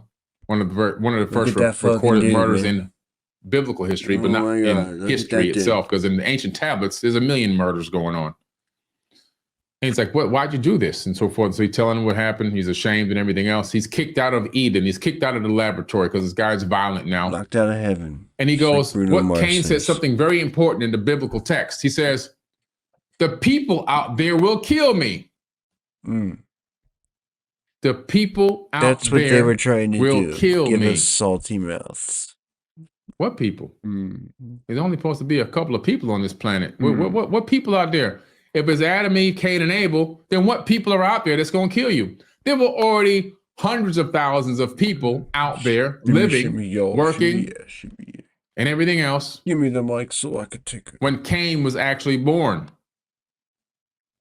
And then what does God say in the Bible? He says, don't worry, I'm going to put a mark on you, my brand, I'm going to brand you so that the people out there know you my boy and they won't touch you.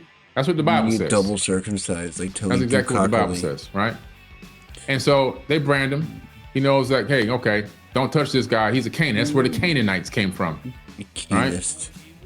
And so this is what happened with the Cain, with Cain. So there were people already out there. God says to him, "You'll know your wife. You'll meet her. You'll meet this woman. You'll find a woman out there. You guys are gonna fall in love, and you're gonna build this whole Canaanite kingdom." That's the Bible said. So people were already out there. His wife was already outside of Eden. She existed already. Dude, all of Billy's AIs are so hot. There wasn't two people giving birth to 8 billion people. Stop thinking that. Stop living teaching that to your kids. Please, I'm begging you. It's foolishness. He got rid of the old ball and chain. If you believe that, then start going having sex with your relatives right now and see what happens when your baby come out. Just see what happens. It didn't happen that way. Read these tablets. It tells you exactly what happens. These beings were mating. They had created this mating farm, this mating laboratory called Eden. And Lil was known as the Lord. He was known as Satan, the Lord of Eden. Satan the Lord of Eden. The Terrence Howard shit about the Satan. Cersei was funny. Wonder where that came from? Yeah, he's Satan. The snake that was in the garden was his brother, Enki. Enki came with the knowledge to Adam and Eve and told them that they were stronger and bigger and brighter, and that when he did the genetic tinkering, that he put a little extra in them, that one day in the future they would be able to tap back into it, and they themselves could rise higher than the Anunnaki. And his brother found out about this and started calling him the devil. And that information is in The Myth of Adapa. Do I have that book down here? Oh, it's upstairs. The Myth of Adapa, which is another incredible ancient text, cuneiform text that's available. The myth. I did a whole thing with Matthew LaCroix on The Myth of Adapa. It's so powerful. In the Bible, where it's talking about the saying that, the angels were jealous of human beings because they were going to be exalted higher than them, that comes from The Myth of Adapa. Ancient text that's talking about human beings, us, being created at a higher level, but not knowing we were, than the Anunnaki themselves. We have to tap back into our DNA. We have to tap back into our, what they're calling junk, and plug it back in. That's right, Billy. We have to tap into our pineal gland and our higher consciousness. Yeah, that caudate. We have to tap back into our frequencies. Get back on the frequency mode of love, understanding, Billy? empathy. Look, see? Service to others. Yeah. And also then tap into all of our innate gifts that we naturally have. Things that they had to enhance with technology were built into our avatar bodies. Yeah. Psychic abilities, telekinesis, intuition, all these extrasensory perceptions that we don't think we even know exist in our bodies, but they're there, just lying dormant, waiting for us to tap back into them. So did the Anunnaki create human beings? Not exactly. They genetically modified our ancestors, which turned us into Homo sapiens sapien. Dead, sex dead. And in actuality, all of us are Anunnaki because we all have the DNA of these beings running through our veins today. All right, but I love you guys. I appreciate you. Hopefully you learned something tonight. Hopefully I brought you some knowledge that you didn't know, something that add another feather to your cap. And again, I always bring my receipts. You know exactly where I got my information from. There's nothing coming off the dome here. This is real knowledge, real tangible knowledge that you can go research for yourself. All right, love you guys. Peace. That's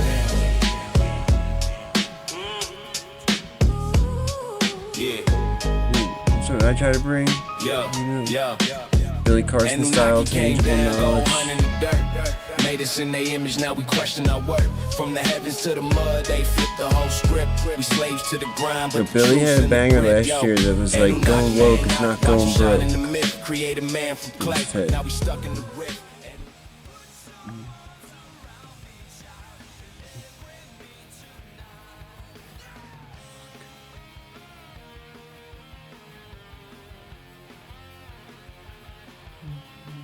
We've just noticed something strange that pops up in almost every image of the early universe.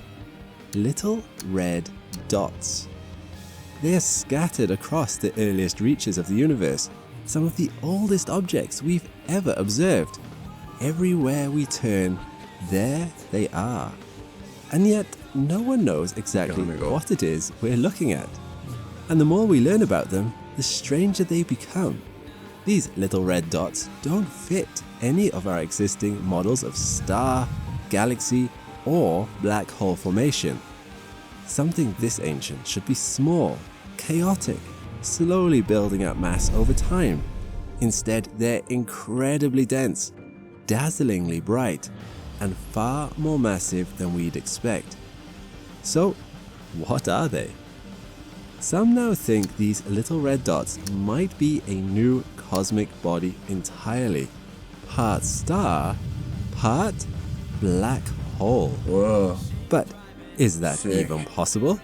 And what would their existence mean for our understanding? Wouldn't it just be an accretion disk around a black hole?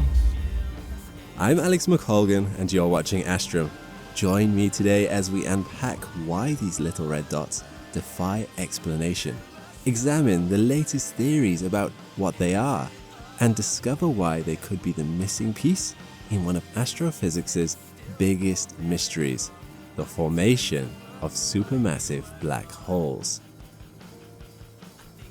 Since the James Webb Space Telescope launched on the 25th of December 2021, it has completed over 32,000 hours of observation and sent back more than 600 terabytes of data. That's enough to fill the memory of more than 2,000 phones. And within these tens of thousands of images, one type of object keeps cropping up. These dots were first seen in the Eiger and Fresco surveys, observational studies hunting for galaxies at extreme distances. Their purpose was to examine the very beginnings of our universe, some 500 million years to 1 billion years following the Big Bang. With butt tarantulas. As James Webb scanned the skies, nearly every photo it sent back of this era revealed the same strange object, little red dots scattered across the early cosmos. By 600 million years after the Big Bang, it seems our universe was filled with them. But 1.5 billion years later, they disappeared completely. This instantly made them one of the biggest mysteries in the universe. But what do we know about them so far? First up, they are very compact, usually no more than 500 light years across, which is about 200 times smaller than our own galaxy. They burn unusually bright for their size and are very red, which is why they've evaded detection for so long. Until now, we literally had no way to see them. Hubble was calibrated for shorter wavelengths than we are seeing from these objects, and other telescopes didn't have the power needed to look that far back in time. James Webb is the only telescope specifically designed to see the mid-infrared wavelengths characteristic of these little red dots. By combining data from its near-infrared camera and mid-infrared instrument, astronomers caught a glimpse of these ancient objects for the first time, though their properties won't be described and categorized until March 2024 in a breakthrough paper written by Jorit Matti from the Institute of Science and Technology, Austria. Now, as many of you will already know, the older the object we are looking at, the redder it appears to us. It's classic redshift in action. Since the universe is expanding, the fabric of space and all the light passing through it gets stretched too. The wavelengths of light get physically elongated on their journey, and the longer they travel, the more they get stretched, so the redder they look. But when astronomers broke the little red dots light apart into a spectrum, they found the redness runs deeper than that. The redshift alone couldn't account for just how red they appeared. The researchers' first instinct was that this may be caused by dust. Dust particles are much better at scattering shorter, bluer wavelengths of light than longer, redder ones, making the object appear red. The same thing that happens to sunlight hitting Earth's atmosphere at sunset, which is why the sun looks red in the evening. But to be sure, the scientists enlisted the help of another instrument, the near-infrared spectrograph, and what they saw just confused them even more. The near spec aboard the James Webb takes the light from a distant object and splits it into its component wavelengths. Different elements absorb light at specific wavelengths, leaving gaps in the spectrum like a fingerprint. So, if there is something like a dust cloud between the telescope and the light source, not all the light will make it to the instrument. By looking at which wavelengths are missing from the reading, we can figure out what the dust cloud is made of. Researchers noticed that these little red dots were emitting a lot of blue and UV light, lots of red and infrared light, but not much in the middle. The result is a highly unusual V-shaped spectral energy distribution. Nothing we knew of in the distant universe was associated with such a spectral signature. But we did get one clue. At 364.6 nanometers, the spectrum shoots up sharply. For some reason, light with wavelengths shorter than this was being readily absorbed, and longer wavelength light was just passing through unobstructed. This is a well-known signature, and it even has its own name, a Balmer break. And when we see this in a galaxy, there's only one explanation for it. Young, hot stars. Lots of them. Scientists thought they had it. Little red dots must be early starburst galaxies. It certainly would have been a very elegant solution. But that's rarely how these things go. So, theory number 1 is starburst galaxies. Now, this starburst galaxy theory had a lot going for it. Hot, young stars are rich in hydrogen. We'll come back to the chemistry later, but this could explain the strong Balmer break. A dense stellar population would explain the brightness. And if these galaxies were packed with dust, as starburst galaxies often are, that would explain the redness too. It was almost all said and done, except for one annoying detail. The maths just didn't work. Researchers soon realized they were running up against two major problems. The first was how much dust they would need. Dust in galaxies comes from one main source, stars. And there's a very well-established relationship between how many stars a galaxy contains and how much dust these stars can produce. In late 2024, Caitlin Casey and her team at the University of Texas in Austin calculated their expected stellar population based on the optical light detected from the little red dots. But once they applied the star-to-dust ratio, their stomachs dropped.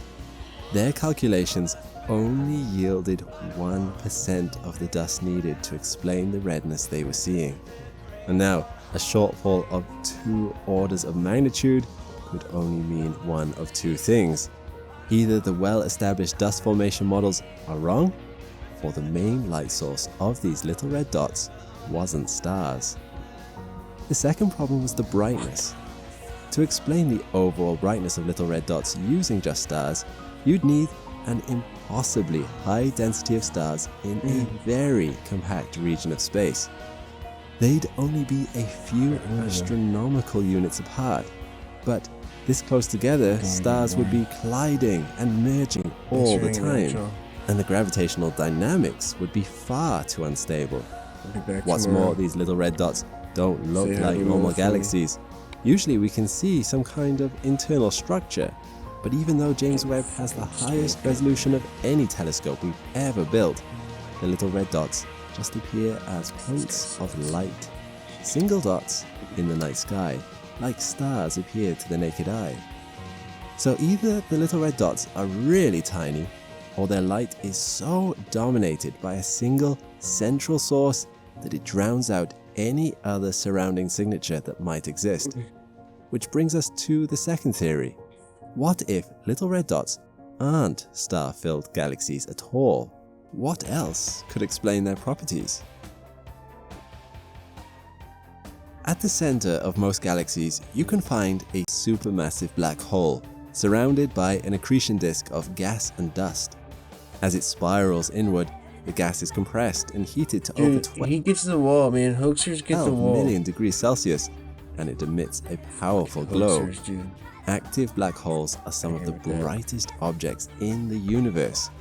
No Could hoaxing. they be behind It's just little as red bad as dots? debunking. Surrounding the accretion Form of disk of a debunking. black hole is a donut-shaped ring of gas called a torus. Got no idea about toroids. Jay knows about toroids. I know about toroids. And people say I'm like a toroidial moment guy.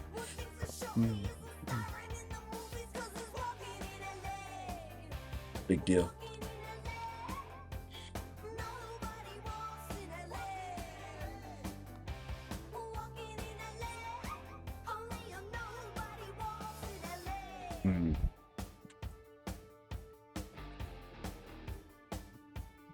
Thank y'all. Thanks for all the subscribers. Thanks for the bits. Thanks for your contributions. You guys rule.